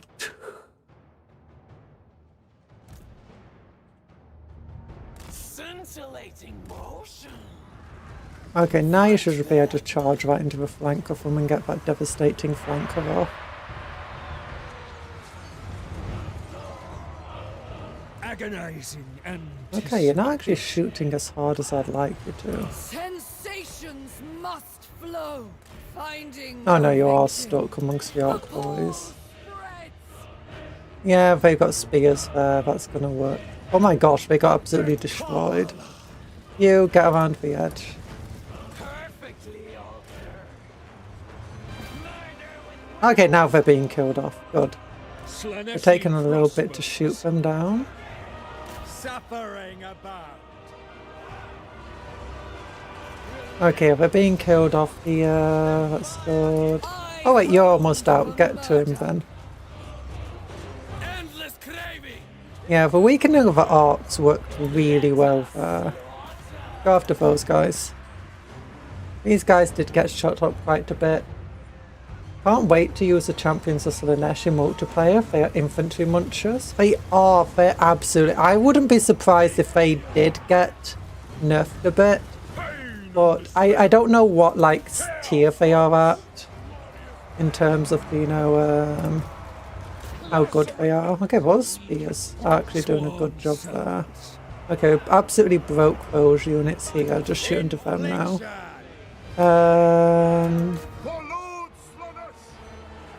Yeah, you're destroying them. Actually, where did Drautka go? Oh, you just destroyed them. No, Drautka, get some speed on you. Get after that dude. How much did you kill? You did decent damage. Yep, now you've destroyed them. Good. Everyone just get into melee mode, attack things now. Go after them. The entire enemy army is almost broken here. Okay, should yet further have begun. Yeah, it definitely did not take much to kill this army off. I probably suffered way more with these guys than I really should have done.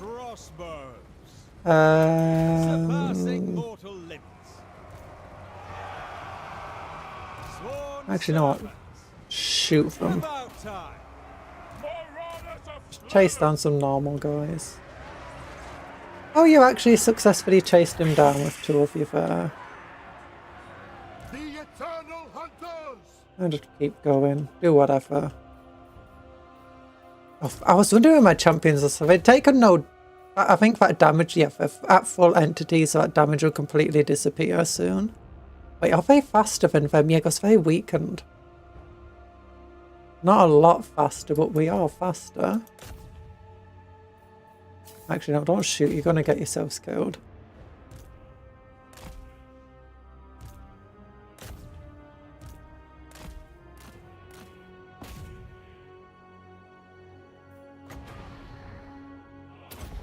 I know. End turn. Cuptle. Yeah. Champions of the Nesh are not really that good in multiplayer. They are weak to magics and they cost quite a lot. Yeah, I've not seen how they are over... Oh my gosh, 221 kills. Yeah, it's like if they're tier 5, I wouldn't be surprised if they're a tier 5 unit, because honestly, they would be worth a tier 5 unit. I imagine they'll be tier 4.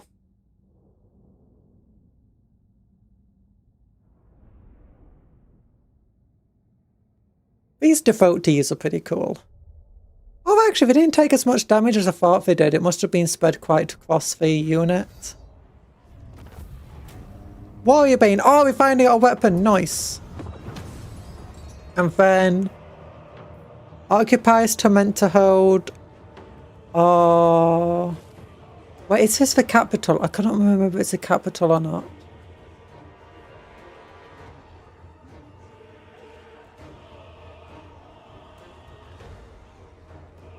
Yeah, well, it was sat. Okay, it's not the capital. I wonder what Gift of Slaanesh does for us then. Because it definitely was very worthwhile giving it to... Well, my computer's getting a bit warm at the moment. Got my windows open though, so hopefully it'll keep it cool. We can't see what it does. Occupies a Fowler camp. Fix that up, and then what do we want? I think probably the one that reduces the foul decrease per turn. Yeah, that's regional. Ooh. Oh no, that's not. Regional's different from province, never mind. And it gives growth. Okay, that's a good one. Oh, and what's the axe? We can do anything worthwhile. 100 fouls. Get growth and control. That wouldn't be terrible. Ooh, research rate plus 12. Only 100 fouls. Ooh, wait, how do we get the decadence again? Oh, pleasure palaces. I need to attack like a major settlement to get a pleasure palace. So it's quite similar to the dwarves in a way, isn't it? Yes. I've heard a lot of Slaanesh demons could have silicone implants. Pleasure and pain. I mean, oh yeah, I saw that thing. Oh, it's him. It's him. Nikai. Yeah, Nikai. Oh, his army's pretty weak at the moment. They've got a settlement. They've got a garrison and, you know, some forces. They might be able to beat Nikai. Imagine if Nikai just... I've got no mods installed at all at the moment. Because I uninstalled them all when I was getting a bug, but it didn't fix the bug. And I just forgot to turn them back on.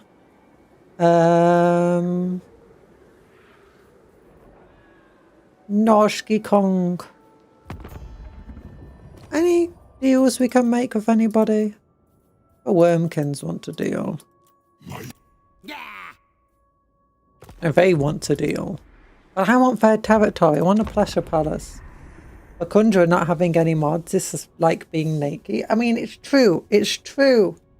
Mods make the world go round. Oh no, he lost. He won the battle. Never mind.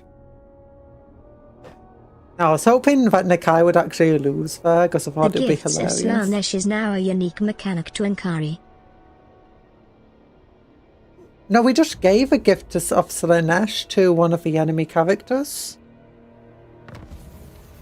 Unless it was broken. As if I can... no, it won't show it here. Records. Last turn. Oh yeah, I've got like things off. Traits and items. Maybe. Characters.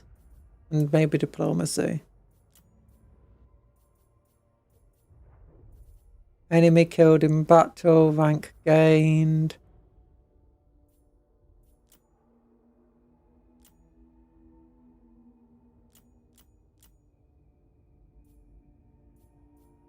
Give us an Ash given, yeah. You have bestowed a gift of Slaanesh to Muga of Cluster Eye. How charitable.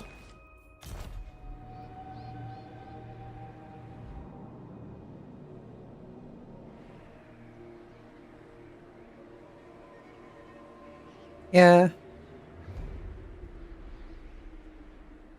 Okay,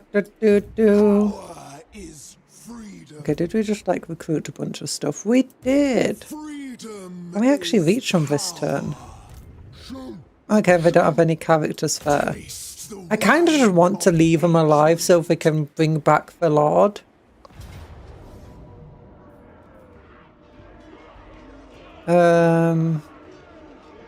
I don't want to fight to settlement battle. There you go. Pleasure Palace, yeah! Oh, and I can spend... oh, that's cool. It's a bit like Skaven stuff. It will not last for long. I had no choice. Like, I could have sacked it and then come back, but whatever. Yeah, I know about this stuff. Okay. So, yeah, she can only go through the mortal one. Oh, and it costs vows to level it up. Okay.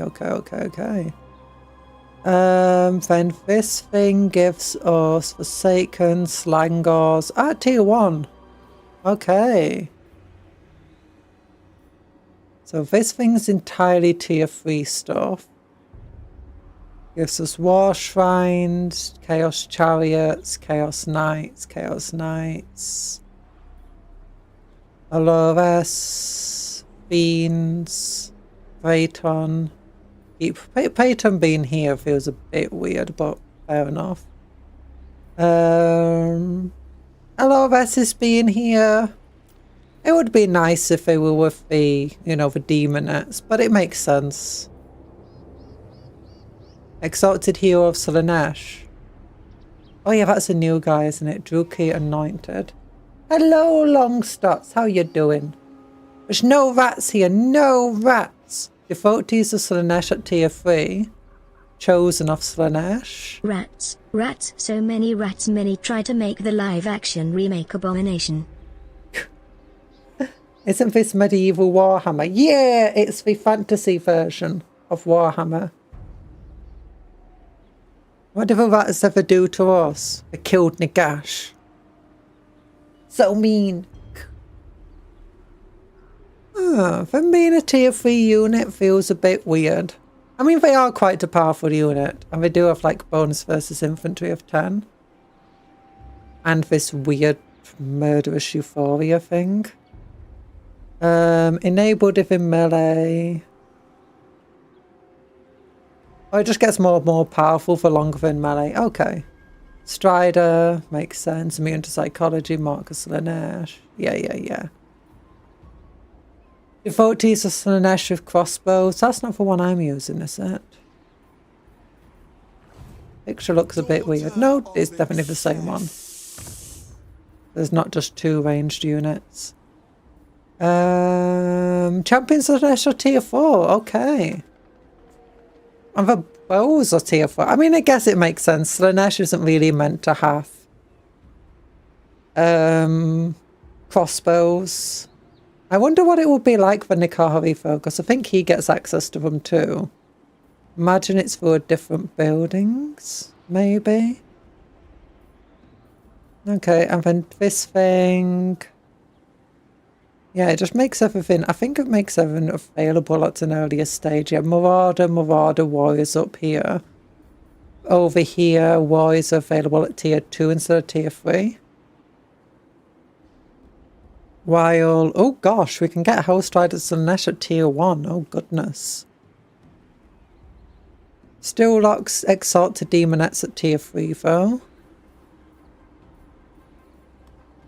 Not that. I want to do building browser. Can we get Exalted Demonettes over here? Yeah. €20 worth of scathing interns only. I have to imagine they have to make a conga line to bring the sword through the tunnels. I think that's effectively what it was meant to do. It didn't instantly kill people as far as I'm aware, like the Fell Blade is a weapon. I believe a Fell Blade is a weapon you can give to the characters, it's just... And some can survive it. Giving us some armor would be nice. Oh, I think we can wait for that one. Replenish troops. Oh yeah, now we can get replenishment here as well. Oh yes. We can actually replenish troops at a decent rate. Slangors. Oh, let's get some slangors. Yee. The Slangor picture doesn't really look like a beastman. It just looks like a person wearing a helmet with horns on and, you know, a cover over the face. In that picture, although sometimes I struggle telling what these pictures are even meant to be.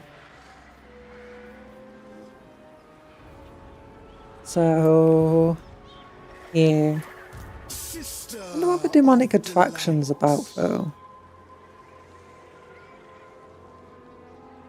I got 1 out of 4, 1 out of 4. Oh, requires technology. Okay, that makes sense.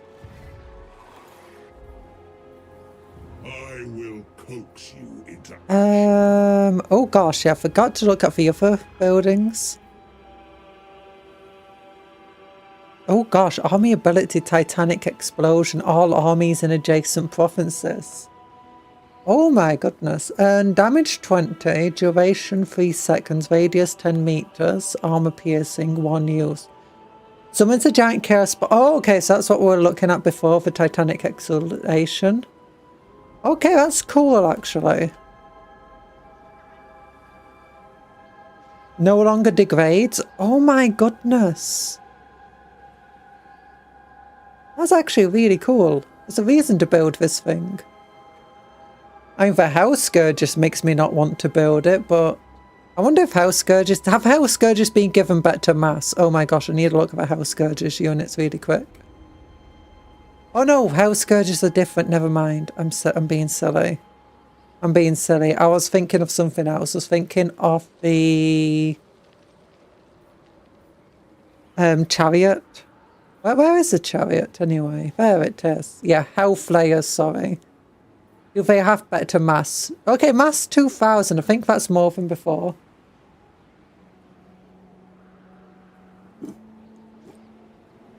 Burn the rats and conjure. No, don't burn the turtle! No! It's conjure. Is it conjurer or conjurer? Both. They sound exactly the same to me. Conjurer. Conjurer! Or conjurer. Basic sorcerer, Alpha the Cadaver. Is it? How lovely.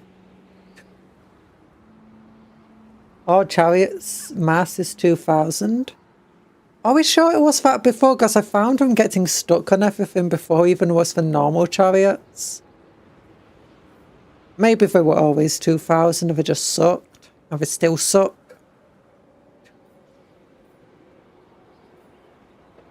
Because they should not have been pinned by infantry as easy as they are. Oh, there we go. Pleasure Seekers. There's a new demonic wormy boys or girls. Worms. The new demonic worms. Tier 5 infantry. Or monstrous cavalry thing, whatever. Chosen Slanesh, Hell Scourgers. Makes sense. But let's look. Economic building. So this is where we get the Allures. Don't know if they've been changed. Decadence plus 3. Oh, we can get decadence. Nice. Income generated 300. Unlocks hero recruitment. Cultist of Slanesh. Okay. Oh, and this gives decadence per turn as well. Okay, that's nice. Can't get this because I already have one. And that also gives decadence, research rate. Okay, research rate, that's good. And income. I might as well just go for income here. And then I don't have any demonettes. Last time we mostly made armies of demonettes and stuff. Let's go and make an army of marauders. I mean, she definitely does benefit marauders and stuff, so...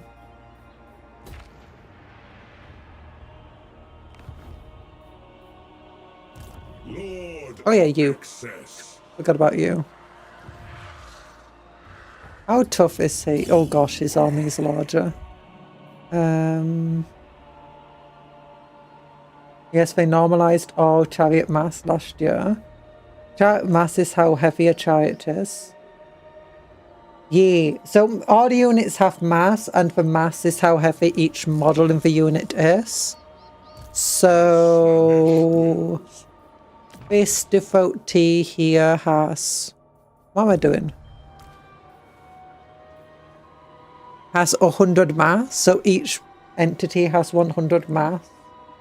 So when a chariot tries plowing through, if there's like 20 entities in its way, it won't be able to get through because they'll be pushing against it effective and equal mass. And with Slanesh chariots being so wide and large, they get stuck very easily.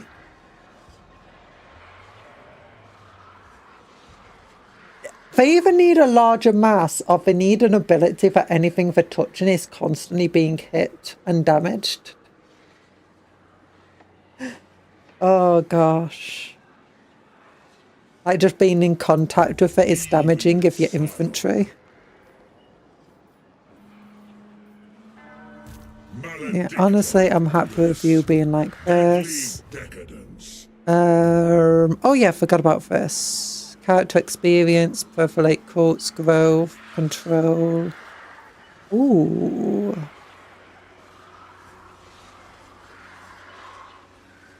No, we'll go for this. Proliferate quotes. Is it going to be worthwhile doing any of these at the moment? Growth plus 50 would be pretty cool.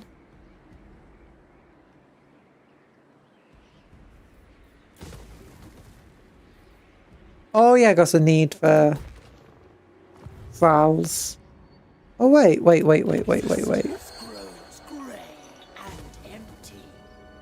Oh Oh yeah, it requires files for all of these buildings. Okay. That's got to be quite difficult to level up for buildings. At least early game.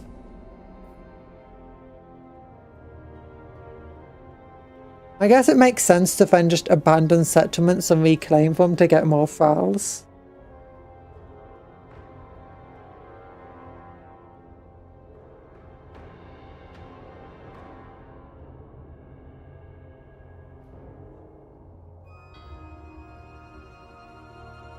Cafe Namwa, yep, that's where we are, kind of. We're in Cafe. All for 12 camps or 100 foul batteries, you need to use up your charge. To charge your pleasure palages, yep. And you get 1,000 battles and from missions and all sorts, so it's not exactly hard to come by them.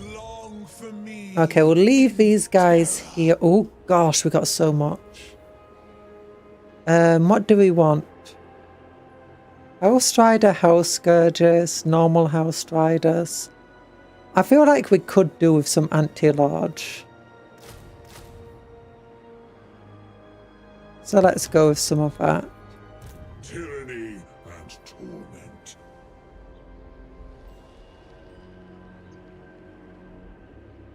Yeah, it's going up over here. That's very nice. How are you doing against Tremble, Mr. for you have Gelt? made an enemy of Cathay. Doesn't look like you're doing very well against Gelt. And when I'm the strongest position over here... Oh, we're getting decadence.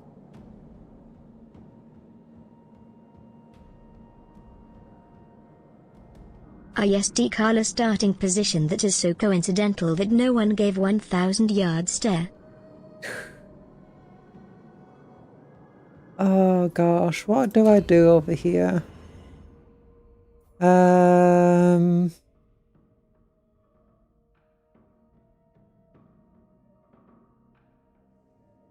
Tormentor tributes. Oh, there's Tormentor tributes. I need 200 decadence to unlock them. Okay.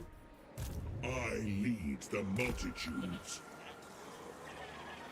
Okay. Oh, I wonder if raiding gives us files and stuff. Sorcery is a conduit to Slanesh. Like if we go over here. The one thing about attacking these guys, which I don't really like, is just how ridiculously fortified the settlements are.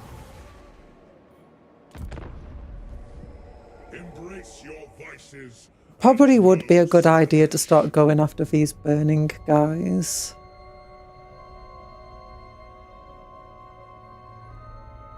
He's not in exactly a position where he can attack the enemy. This dude, I mean. Because he's just too weak. He won't be able to beat any of these settlements.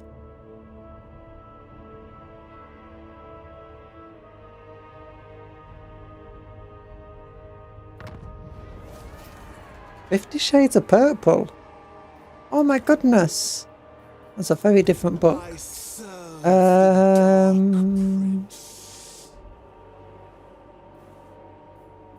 You know what? If I go over to here and then go like raiding. No, I don't get 1,000 raiding. That's a bit sad. Immune to most attrition, income 66. That's not enough. Marching is torment, is it not? You want to go after these dudes? Yeah, I'll go after those dudes. Corruption's seduction. I'll go into encamp stands because we're not actually fully healed up. A sinuous trail.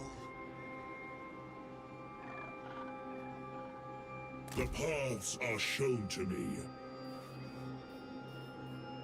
Leave only suffering.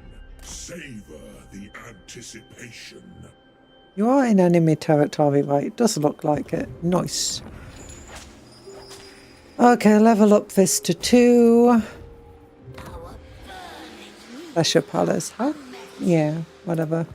End turn. You should convert to Siege. Never! Siege is the worst!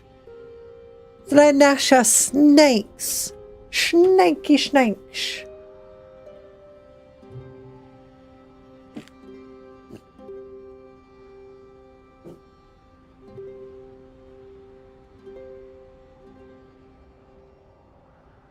Looks like we just lost a battle at that big old place.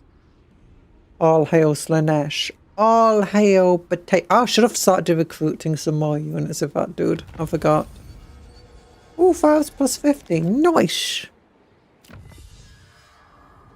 Per turn. 5 cost for boons of Slanesh. Duration of boon. Ooh, that's good. Income from pleasure palaces. Population surplus for newly captured settlements. +1. Corrupt units. It's okay. Pleasure Palace walls.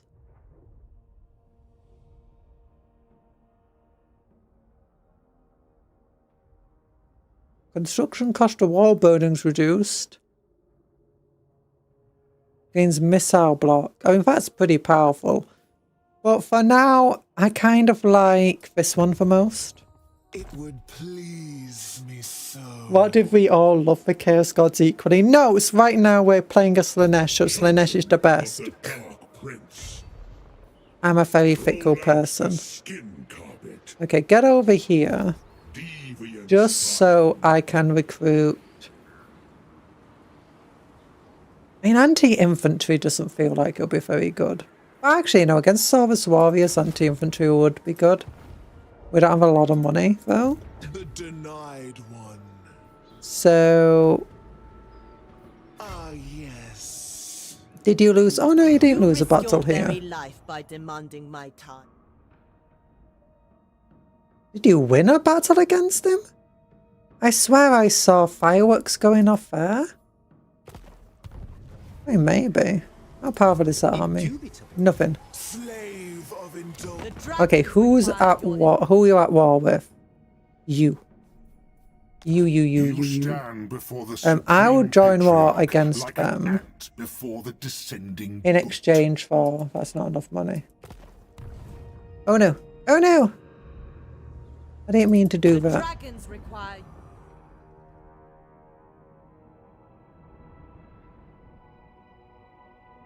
Wait, have I not met Western... Oh no, it's undiscovered. Never mind. Interesting. It's so hard to tell if a Western faction's undiscovered or not. And here you are. Yeah, go. You want to practice stuff? Give me money. Give me money, I'll join your war.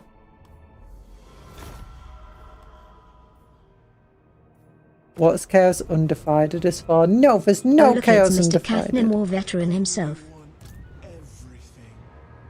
Don't worry, he'll be gone soon. He'll be gone. Low casualties. I mean, I want to trust you when you say low casualties, but then you wipe out half my army.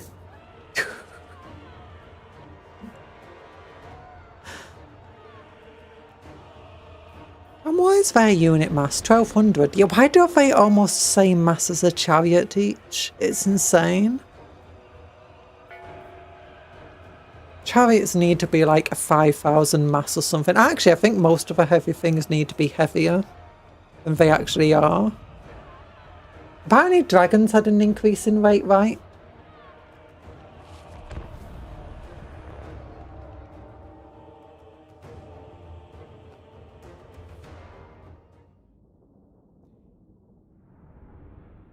Either they need a better increase in weight for chariots, or they need a better way of moving.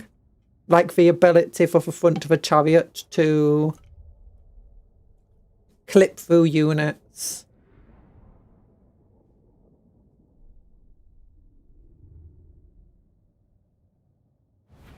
But the parts that can clip through can't be attacked or something like that and can't do damage. Slang. Oh, I want to look at the Slangars up close now.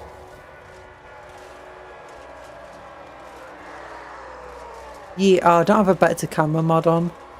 Oh, you look at them. They have hooves. Can't see the feet properly. Oh, they don't have hooves. They look like they got normal tootsies. Oh, no, I got hooves. Yeah, hooves. Hooves. Hooves. Yeah. We got a bunch of different heads. That's cool. Actually, let's look at all the units up close. They're just the... Oh, gosh. How do you use a knife and fork?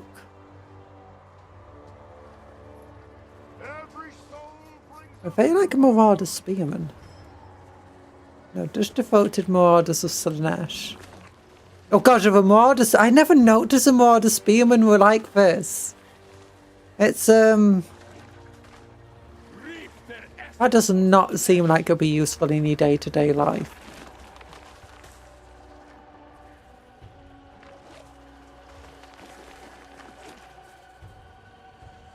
Look at the devotees. If they're just normal, they're just dark elves. They're just lots and lots of clones of the same dot. Are they all identical? I can't zoom in well enough to look at the faces properly, but they look very similar to one another. And there's a lady herself. Hello.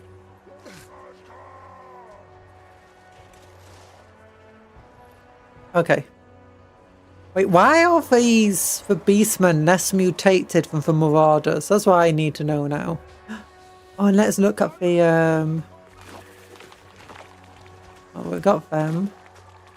We got them, yeah. But where's the others? Where's the blooming? Depravity without bounds. Oh, look at them. Look at the champions of Slaanesh. So careful, pretty. I hear Decala hunts blankets for the tiny snake Primarch. Yeah. The colour is for just the better snake Primarch. We have the snake Primarch at home, the snake Primarch at home. Are you mounted yet? You're on foot still? You are. That's fine. Favored champion. No, I understand, like... You have shields now. And I want to set these guys up in this forest. Now they don't have shields, so they can go in second. Sworn servants. And honestly, I think you guys just might be better in melee than shooting.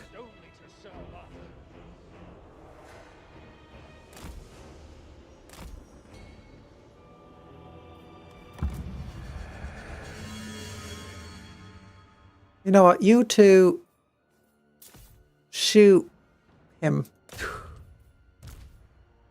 Then you...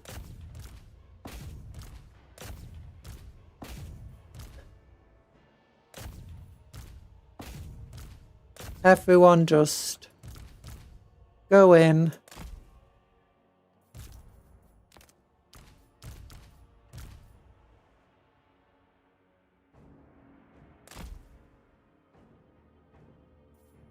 And I forgot about you. Yeah, you go into there.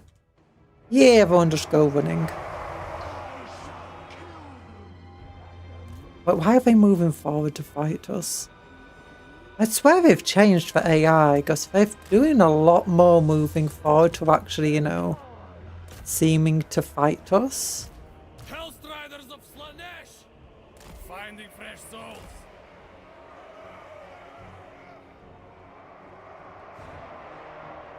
Yep, attack into there. My spine shivers. Champions of Slaanesh. Devastating flanker. The cherished. Okay, and then just go into melee mode and attack into them.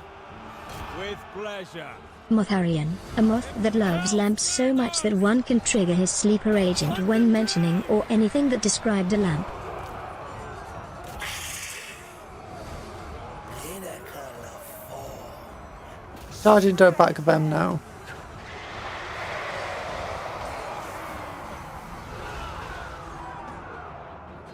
Yep, that's works.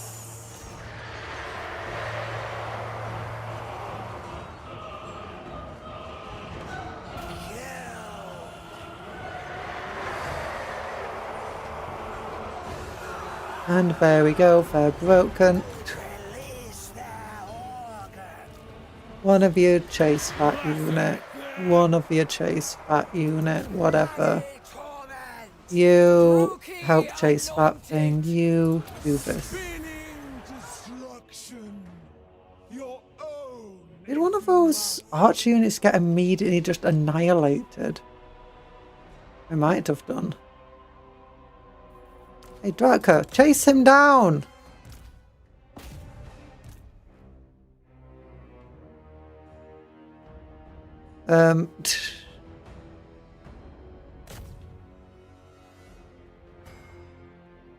Oh gosh, she absolutely sucks at chasing units down.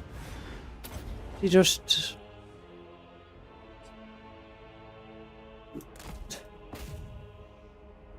There you go. Come on, get him! Get him! Get the experience of killing him! There we go, yeah!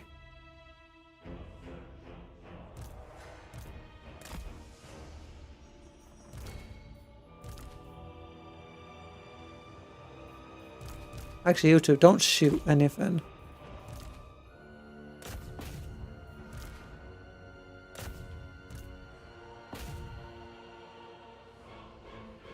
There we go. Oh, yeah. I never checked how expensive they were.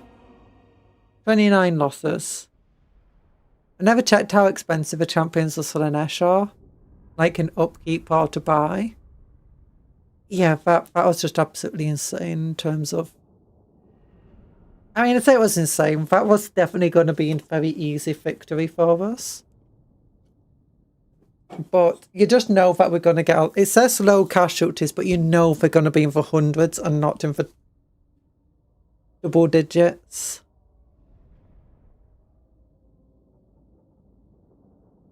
I imagine most of the casualties might have actually come from when the archers got, you know, a couple of volleys in before the ranged unit, before I say the ranged units, the fast units hit them. Fire camp, I guess. You shall not. And ooh, that's cool. Then we've got some wood elves there. Always a danger. Oh, charm shield. I've never even equipped that to her. Hey, you want a potion of speed?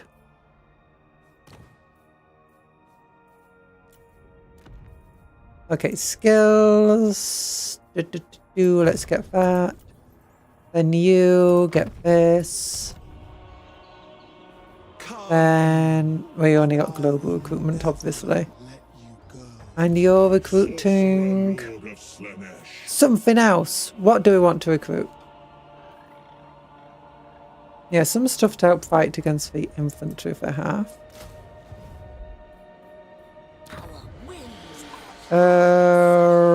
Yeah, I wanted to look at how expensive that's chosen house scourges. They upkeep 438. Yeah, it doesn't actually tell me the price to recruit them. Just for upkeep. I mean, they do have a pretty hefty upkeep cost. That's fine. What is our climate? Unpleasant is frozen, magical, savannah. We hate the desert and the ocean. It's really weird that the ocean is, you know, at a climate that can be inhabited, apparently.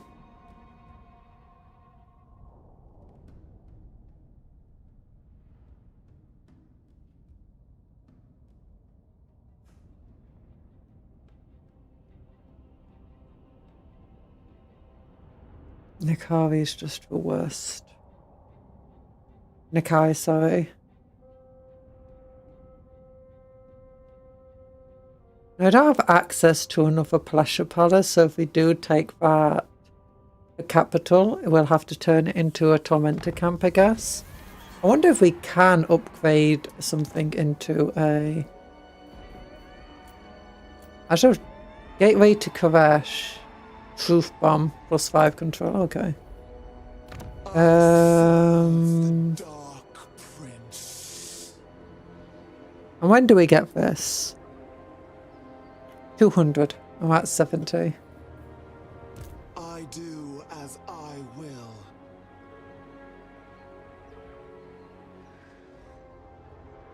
Do we have to cross to get to that? Oh, we do. Okay.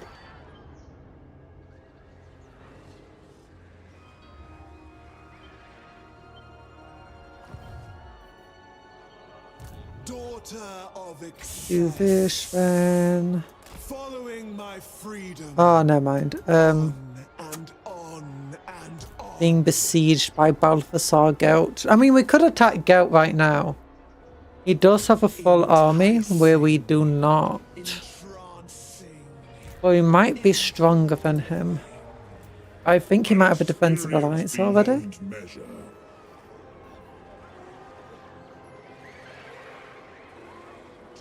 Can't believe Slanesh zealots are persecuting Sinch cultists. There's no Sinch cultists here. What are you on about? And do you want to get some... How good are they at anti-large units? Like, what's the bonus here? 10. And their armor piercings only turn 20. I'm just thinking about fighting dinosaurs. These javelins aren't very good against dinosaurs.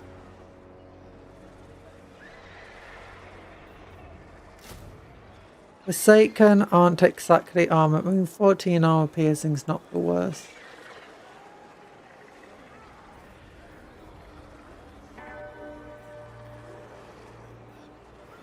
Melee attack 32, melee attack 24, within 40 for charge bonus.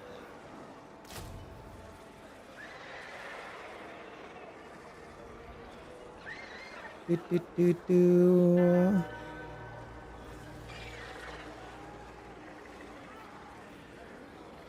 you have a character that has the battle line keyword, do they have multiple or solo?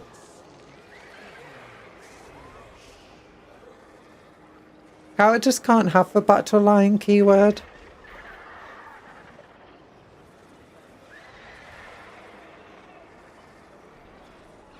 Physical resistance. For all devoted marauders, marauder horsemen and hellstrider units.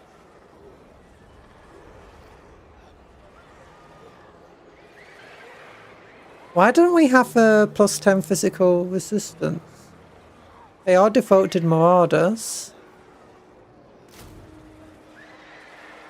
Did I find a bug? I might have found a bug. The denied one. Physical resistance +10% for all devoted marauders, marauder horsemen and hellstrider units. All armies. It works for her army. Freedom is power. Where it's at 15% resistance.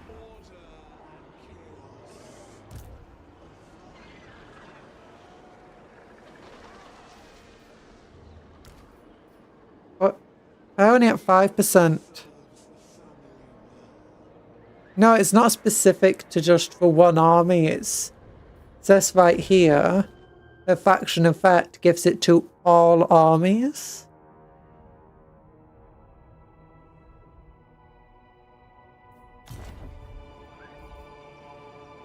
Long for me in terror. Yeah, and if I try like Yes, there is always need for the devout. let's look. Pin that 5%. What about these guys? Devoted Morders of Slaanesh. 5%. Yeah, it's not worked. It's not applied at all. These Velgors have no physical resistance. Or Slangors, sorry. These Slangors have 5% physical resistance. Huh.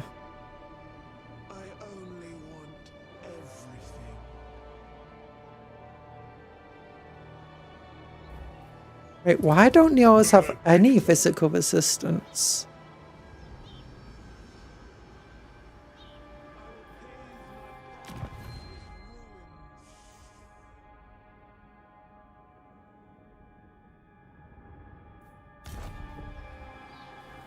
I mean, it's not because of your effect, is it? No, doesn't say you give any physical resistance to anything. Same here. What about you? Nope.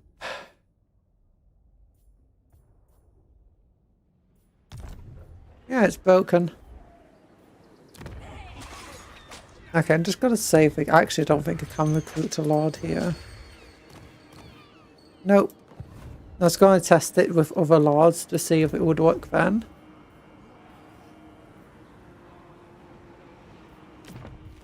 And you don't have like a trait affecting you, do you? That lowers physical resistance of your army.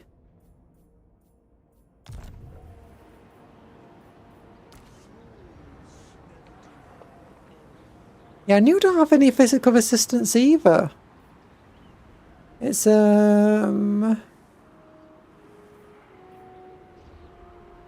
let's look. Are there any armored? I don't see any traits affecting the army or the faction that would prevent him having physical resistance.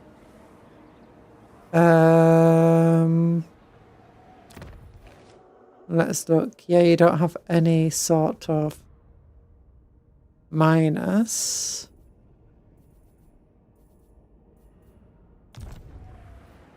Tyranny and torment. Deviant scion.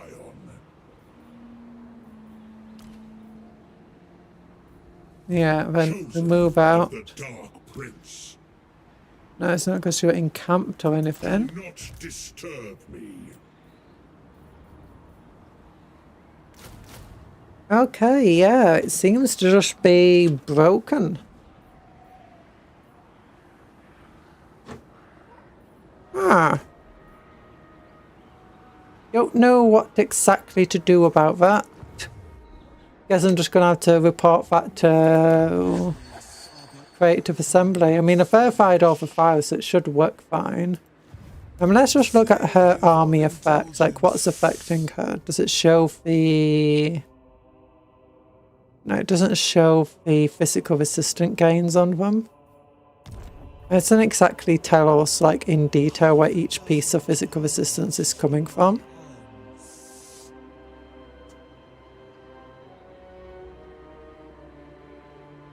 Yeah, that's where it shows the stuff normally. Yes. It's got none there.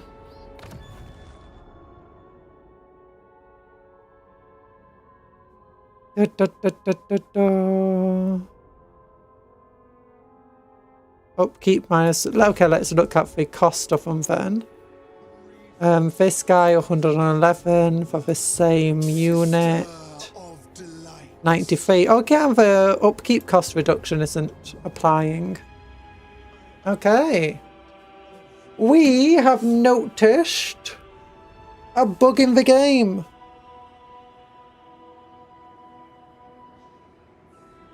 The faction effect's not applying to this dude. Actually, let me save the game, because I think I can recruit a dude. Save. The Tormentus. Kind of boring name. Go over here, recruit Lord. And let's try a Herald of Slaanesh.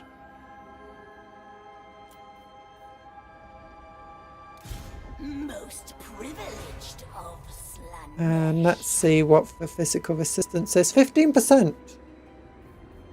There's a Herald of Slaanesh it gets for bonus.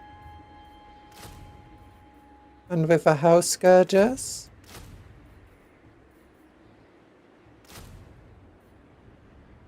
Yep, 15%.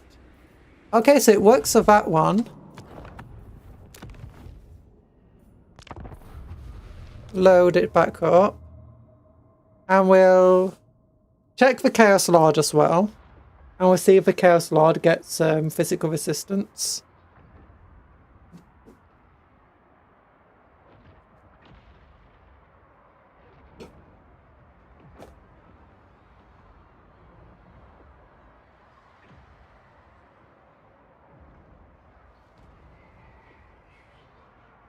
Huh. I imagine there's just a key word missing with the Sorcerer of Slaanesh.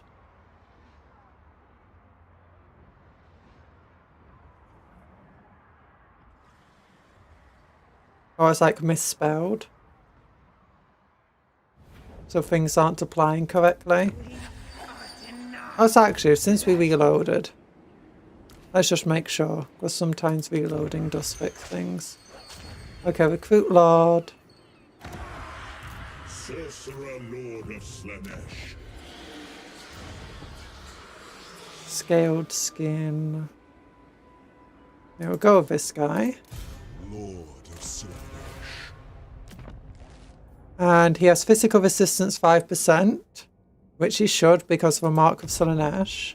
Join the And his Slangars have 5% physical resistance, which they should because of Mark of Slaanesh. 15%. It's not the region, is it? I don't see anything affecting the region. Yeah, nothing saying units in this region. Yes. Nothing affecting the army. Exquisite decadence. Yeah, it's just a Chaos Sorcerer. I mean, I could recruit something else in the region just to check if they have the exact same issue.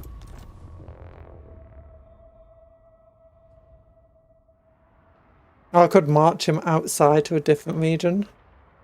Yeah, let's march him outside to a different legion. Region. Oh gosh, my throat is a mess. Typical goblin weapon. A great bouncing mouth that will eat anything it happens to land on. No subtlety to it, no innovation, no invention. Still, a crossbow or two will see to them alright. That is a squig. A squiggly beast. That's the name. That's what squigs, the full name for squig is. Squiggly beast. It's a squiggly beast. It's a squiggly beast. Sorcerer Lord of Slaanesh. Okay, let's march you down to this region. Hidden landing. And let's look. Yep. Everything is wrong. You're missing the physical resistance. The Slangars don't have it. It's like there's a minus 10% physical resistance being applied to him. That's just not appearing anywhere on the stats. Because otherwise, why are they missing resistance? I don't have the ability to recruit demonic units here. Actually, wait a minute. Have a look here, it will show them. Yeah, he's at minus 10% physical resistance for some crazy reason. Because they should have 20% physical resistance minimum. He doesn't have any items. He doesn't have any ancillaries.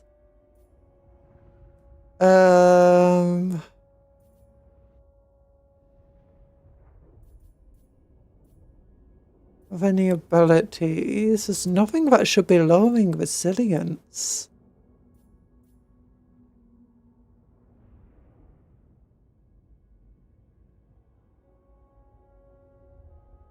I'm so confused.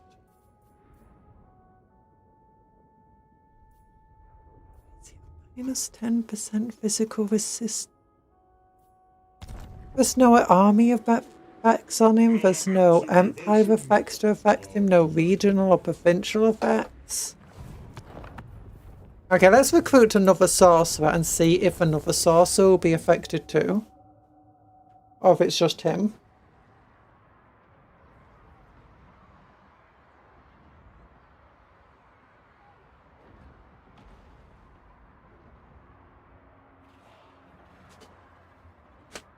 Dum ba dum ba dum ba dum.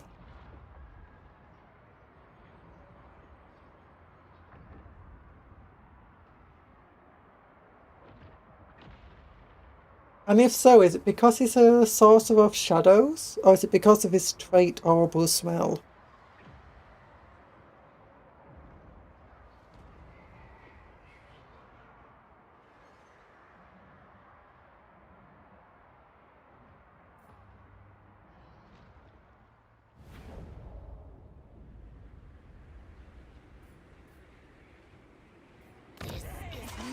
So, okay, cancel this. Recruit Lord, Chaos Sorcerer Lord.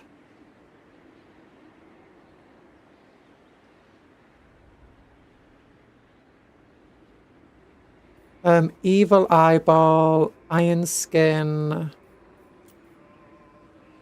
Okay, we had your shadows, aren't you? Yeah, your shadows. Let's try recruiting the Slanesh one. You have the physical resistance. You do. And if you try recruiting units...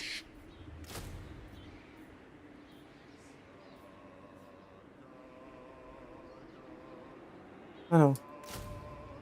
10. There you go. Yeah, 15%. Okay, so they're all correct. Okay, let's try recruiting a shadow sorcerer now, just to see if it's just shadow sorcerers that are... If that is just him. I have no idea why I'll be...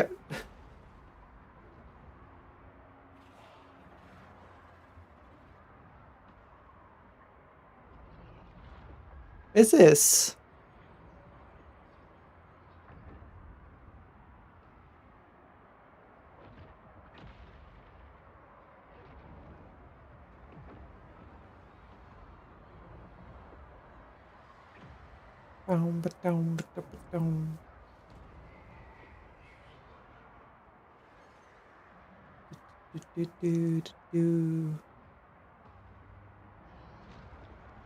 Okay. Okay, so I don't know why I decided to start doing bug testing. But it interests me. Okay, Unearthly Reflexes, Dark Fury. Let's just go with this guy. Recruit him, go there. Yeah, this guy's fine too. Let's check. 15%, 15%. Magic This is my plaything.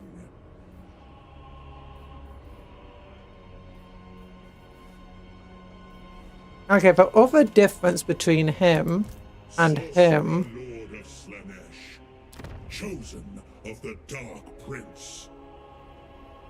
is that he's been around for a while, so it could just be a thing that is every turn passive. No. Closer to perfection. Okay, I do not understand this bug at all. So I'm thinking it's something I did wrong now, since I can't blooming replicate it.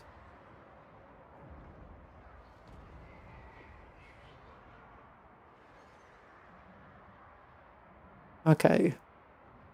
So it's not an army ability, it's not a regional effect, it's not an empire effect.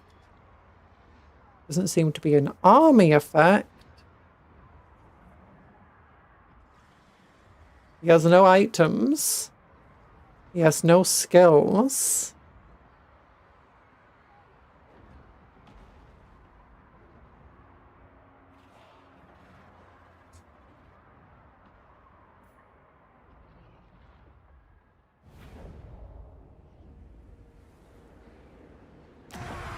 It wouldn't be these towers, would it?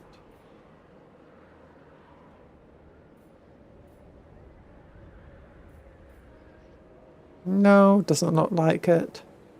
Sorcerer Lord of Slaanesh.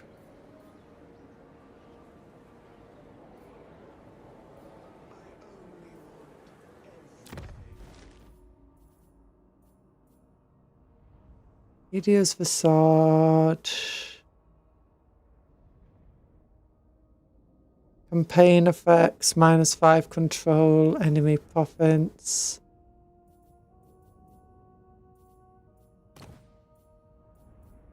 Absolutely.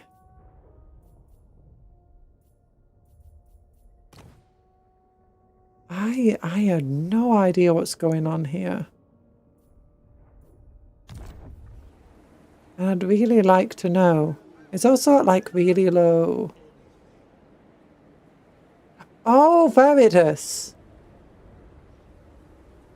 Winds of Magic is low?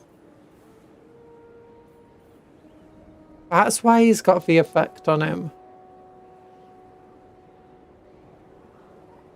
Provincial winds, -5. Okay, okay. That explains it. I'm just being crazy. I never knew Winds of Magic being low could lower your physical resistance like that. I wonder if it like it could increase your physical resistance, but whatever. Get into normal stance. No idea what I'm gonna do here. I feel like I should be probably destroying him.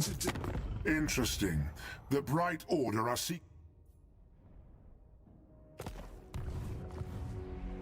Oh, but we did discover them finally. Stone elixir requires a test subject.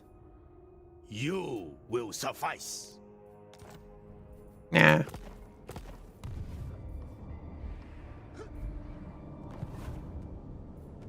Okay. So, Yes. maybe we should just go into fist stance here. Overwhelming. Just to fix the issue. Okay, then upgrade this place. Let's lower the rate at which we're losing these things. Oh gosh. I spent way too long just looking at that. It was so simple. Why was it so simple? Is that something that's like unique to demon factions? Or is that like every faction has the same ability? Same issue, or that low winds of magic you lose your physical resistance? I've never seen that before.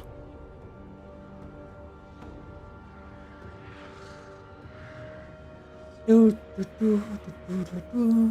taste them. So delicious. Okay, Jewel of Denial. Spread enough Slaanesh corruption to unlock an unholy manifestation. We don't have unholy manifestations.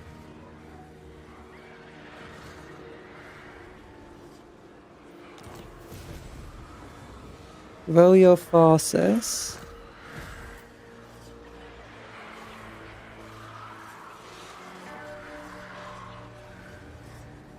In the top right of a main campaign. Yeah, there's no unholy manifestations here. There's technology. There's tormented tributes.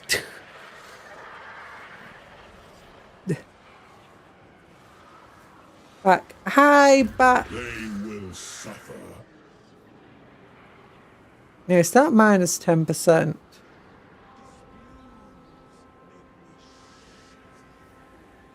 I'm guessing it's just the winds of magic is just so poor.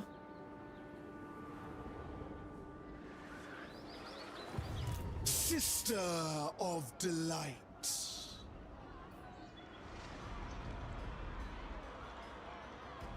Fluid, ageless. Okay, if I attack him, what will happen with the enemy? I need to know. I serve the Dark Prince. Who are you at war Such with? as yours Just them. Power. I'm just gonna attack. Freedom. We Yeah. Obey and Okay, so the enemy doesn't join in. Enables magical attacks. We already have magical attacks. Who doesn't have magical attacks? You don't have wait, actually, do you have magical attacks? You do have magical attacks. Who wants magical attacks? I'll give him magical attacks. Actually, no, let's give because it comes with spell resistance, let's go there. Pyrrhic Victory, what do they have? They have Hellstorm Rocket Battery. Some Empire Knights, we should tear them to pieces. Some Spearmen with shields and spears, swordsmen, some great swords. They could be a bit dangerous because they got anti-infantry. Bonus 14. Cupcake giving her units the nerd energy for the magical attacks. Yeah! We got a lot of archers. And they've got... he can't fly yet, so we can hunt him down. He does have Searing Doom. Now that could be annoying to deal with.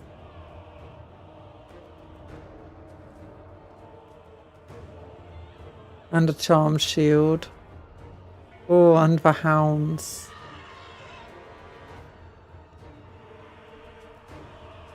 I think whatever happens, we're definitely taking like a bunch of casualties.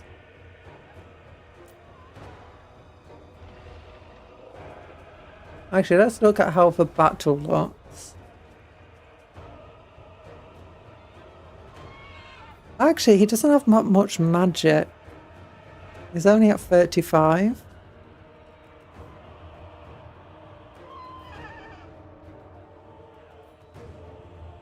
And Searing Doom is only 4 for him, though. Plague of Rust is only 3. Golden Hounds is only 4. So he still has a lot of magic he can cast.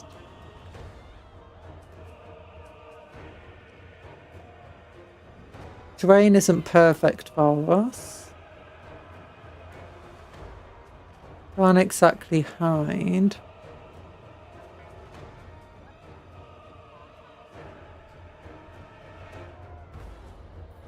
You know what? I think maybe this is the time we just say auto-resolve. a dreadful, delicate. That's more casualties than I probably would have taken, but whatever. Raw material for my elixir.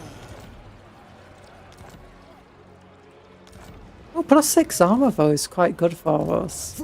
I gave him a gift of Slaanesh as well,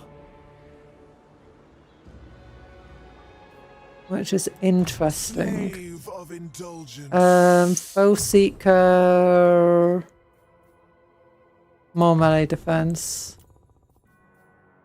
You hard to hit.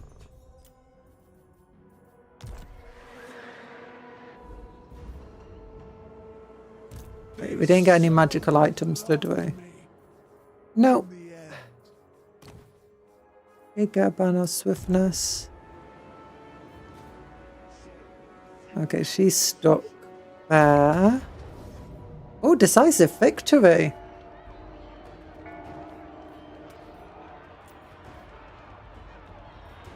If we give one of you a banner of swiftness, will that help? I mean, I don't like fighting siege battles. I'm happy with this. I can't occupy as a pleasure palace because I've not unlocked them yet. Could sack it, occupy as Torment to hold, or occupy as Thrall camp.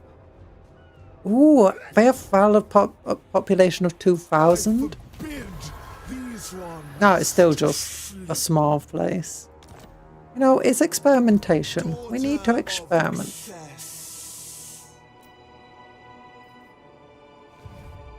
Now, he might attack us.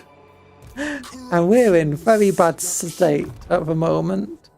Supple and spry, missile resistance. Nah, it's fine. Just get more melee defense. Oh my gosh, she's got 103 melee defense right now. Oh my goodness. That's, yeah, Charm Shield +7, Opal Amulet +6. Warrior Bane plus 6. So that's 12, 17, no, 19, sorry. 31. 43. 43 melee defense bonus. Oh my gosh, it's insane. Okay, what do you want, dude? No more ancillaries. Oh, dark knowledge. I mean, we don't exactly have any magic here.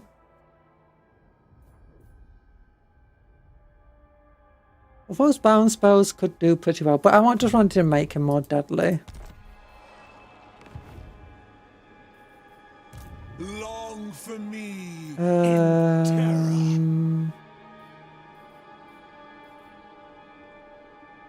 Yeah, just get a couple more slangars.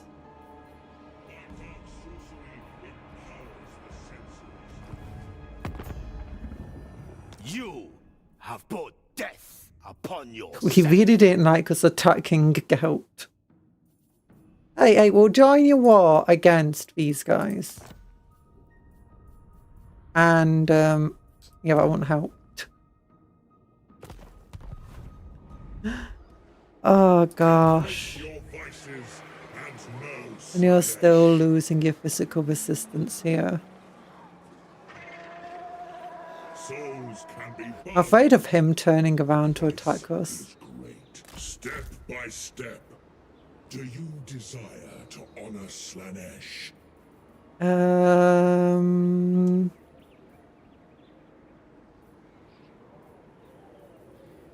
Honestly, I have no idea how to deal with the bigger monsters he has. Let's just go with a couple of House Striders, that should be good enough. Oh, we can upgrade this. Wait, do you not need... Oh, you don't need population to upgrade that. Oh, okay, that's cool. You just need files. Okay, that makes a lot of sense then. Now, we don't have many files left, but... it doesn't matter. If we've just run away.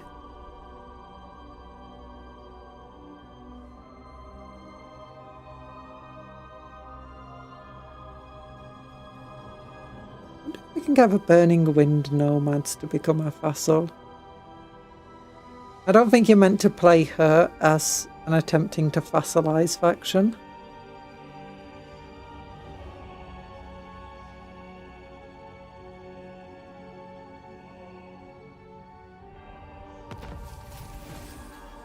Jewel of Denial plus 50 files. Ocean of Flesh. Oh my gosh. I serve the Dark Prince. Jewel of Denial. That better than Opal Amulet? Yeah. Opal Amulet can be given to him. That's fine. Ancillaries. That's fine. I shall slake. Recruiting Felagor. That's fine. Are you finally getting Winds of Magic? Nope. Only the best. I forgot what... Do you upgrade? You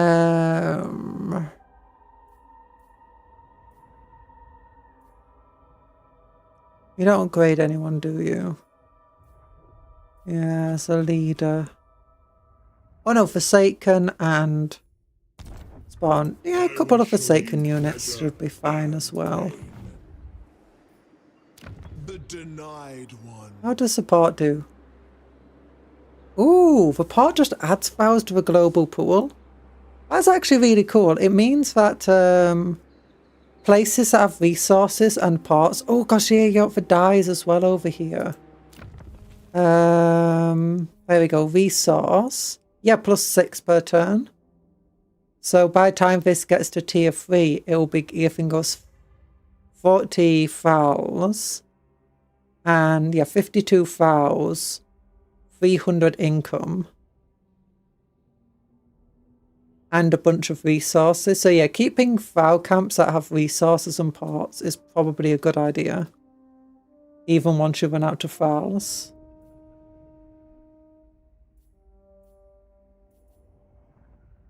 Do.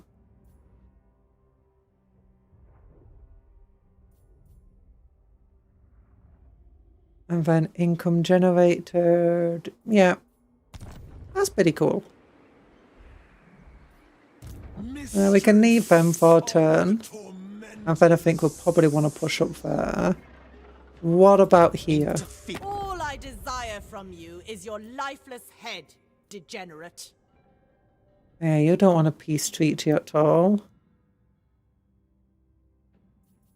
Despite being only down to 1 settlement and not having much of an army left. Well, you'd want a peace treaty. Yeah. Yeah, whatever. Yeah, we're up to 100 decadence. I want to get to 200 decadence. I need to play faster. Yeah, get income here. Get that upgraded. Get this upgraded.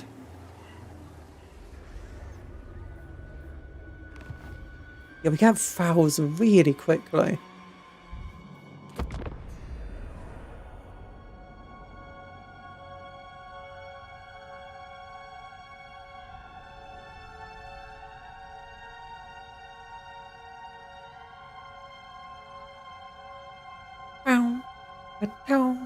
So, champions of Slaanesh, do you think they're people that got mutated into snakes, or do you think they always started as snakes? Because it'd be cool if they always started as snake people. I'll go against the old law of champions of Slaanesh, but...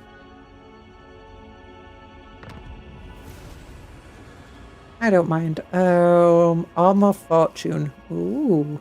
Win 10 battles. That's not going to be the hardest thing in the world.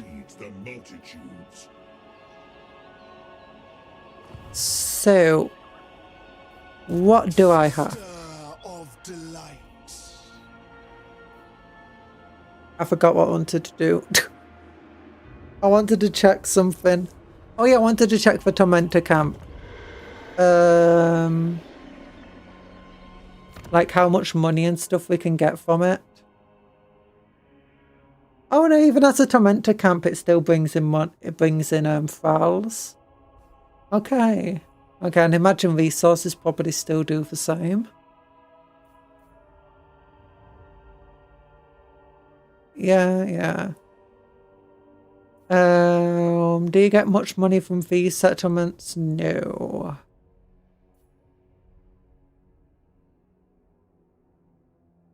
They do increase your money from the pleasure palaces though.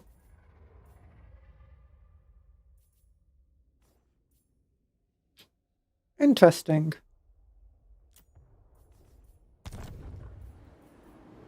Chosen. Okay, we are... Freedom is power. We're upgrading that. I do as I will. Apparently best to go this way. But let's stay in our own territory so we can continue recovering. Oh, he is sending an army in. Oh, it's in marching stance. Entrancing. Ooh. And it's taken attrition. August. Wait, why is it so corrupted? Oh, yeah. August Vohung is part of that settlement. Oh, okay. For some reason I thought Vohung was part of this settlement.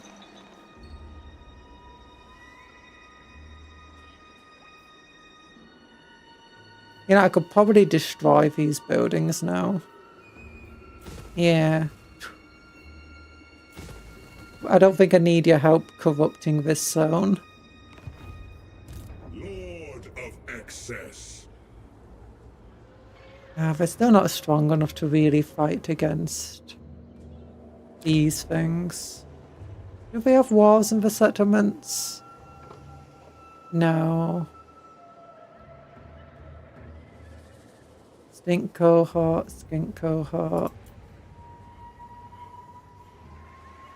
Actually, the tower probably does have walls on it, doesn't it? Magic is my plaything. Oh no, unwalled, unwalled. Okay. Let's think. They have Croxigor, those Stegodons, Cold One Riders, lots of Skinks, lots and lots. Maybe we can win that. Oh my gosh, that's like a almost. That's like a rectangulist movement thing. Oh, it's so nice. Moderation is slow. Cowardly death. What do we want to do then? I could only go and attack right when that guy's going to turn around. He's quite far away now.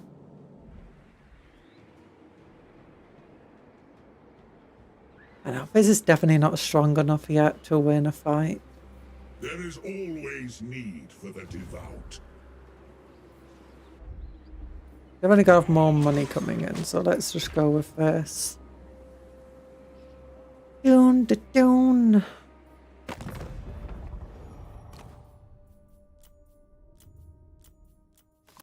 What madness is this?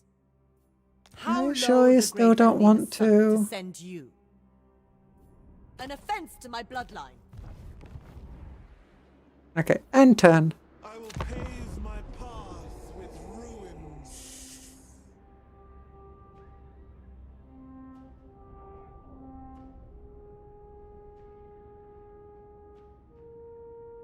Boom, boom, boom. I wonder if he's going to attack or not.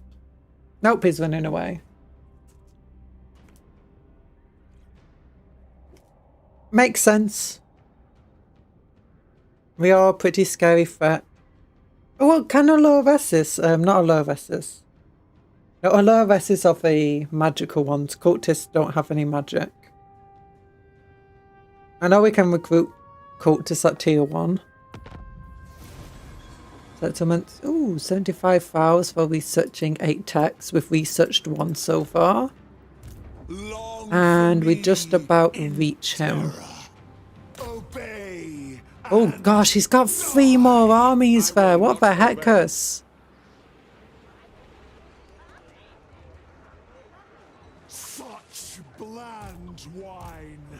How many armies do you got? Like 2 settlements. This is what I get for playing a very hard campaign difficulty. Yeah, he has 2 settlements. Oh my goodness. The AI just cheats. It cheats. A sinuous trail.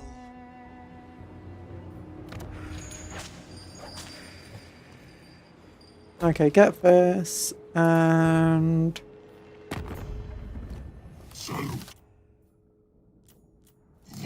cheat back. Never, never. Just lowest difficulty to very easy battles. I think we should have enough money coming in for another. Yeah, these slangars might actually be very, very useful against those skink units. That's for anti-infantry. And they're very fast. How fast are they? They're even faster. And they do have frenzy. Oh, wait, what's this ability on the slangars? Oh, Primal Fury. Plus 10% speed, so they are faster. Then the more damage it takes, the faster it gets. Oh my goodness, that's actually really cool. Yeah, get some more for Slangars. They're nice. I like them. I mean, they are taking attrition with these armies. That's nice. I imagine he might attack us, and I think there's a good chance. Since we destroyed his artillery, I think there's a good chance we can beat him.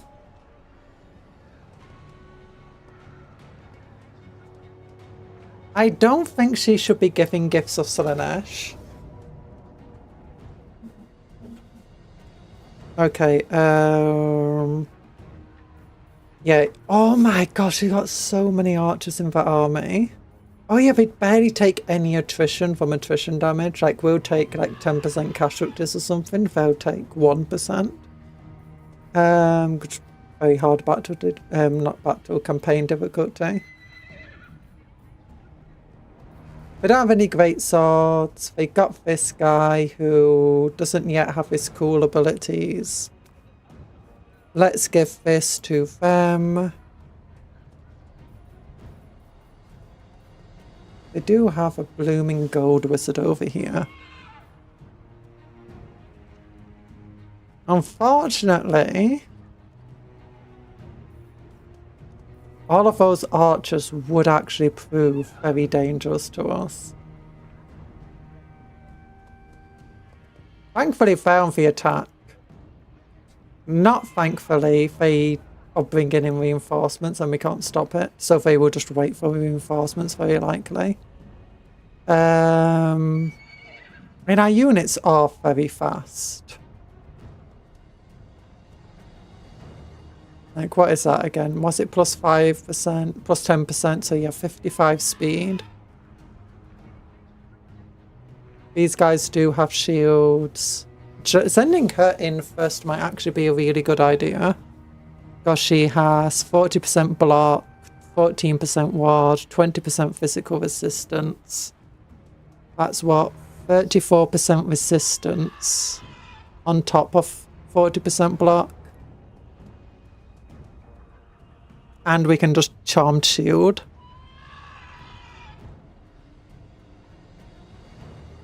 Does she cast a large unit? Yes, she does.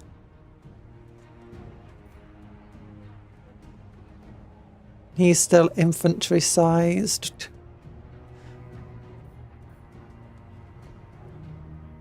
Oh yeah, if we just send our cavalry out to deal with ranged units, it should be relatively easy.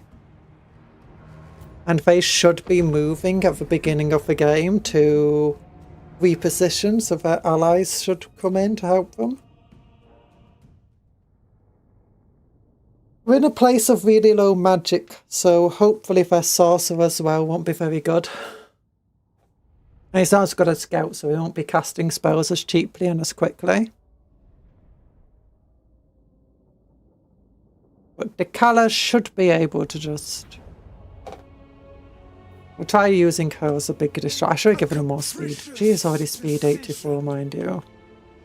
Throwing these guys in at, like, the front might not be the worst idea ever, to be honest. The only issue is I can't hide. I could throw them back here. How long? 2 minutes? 2 minutes. They should be moving up there. I could hide these feet, potentially. Oh no, I can't hide them there. It's too close to the enemy.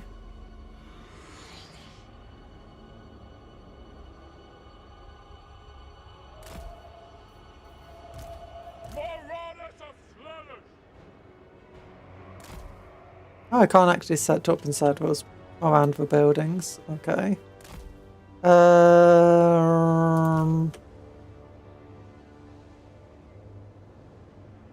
I imagine they're going to be set up in that corner.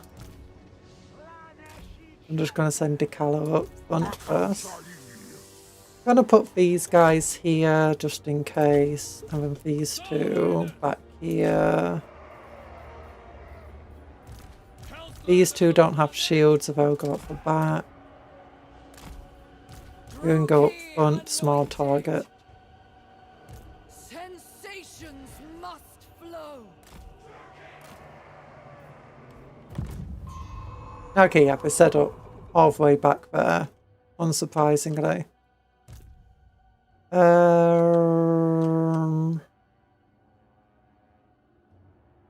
Even with our ridiculous speed, it'll be difficult to get to. Wait, are there? The rangers are up front. Oh my goodness.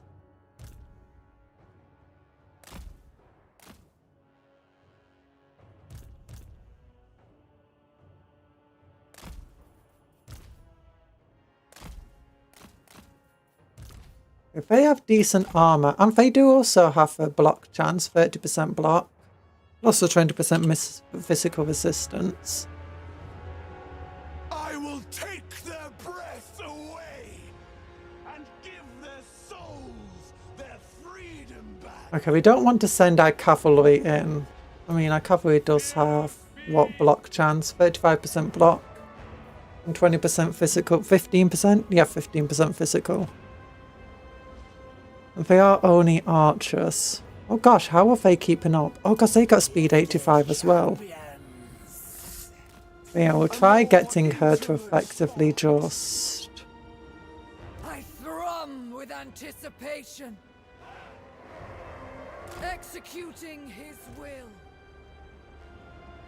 Guided by hunger.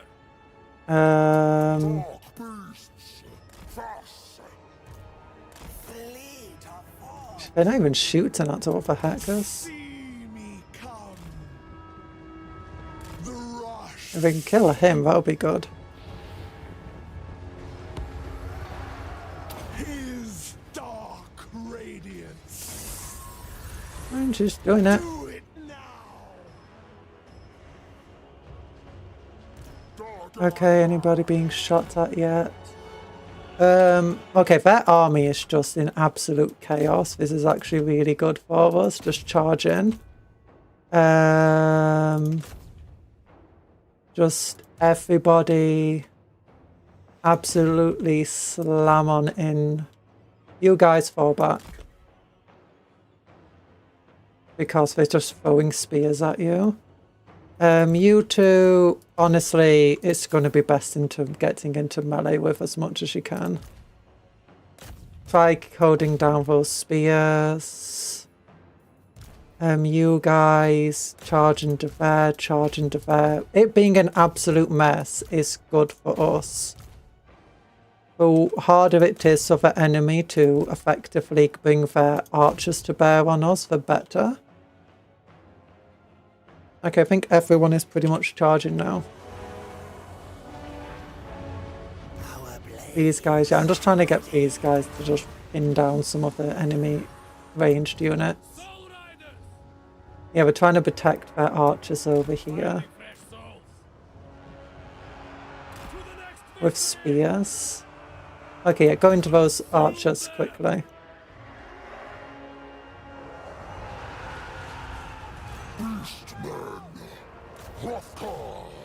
Okay, fighting in the forest is good there. Oh gosh, enemy lord's being absolutely slaughtered. Get into battle. I don't want you fighting him. I want you fighting the enemy infantry. Okay, yeah, those guys got into the archer units. That's very good. Champions of Slanesh, what are you doing? Why are you just stood there? Get into the middle of these archers. Okay, those archers are being cut up. Those archers are being killed massively. Flank into those spearmen. Actually, yeah, those spearmen aren't going to survive long. Belgars are doing a nice job of keeping these archers all busy.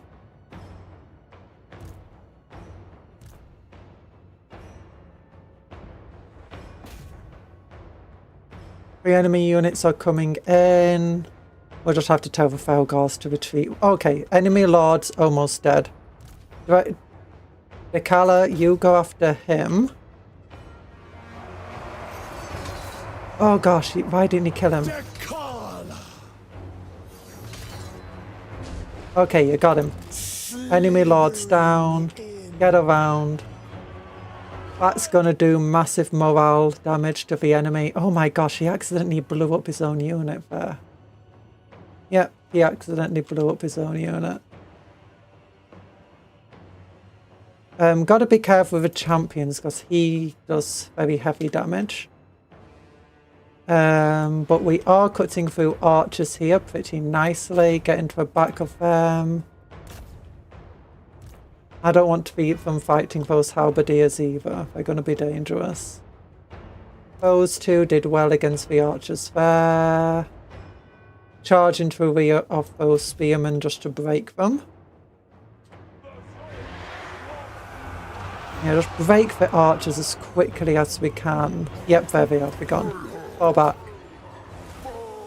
Actually, you guys charge into them. Oh, you suffered no casualties yet. You took a lot of damage, but no casualties. Yeah. I want to get into the backs of the enemies and just destroy them. Decala. I thought I told you to go up here. Did I not? Okay, just move as quickly as you can. Okay, those units got absolutely destroyed here. Very good for us. We barely suffered any damage on this flank and we just absolutely wiped out a bunch of units. You two, just one of you... Oh, that one's shattered. But keep chasing it down for now. You two, I want you getting like this. Oh wait, there's a big old dip there. Well, it's fine. That unit got absolutely shattered. That's fine. Yeah, they're broken, the enemy here. So I think at this point we want to... This Felgar unit fall back to like here. Actually, charge into those halberdiers. This Felgar unit, I want to charge them down. This spear unit, charge into them. That spear unit, are the enemies shattered here? No, there's still a spearman unit there. Oh my goodness. And that archer unit's still fighting. Okay, anyway, you just get into the middle of the enemy. And just charge through them.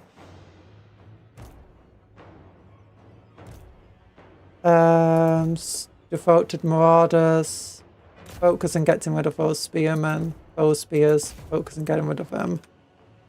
Yep, that sounds good. Wanna cause, as I said, absolute chaos.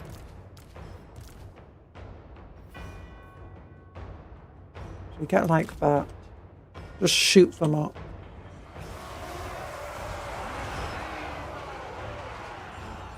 Is that an enemy captain? It is. General of the Empire there. Okay, enemies are broken here. That's very good for us. Okay, now those spears, charge into them. These spears, charge into them. And as enemy units are running through other enemy units, it should demoralize everybody involved. You go and target that one. Decala, you're here. Go and target that one as well. Get rid of those heroes. So just charge into them. I don't want you getting caught up fighting spears or anything. Okay, you guys. I want you just out over here.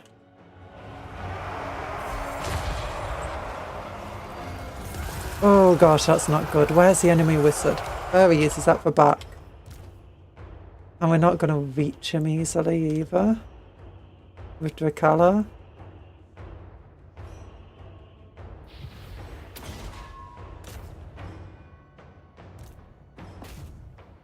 Yeah, enemy units are just being absolutely decimated right now. Very good. You guys, you're shooting into stuff. I'd rather, honestly, you to be just meleeing into stuff. Okay, and then we found where the enemy archers are. Okay, get up to here and charge right into them.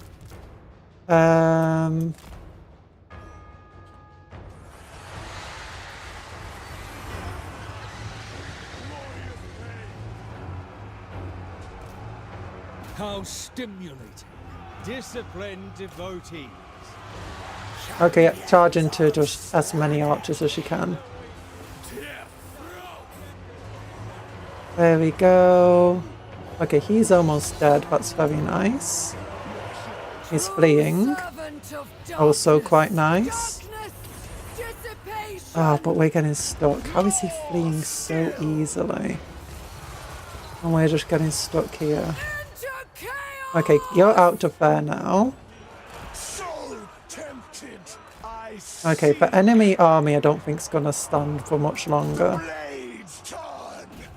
Oh gosh, yeah, we just charged right... Oh my gosh, the line's entirely just destroyed here. Just go after that wizard wherever he still is. Oh gosh, everything's just chaotic over here. I'm not sure what's still alive and what isn't. Some of our units have taken some pretty hefty damage. Oh, some of their enemy... What? Where did they come from? Did they break and come back? Yeah, focus on those two.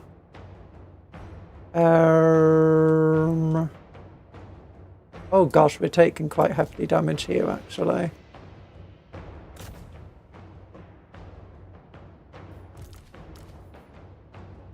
You two broke that swordsman unit, so get into that halberd unit.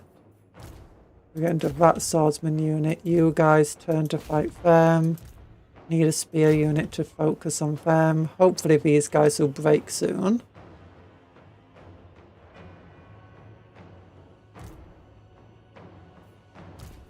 Okay, actually you two charge into the back of... Charge into that mess, you. You also charge into that mess. You charge into the back of those halberds. Hopefully you'll succeed at disrupting them. Regale me. I seek my lord's regard. Where is the enemy wizard? Did he go already? No, he's there. The sweep of blood.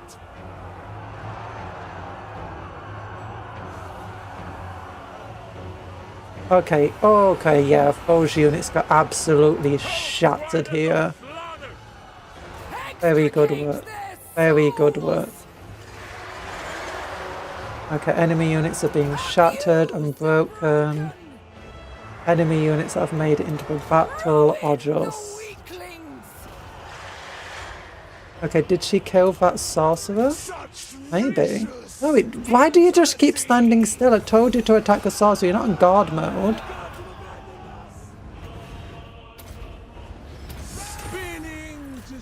I don't want that wizard alive at the end of this battle. It's because she keeps getting caught on those other units there. Okay, at least we didn't suffer any of these guys. Don't fire at will.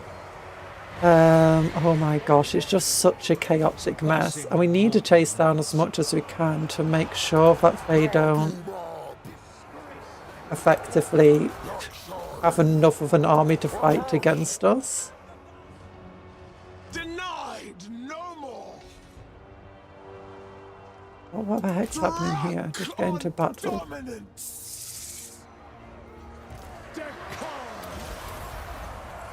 I did take some damage here and there and everywhere. Actually, you go and fight him.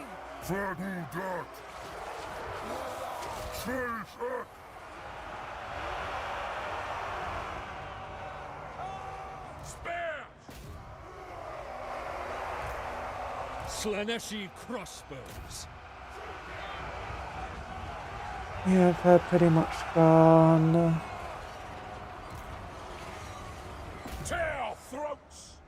Crackling. Yeah, apparently there's just some weirdness going on here. Oh gosh, she's being attacked and she's not attacking back. That's the annoying thing about when that happens.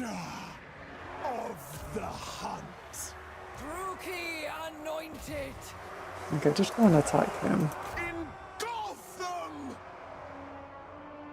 These units can still fight, but we can't attack them. It's just an old bug that sometimes happens still.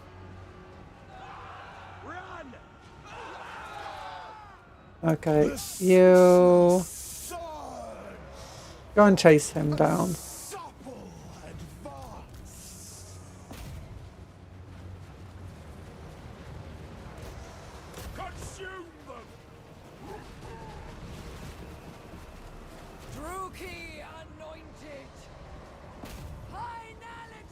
Oh gosh.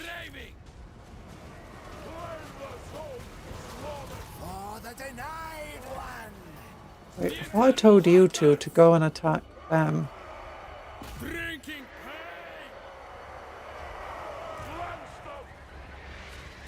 Fear, go away. Langars, go away.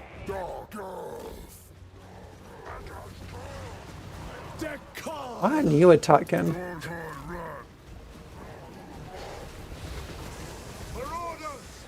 Yeah, I'm just trying to make it easier for them to get in to attack him. There we go. Kill off that general. Make sure he doesn't get any experience. Yeah!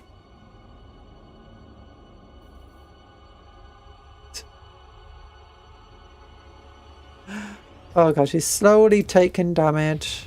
Slowly, slowly, slowly. Oh my goodness. Death Corpse of Cafe situation. Oh, hi Yogosov. I thought you were in Chaos. No, we're in Cafe at the moment. South Cafe. And we're playing a Slaanesh. We didn't actually mount that much against the archers. Sorry, I was really focused. I was locked in, as they say. 273 casualties. That's much better than... Well, actually, Octavusov said we'd lose, didn't it? It wasn't too bad. Unfortunately, because we did fight up towards the edge of a battlefield, and because there were just so many units, we couldn't really chase much down. I mean, I could have probably done better with it. I did wipe out a few of the units. The archers aren't going to be the worst thing ever. Having that defeat trait of gout is actually pretty good for +6 armor. Like when you only have 15 armor to start with, that's actually a big damage. Thing. I could go for 264 fouls. That could be good. But I'm in the middle of enemy territory. Yeah, the blooming wizard did escape. We killed a general. We killed him. 1, 2... The first army mostly actually escaped. Second army suffered 3 units lost. The last army only had 2 units survive in it. Oh my goodness. Both of them were the crossbowmen. We only wiped out 2 archer units, 2 ranged units. It's because they break so quickly. However, just so many units are getting stuck everywhere.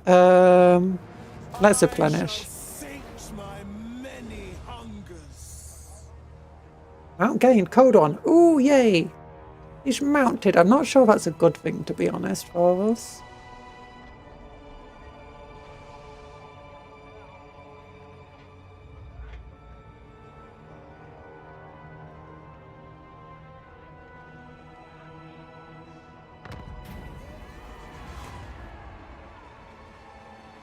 Okay, your Finters have perfected a sumptuous new wine, so we can make money from it, or... and make money.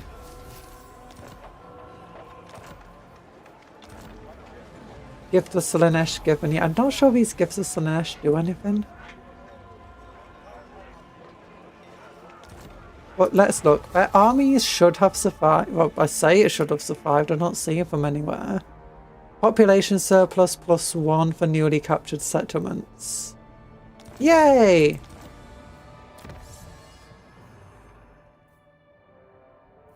Okay, then let's do this. I ache for this. Did we gain any magical items? No. Ancillaries? No. Skills? Okay. Let's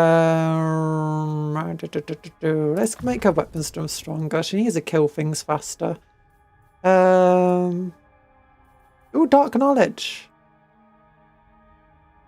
Not the best thing for us right now. Yeah, I'd rather him just be a better fighter. Actually, chewing's pretty good, isn't it? Yeah, 100% armor piercing. You know what? We'll do this. Power is Attack. freedom. I yearn for it. I actually expected him to sit on the objective. It's a joy to see someone crush an army. I am not that good at the game. Where are we? Vows. Okay, so yeah, the gifts of Slaanesh do work for us. It gives us vows of Slaanesh, gives us Slaanesh corruption and corrupted unit favor cost reduction. Okay, so yeah, gifts of Slaanesh are meant to happen.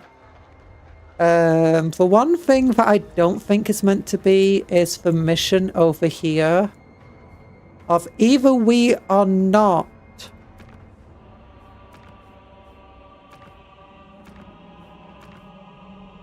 Wait. Where is it? Unholy manifestation.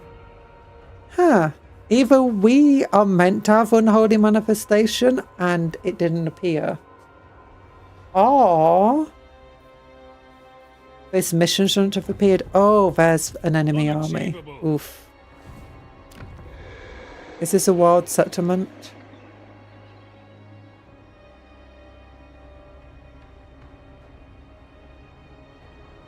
I'm gonna say it's a wild settlement. Once this garrison, like, yeah, pretty weak garrison. I can't. Yeah, we'll take attrition, but not massive. Yeah, only 3 casualties. Drown in the elixir. No. Okay, it's like 5% attrition. Oh, 3%.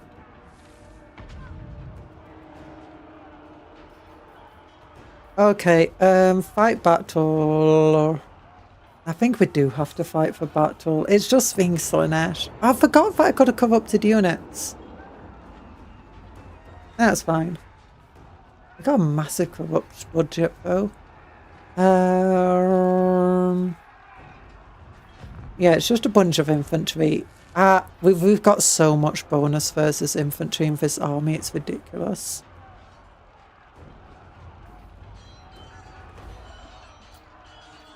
I imagine we shouldn't take many casualties if we fight it manually. It's just the one thing about playing a Slaanesh. You have no armor. So even when it says low casualties, it often gives you casualties that are like 200-300 and you should have had like 10 casualties. I'm probably not going to do that well. I'll probably do similar to what I did last time and just send Decala right up the middle of the enemy army. In part just to distract enemy archers, and in part just because there's not anything they can really do against us. She's just way more powerful than them. Decala. Oh, why has she not got her full... Oh yeah, because I removed one of the items.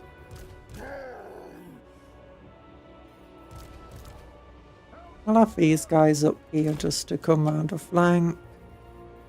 I'll have these guys ready to come round this flank. Endless craving. These guys will be here. These guys are put into melee mode. Not just turn fire off Willock. It's just going to cause casualties to us. Oh, you're on that thing now. How fast are you? Speed to... Oh, you didn't have a banner on you. I didn't pay attention to that, did I? You know what? You can probably just run up the front with the collar on anyway. And then you 3.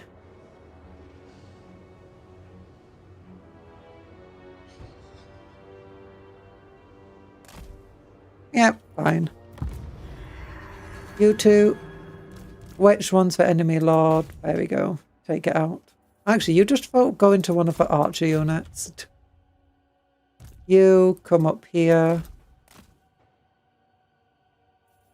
Main bulk of the army.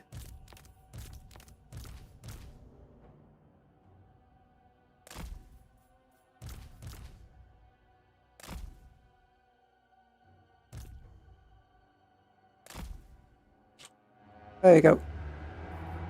I mean, I could just send Decala to attack that one as well. Not like they have any halberds. Yeah, how fast are they? Speed 55. Forget how fast our units are. It's insane. Regale me. A killing thirst. Sealed to our steeds. To the next victory. Release their organs. Okay, yeah, everyone just, you know, charge into something. Just charge in. It's fine. Everyone's doing it.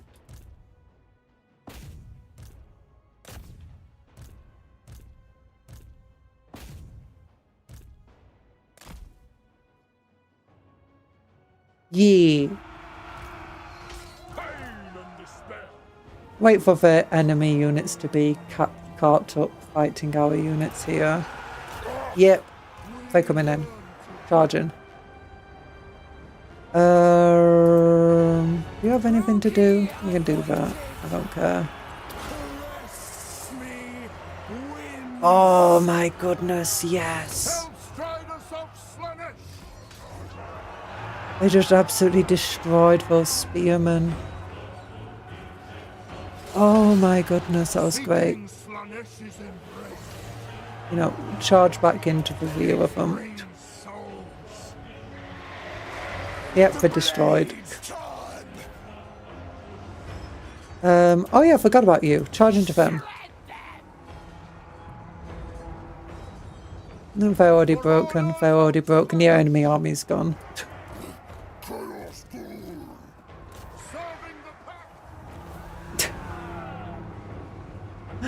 Oh, that just feels cruel. Oh my goodness, that unit's gone. The units have been torn to shreds.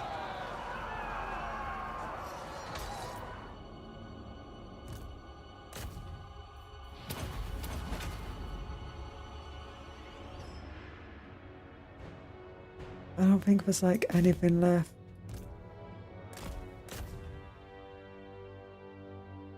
Is that it? Is that all that's left of the enemy is these two units? I think it is. Unless... I don't see anything. Oh no, wait. There's this big old blob here.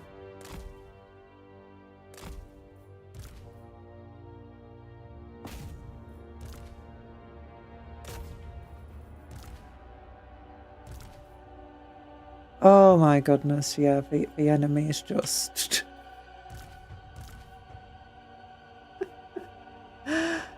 Oh my, how many casualties do you think we took there? I don't think we took much damage at all. Like, how much did they do? 6 kills? Their cavalry is so satisfying when it doesn't die within a few seconds. Yep. Actually, one of the reasons why I think the champions of Slaanesh are so good. They're basically Slaaneshi cavalry. A little bit slower, but they do everything cavalry does without dying. And the low entry number works with them, because there's a good chance they're probably going to take quite a bit of damage, but being relatively high health, with relatively high health for each individual model, they're generally relatively good.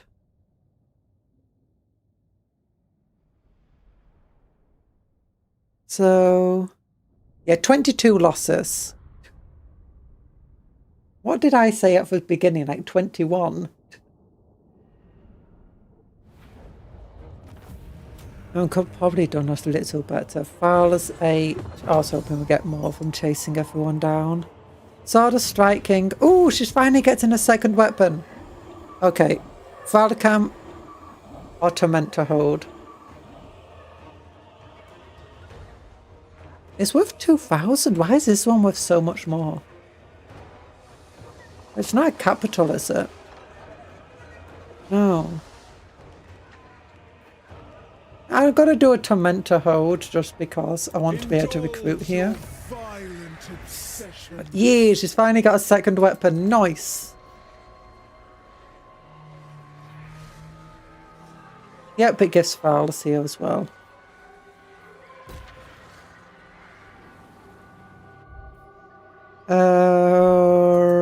But let's look. Wait, do the Tormentor camps not give? The Tormentor camps don't automatically give you a unit you can recruit. Oh. Ooh, Praise of Slaanesh campaign movement. That's really good. I do need that. Let's get Chillwind. Chillwind seems good. Actually, I prefer replenishing. Oh, it's so good having Slaneshi units though that can replenish. We do have that guy there coming in. What's the cheapest lord to recruit? Chaos Sorcerer Lord or Shadows will have access to nothing great. Herald of Slanesh might actually be the best here. Perfectionist.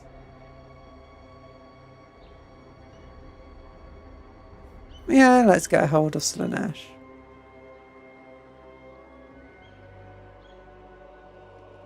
Oh, it says I'll increase my upkeep by 204 though, which added on to 260 will put me into debt. My dark sorcery empowers the senses. Oh, but I do have stuff I can build here now.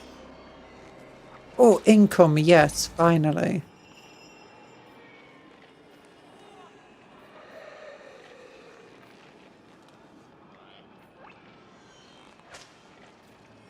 Ooh, actually, I've got an idea. I want to build this. Yeah, I'm going to build that. So that when I go to war with these guys, and they send their armies back over this way, I'll be able to do something. But I should have some income coming in, so...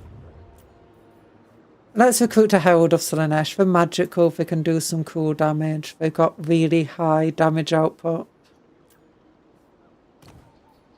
Yeah, they don't. I should be quite good at hunting him down.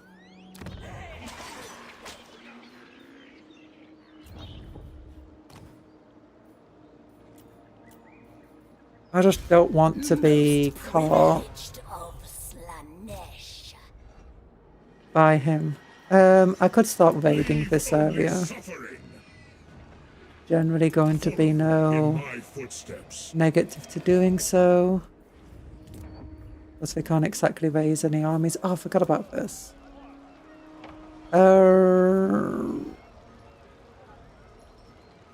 Yeah, is there any of these that gives me money or anything? Teleport your faction leader, that's fine.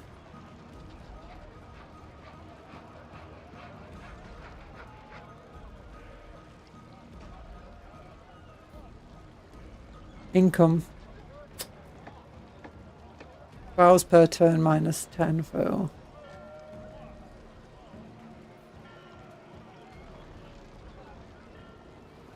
Yeah, if I had some more money, I'd do that. I mean, if it might be some diplomacy I can do.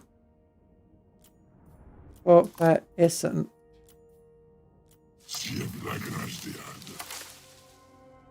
I mean, you're actually almost... No, you're not almost friendly. Stone Shatter Tribe. Everyone's just got too much aversion. Oh, it's fine. I can't really build anything there. So we'll leave it. End turn. And next turn, hopefully the Decadence will reach 200.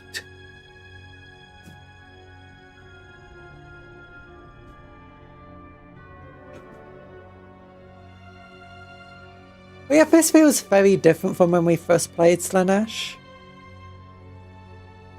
It's a faction that rewards you for recruiting marauders, which is, you know, quite cool actually. Now the bonuses we gain from recruiting marauders aren't exactly small. Yeah, for sending a lord over this way. Quoth the Raven. Okay, he's just going into a camp stance to recover. Yeah, they're sending a large army over. Tremble, for you have made an enemy of Cathay. I mean, I could just give you back... What's this called? Whaley? I could turn him into a vassal, actually. That might be cool. I don't know what vassals are like for her. Oh, did we get... Oh no, I thought we'd get more decadence. Souls can be bargained. Now, I mean, salt would be cool. But, yeah, whatever. Tremble, for you have made an enemy of Oops. shameless absurdity. Begone. Else Yeah, I'm just going to be like, hey, take this. Become a vassal. Actually, wait, can I, like... Oh, no, because it's your capital. I can't take that from you. 4,100. Oh, your economy is weak. It's not much. Join war against. I mean, that's not going to help. I mean, if you do become a vassal, you join for war. But whatever. They become a vassal. Propose offer. Necessity. And I get to keep my little cult over here. And they will, oh, they'll pay for the upgrades to the cult. Nice. Yeah, now I can get some money from them. And whatever. Vassal tribute is only 120, but I mean, I believe in them. I believe they can get their economy up and running. Attention! It shall be effortless. Do not seek to tempt the dragon-blooded, for Do I get like... It'd be cool if I got files from the vassals. Battles, factions vassalized. Oh no, factions vassalized. Oh, but end of a turn. Okay, yeah, so they should generate files, I imagine. do not seek to tempt the dragon-blooded, for you will fail.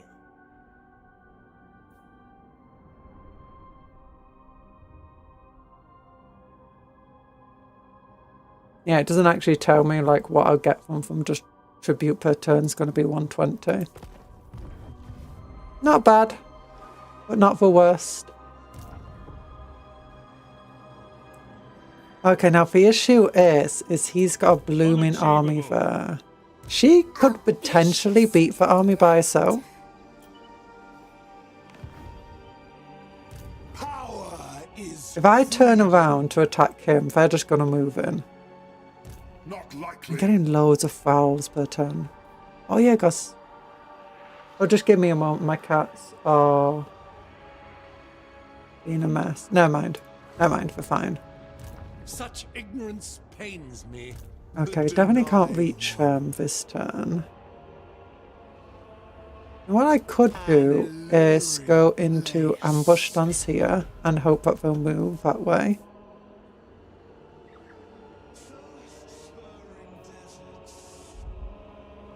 Continuing raiding there is not a bad idea.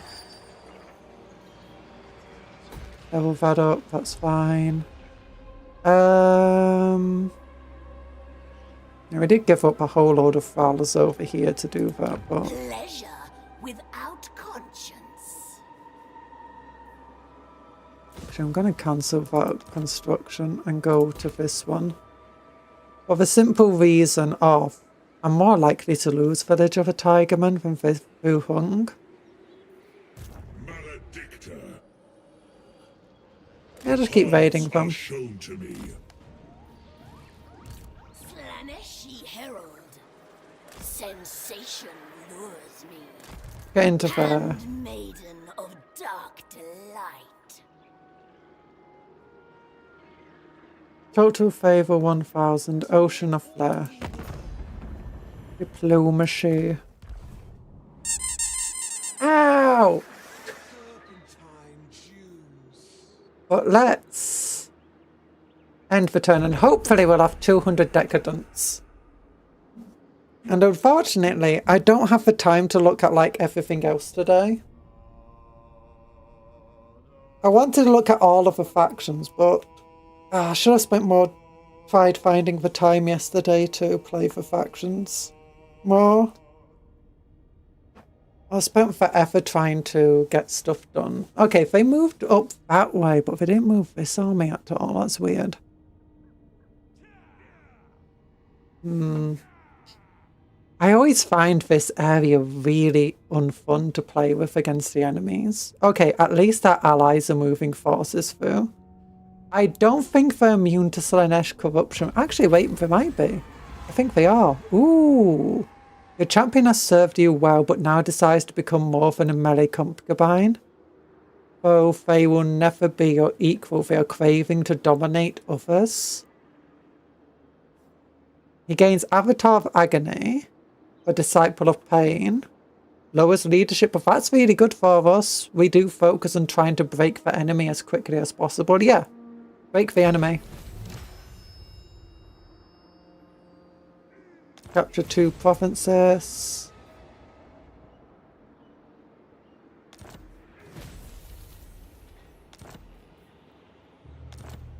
A second front. I've already got 3 lords. We always send that mission a bit too late. Okay, finally got tributes. Here we go. Whatever. Marks of Vindictiveness grant. I don't want to purchase it. I don't want to purchase it. Stop making me purchase it. The greatest prize. No. I wanted to see, like, I wanted to read that thing more. Some offer XD self-destruction.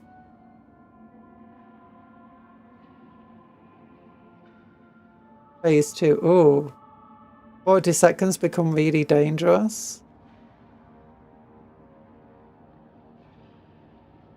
I don't like this at all. Why did you make me buy it? No.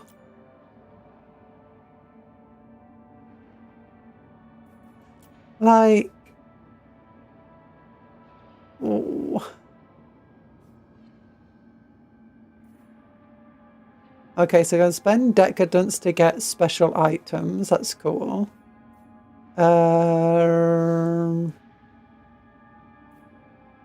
Yeah. Can spend it to get...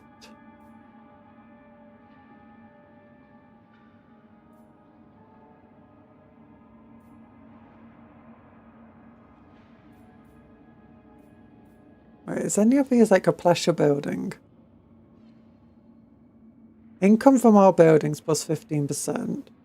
Egotism building, chain, and pleasure palaces, gift store. Because none of these were like gaining pleasure palaces. I thought there was something like that.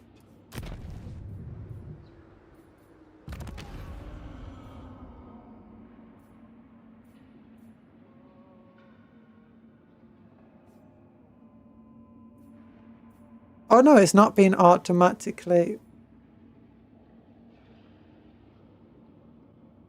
I have no idea. I can't... Courtesan of the pleasure god. Like... Okay, no. Wait, oh, is it down here like in ancillaries or something? No. You? Sister of delight. Wait, did I spend the money? I did spend it. The sun's desire. But you don't have it.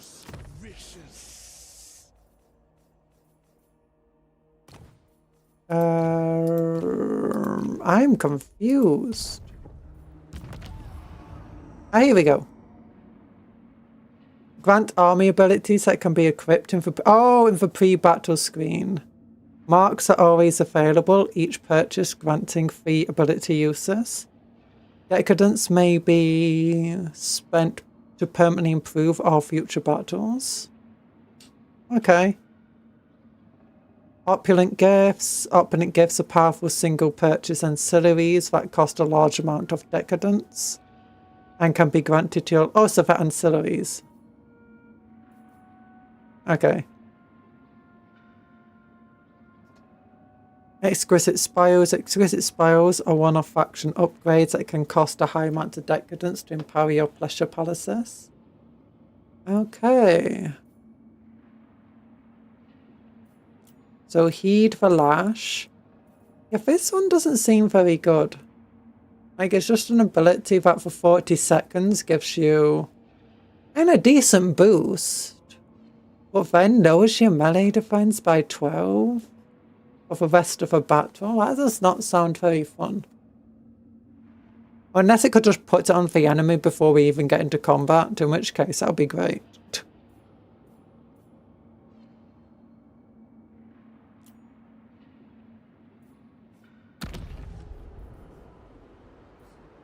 Hi, Saradwin.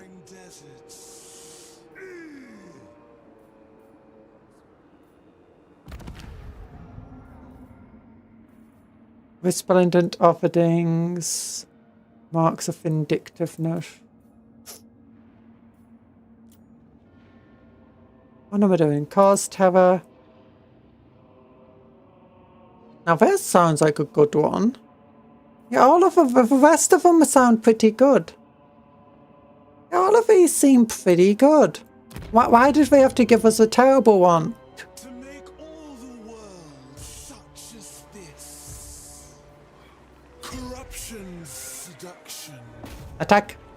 Attack, attack, attack, attack. Such serpent. I don't think they'll be able to reach village. I mean, they might be able to if we come out of that stance, but... Of indulgence. Decisive victory. Here it is. So you can apply marks of vindictiveness per should.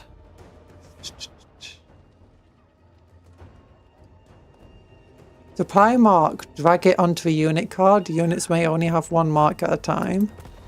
Okay, yeah, I really don't like that ability. That negative is just way too high.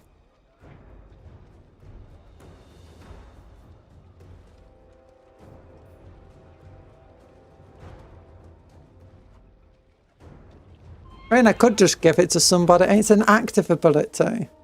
So... I mean, not really worth it. It says low casualties. We got 20 winds of magic. And we got 2 wizards. Cost 5, cost 8. Cost 4, cost 4. The most you can cast that is 5 times. No, I can't weaken those guys. No, wait, what does weakening do to missiles? Oh, I could weaken for missiles and stuff. Yuck! I don't have the money. Let's not spend that. Now, I could just send the Kala in just to go straight up to kill Balthasar. And just let the magic do its thing. Yeah, I could probably send him in as well. What's their melee attack? 16, that's 44 bonus against us. Yeah, it's going to struggle hitting either of our guys. You fight battle. Are you winning? We're winning! Kind of, hopefully. I managed to vassalize somebody who was about to take a city, so I was like, I'll give you the city. And they're like, oh, really? It's like, yeah, in exchange of becoming my vassal. And they're like, no, I don't mind that. I don't mind that. I'll even pay you. I'll pay you for the privilege. We just wanted this town.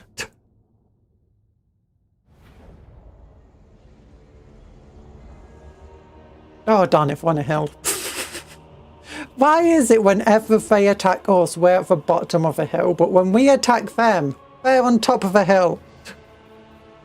Regale me. It's mean. Yeah, we'll just send these two in just straight off to kill Gout.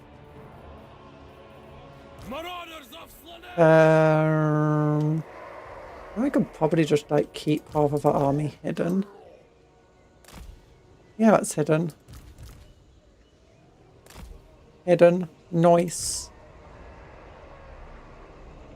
You're hidden over there. I could probably put these guys down. Would they be hidden down here? No. I think it's only if we can get like behind a hill, like over here. Maybe here. Maybe we just put them there too.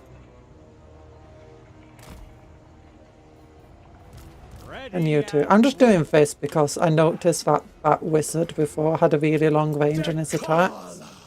I just don't want them using the magic on us. I'll send these two out just running. Oh, I forgot once again to give them the banner speed. The surge. I tried to find Gout. He might be in the forest. Satisfaction awaits there. The blades turn. I thrum with anticipation. Oh, there's Goat. More. Goat charging. Caress me, winds. Darkness, dissipation. Oh my goodness, look at his health go down. Decala. Oh my goodness, his health just vanished. Get out of the way, you sick. You're not the gold wizard we're after today. Oh, well, now you are. Yeah, just keep attacking him. Keep focused on him. Yeah, you're faster than him. Oh, yeah, Goat's down. Okay. Actually, we didn't use up any of the magic, so we should... Oh my goodness, did you see... Are you okay, bro? You're okay. Good. Okay, he's taking a bit of damage now. But no, attack that guy.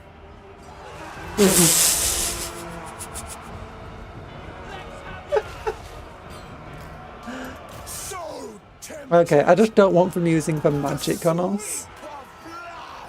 Oh, do you have Cold Wind yet? Oh, no, we didn't. We gave you just more replenishment. Okay, you're getting a bit stuck by those blooming halberds.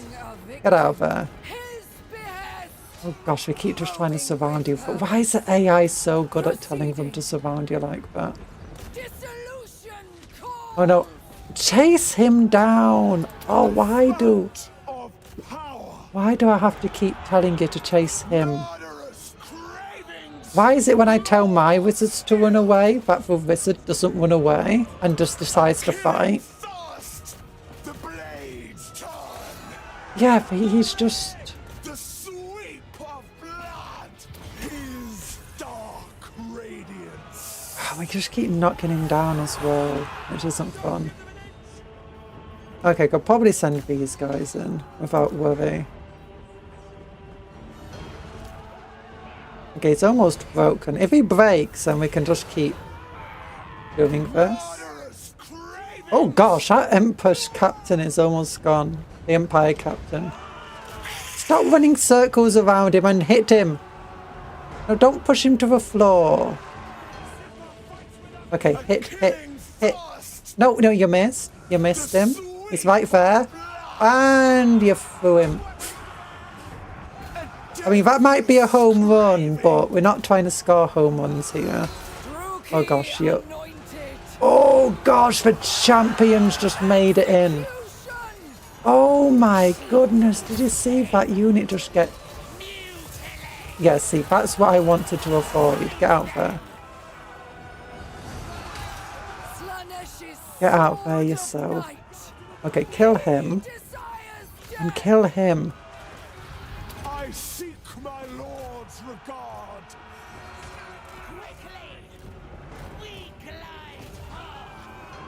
Druki anointed, I breathe in the wind. Okay, but at least the entire enemy army is basically broken right now. I guess, see, I mean, they're destroying their own units, so that's nice. And now he's fleeing. Good. Okay, that unit's still... Oh gosh, that unit, get rid of them. Get rid of them. Get rid of them. Oh, we lost one of our blooming champions.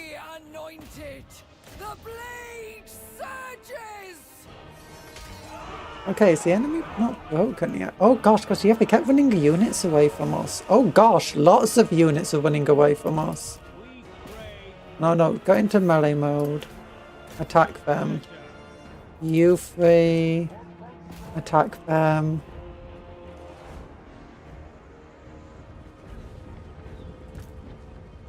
Oh, no, don't. Why do the both of them just stop?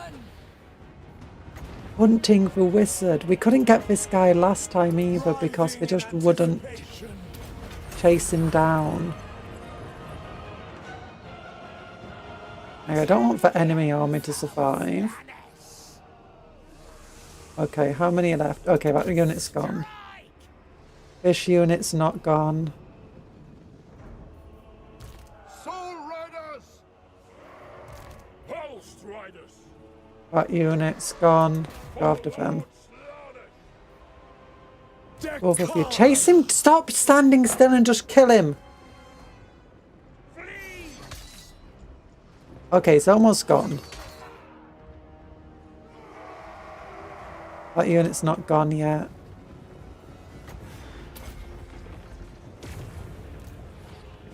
That unit's not gone yet.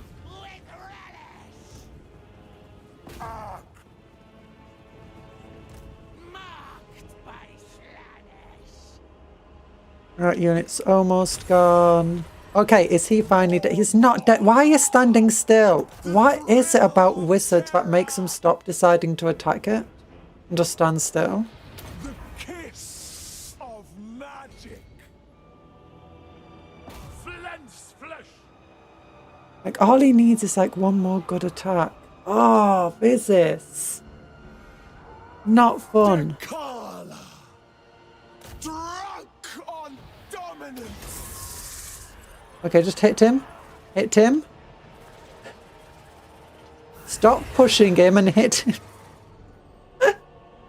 It's funny if it wasn't so annoying.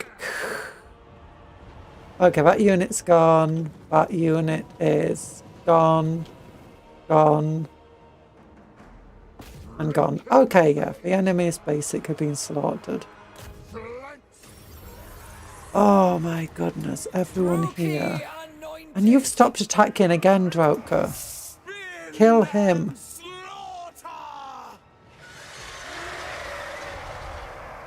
Okay, we just got everyone attacking him now.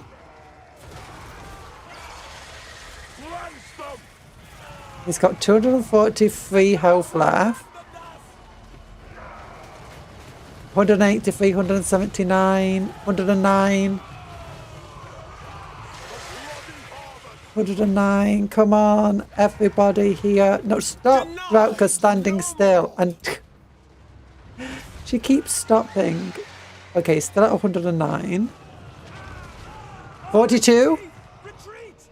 They're playing with their food. They are, they really are. Come on, come on. 31. Is he down? He's down, yes. Oh gosh, because we couldn't catch him last battle either. He just kept running in circles. We suffered one loss and it was a blooming champion. And he got the kill, oh my goodness. Yeah, but I thought they would be relatively okay with his spell. But they do, for a low entity unit, they do have quite low health. That's a weakness. I mean, for a Slaanesh unit, they're well armoured, but that doesn't matter to his attack. Right, internet fine. Right. Chat on my phone just decided to stop working. Oh, goodness. I mean, 31% replenishment. My goodness. 71, I mean, honestly, it's worth more than the others. Okay, melee defense. Armor fortune. Ooh.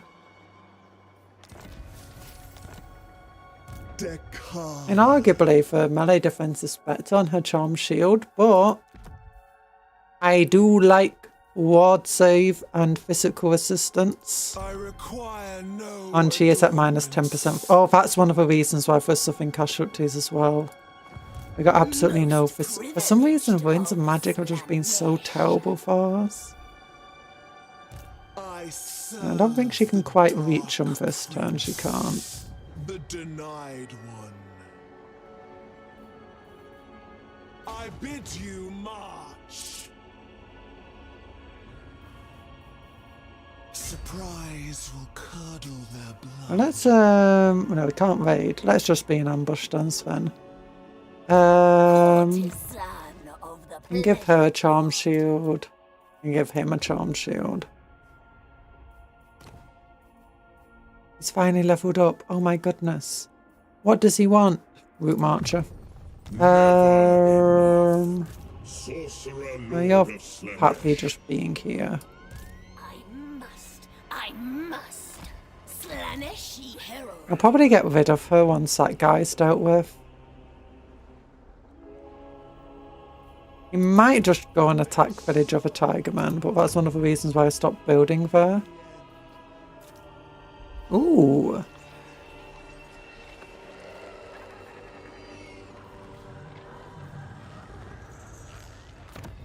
Now, Hidden Landing won't give us many good units. It'll give us some units. That might be better than nothing, if I'm entirely honest. But I think money's probably going to be the bigger issue. We'll probably upgrade that before we run out of Fowlers from it.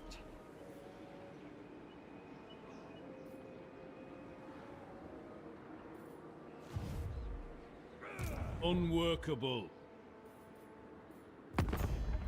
And any quick diplomacy we can do? Nope. Oh, the Golden Order wants peace. You want peace, do you? But you should have thought about that before existing here. I don't know. I was the one who attacked you. I mean, you were attacking a city I wanted to attack. And I think that's your fault. Like, why are you even here? You should be in the Empire. It's his own fault, isn't it? He should be. If he just stayed at home, this wouldn't be happening. How did I get in that? Did you seriously try attacking us?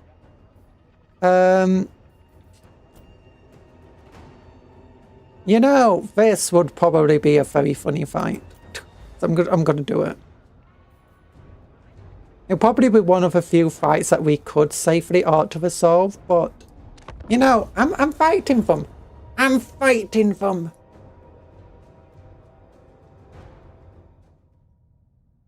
We'll definitely send Drauka against the General of the Empire. All our anti-infantry units will throw out for halberds. Everything else will just throw into the crossbowmen. Could you imagine if we got a stupid glitch that made us the people being ambushed? Yeah, so these are all the anti-infantry ones. Honestly, I've not been really using these guys as shooty units. Oh, we can't set up there. Oh, we can't set up here either. Oh my goodness, this is the worst ambush I've ever seen. I can't set up on either side of him. No! I mean, if I had a shooty army, that would be great, to be honest. But I don't have a shooty army. I've got a melee. I mean, these guys shoot, but I think they're much better in melee. So we'll just have these guys come round the front, along with Drauka, or Drakala, sorry, and this dude. And these guys can charge in from this direction. And these guys can charge in from this direction. This direction.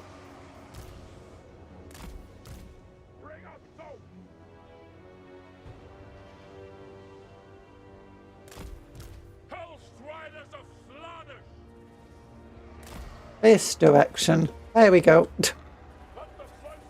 It's not an ambush, it's a hambush. Yeah, we really hammed it up. But whatever. You guys charge into there, you guys charge into there, you guys charge into there. Charge. Charge. Charge. Wait.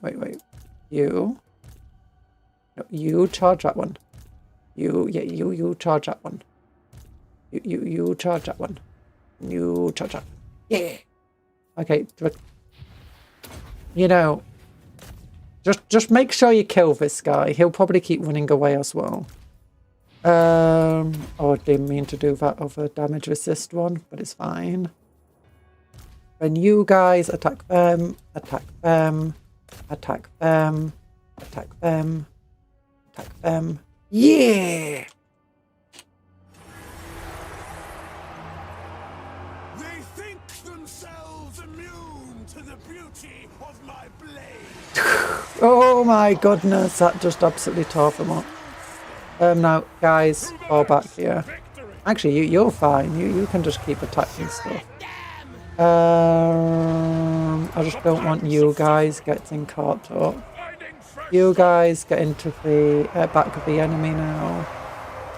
Soul Riders. Drinking poo. We must tear throats. Oh my goodness, so many of the enemy units are already shattered. Okay, why are you just stood still? Yeah, she has a habit of just standing still when she already has a target to fight. Like, we're not on guard mode at all.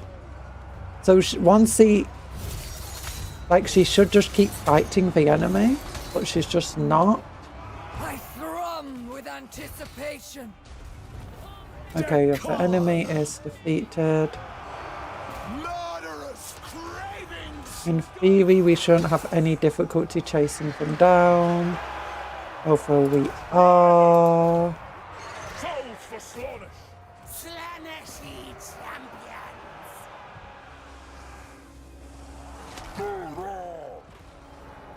Chaos birth.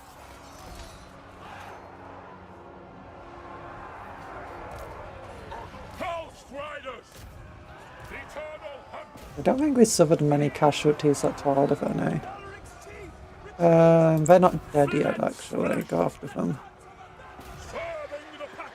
Oh, we're trying to chase after them, but we got units everywhere. Oh, wait, you didn't finish attacking them! You bloody jerks! Oh my gosh, I hate it! You're right there! You were stood right next to them! Sealed to our steeds. Okay, they gone. They're gone. I don't know if they are going to be destroyed or not. Okay, they're gone. That's good. They're gone. Yeah, they're gone. They're gone. They're gone. They're not. Attack them. The cherished choose.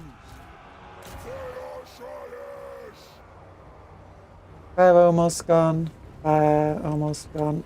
Stop not attacking! Oh my gosh, I hate these two so much. Why do they just keep standing still?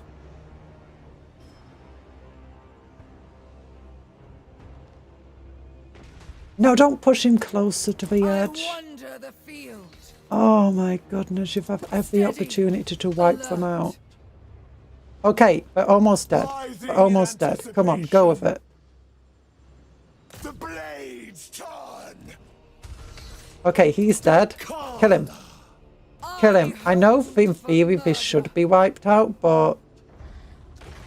Okay, he died. I think. Did any units actually survive this? That's what I need to know. No, I don't think so. Oh my goodness.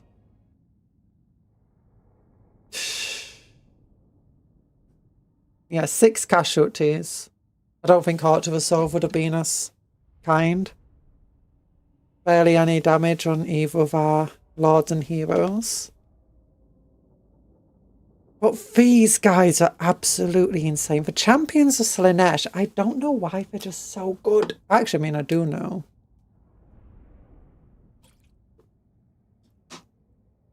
But I'm not sure they'll be great as a Doom stack, to be honest. Or at least not without some upgrades.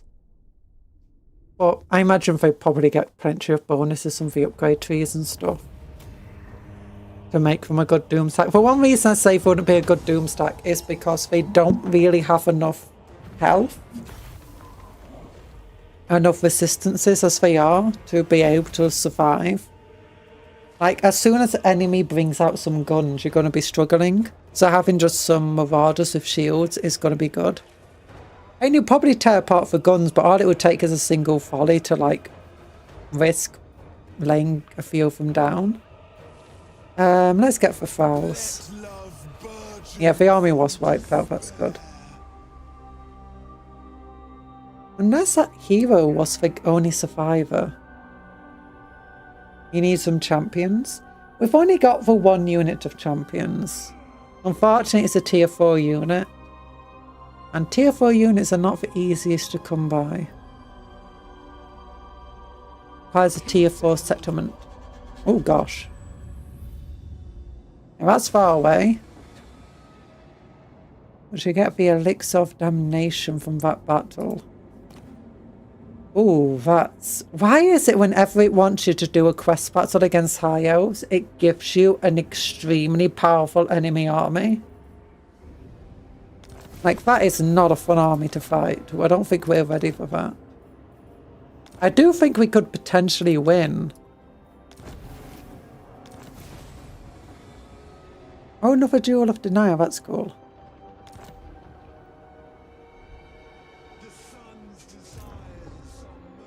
Oh gosh, oh, he must be globally recruiting, that's why. There is merit in this. Okay, Vain Theory could take him out. Aspiring champions, that was it. Oh, yeah. Aspiring champions are... Actually, I don't know where they are. I think it requires this building over here. Yeah, Chaos Warriors, building browser. I think they're also tier 4. Or is it tier 3? Chosen of... we don't have aspiring champions, I think. I think the champions of Slaanesh are effectively equivalent to aspiring champions. In both our low entity units. Figure loss reduction. Actually, no, they do have, what's it called? Shields, don't they? They do. They do.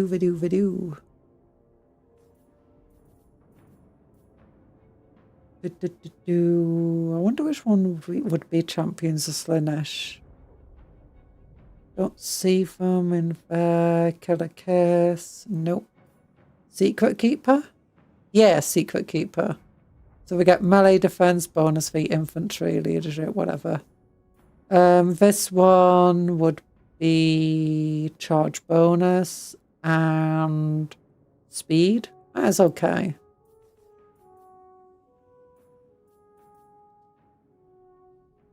Enable poison attacks, piercing weapon damage, whatever. Dagger dance, melee. Oh, actually, I want to change one of these weapons. Yeah, get rid of Warrior Bane. Get Fencer's Blade. The new kind of Warrior Bane. Yeah. I'm so nice. Oh, let's get a Whirlwind on her. Do we want to go for a Whirlwind on her? Dagger Dance, Unyielding Assault. Tainted Cup. And Eroding Poison. Actually, no, that's going to be really good. Yeah, because that's actually hurts them.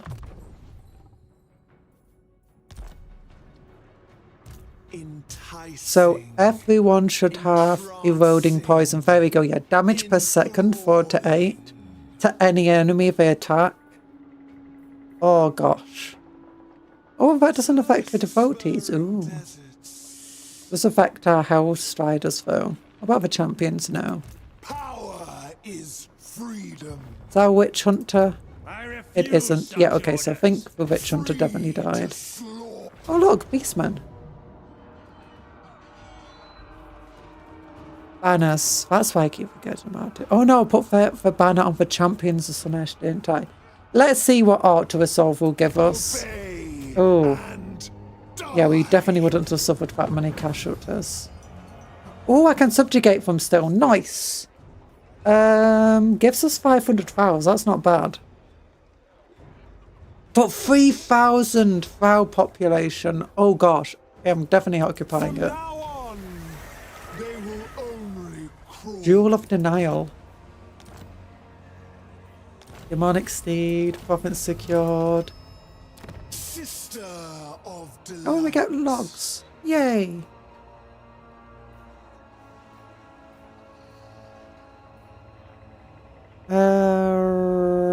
Let's go. Ooh. No, we'll go with this. Not upgrade that yet, because there's a large chance they'll now be forced to attack us. Because that was, I think, their last settlement. These beastmen should hopefully like us. I wish non-aggression pacts prevented from raiding us. Or at least allowed us, if they did raid us, to break it without any diplomatic penalties.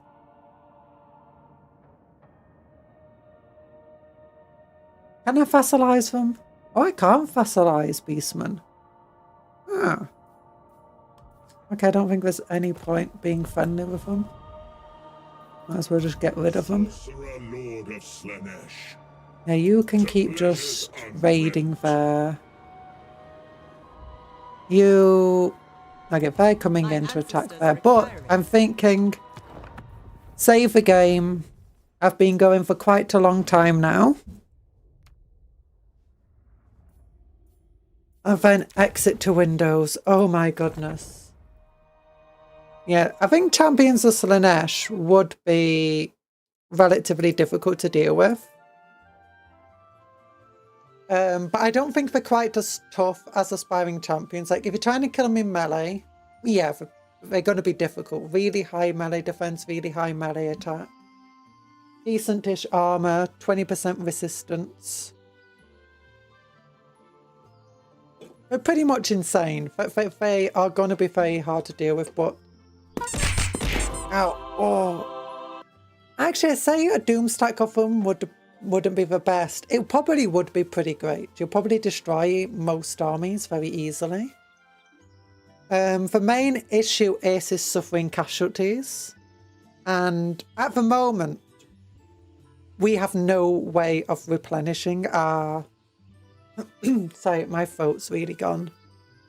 We have no way of replenishing our casualties. Well, we can replenish our casualties, just if a unit gets wiped out, we can't replace it.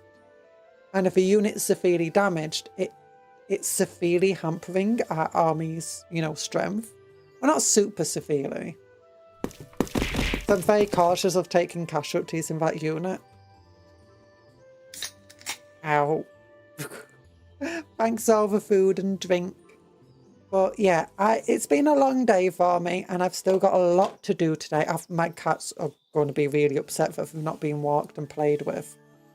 But they need food, they need played with, I need food. So tomorrow's stream, I was planning to do a Delta playthrough, the colour. But instead what I think we'll do is I might push the stream forward. It depends. Actually, I can probably do it relatively late. I can probably, because I don't have to worry about going late into the night. So we'll look at Nikari, not Nikari. Yeah, we'll look at Nikari tomorrow. For Mask. No, we'll look at the Mask first, then Nikari. It should be a quick look at Nikari. Then we'll, actually I might push for Mask. Like, see if I can get some quick stuff done off stream for the Mask, so that we don't have to spend multiple turns just trying to unlock stuff. And same with the new high elf character. But we got Teclas as well to look at. We've got Loki Fellheart. We've got Tyrion. And we've got the Pleasure, Cult of Pleasure, whatever, from the Dark Elves. We got a lot to look at. Well, thanks for coming to the stream today. Big hearts to all of you. I hope you have a good rest of your day. And remember to take care of yourself. Do exercise. Work hard. Play harder. And remember, be kind to others. Take care of yourself and vice versa. And eat good food. Dream of cupcakes. But don't eat for cupcakes. As a friend's not food. And also sleep well. I'm all mixed up. And that's the wrong one. Where is it? There it is. We're ending, not starting. Love you all.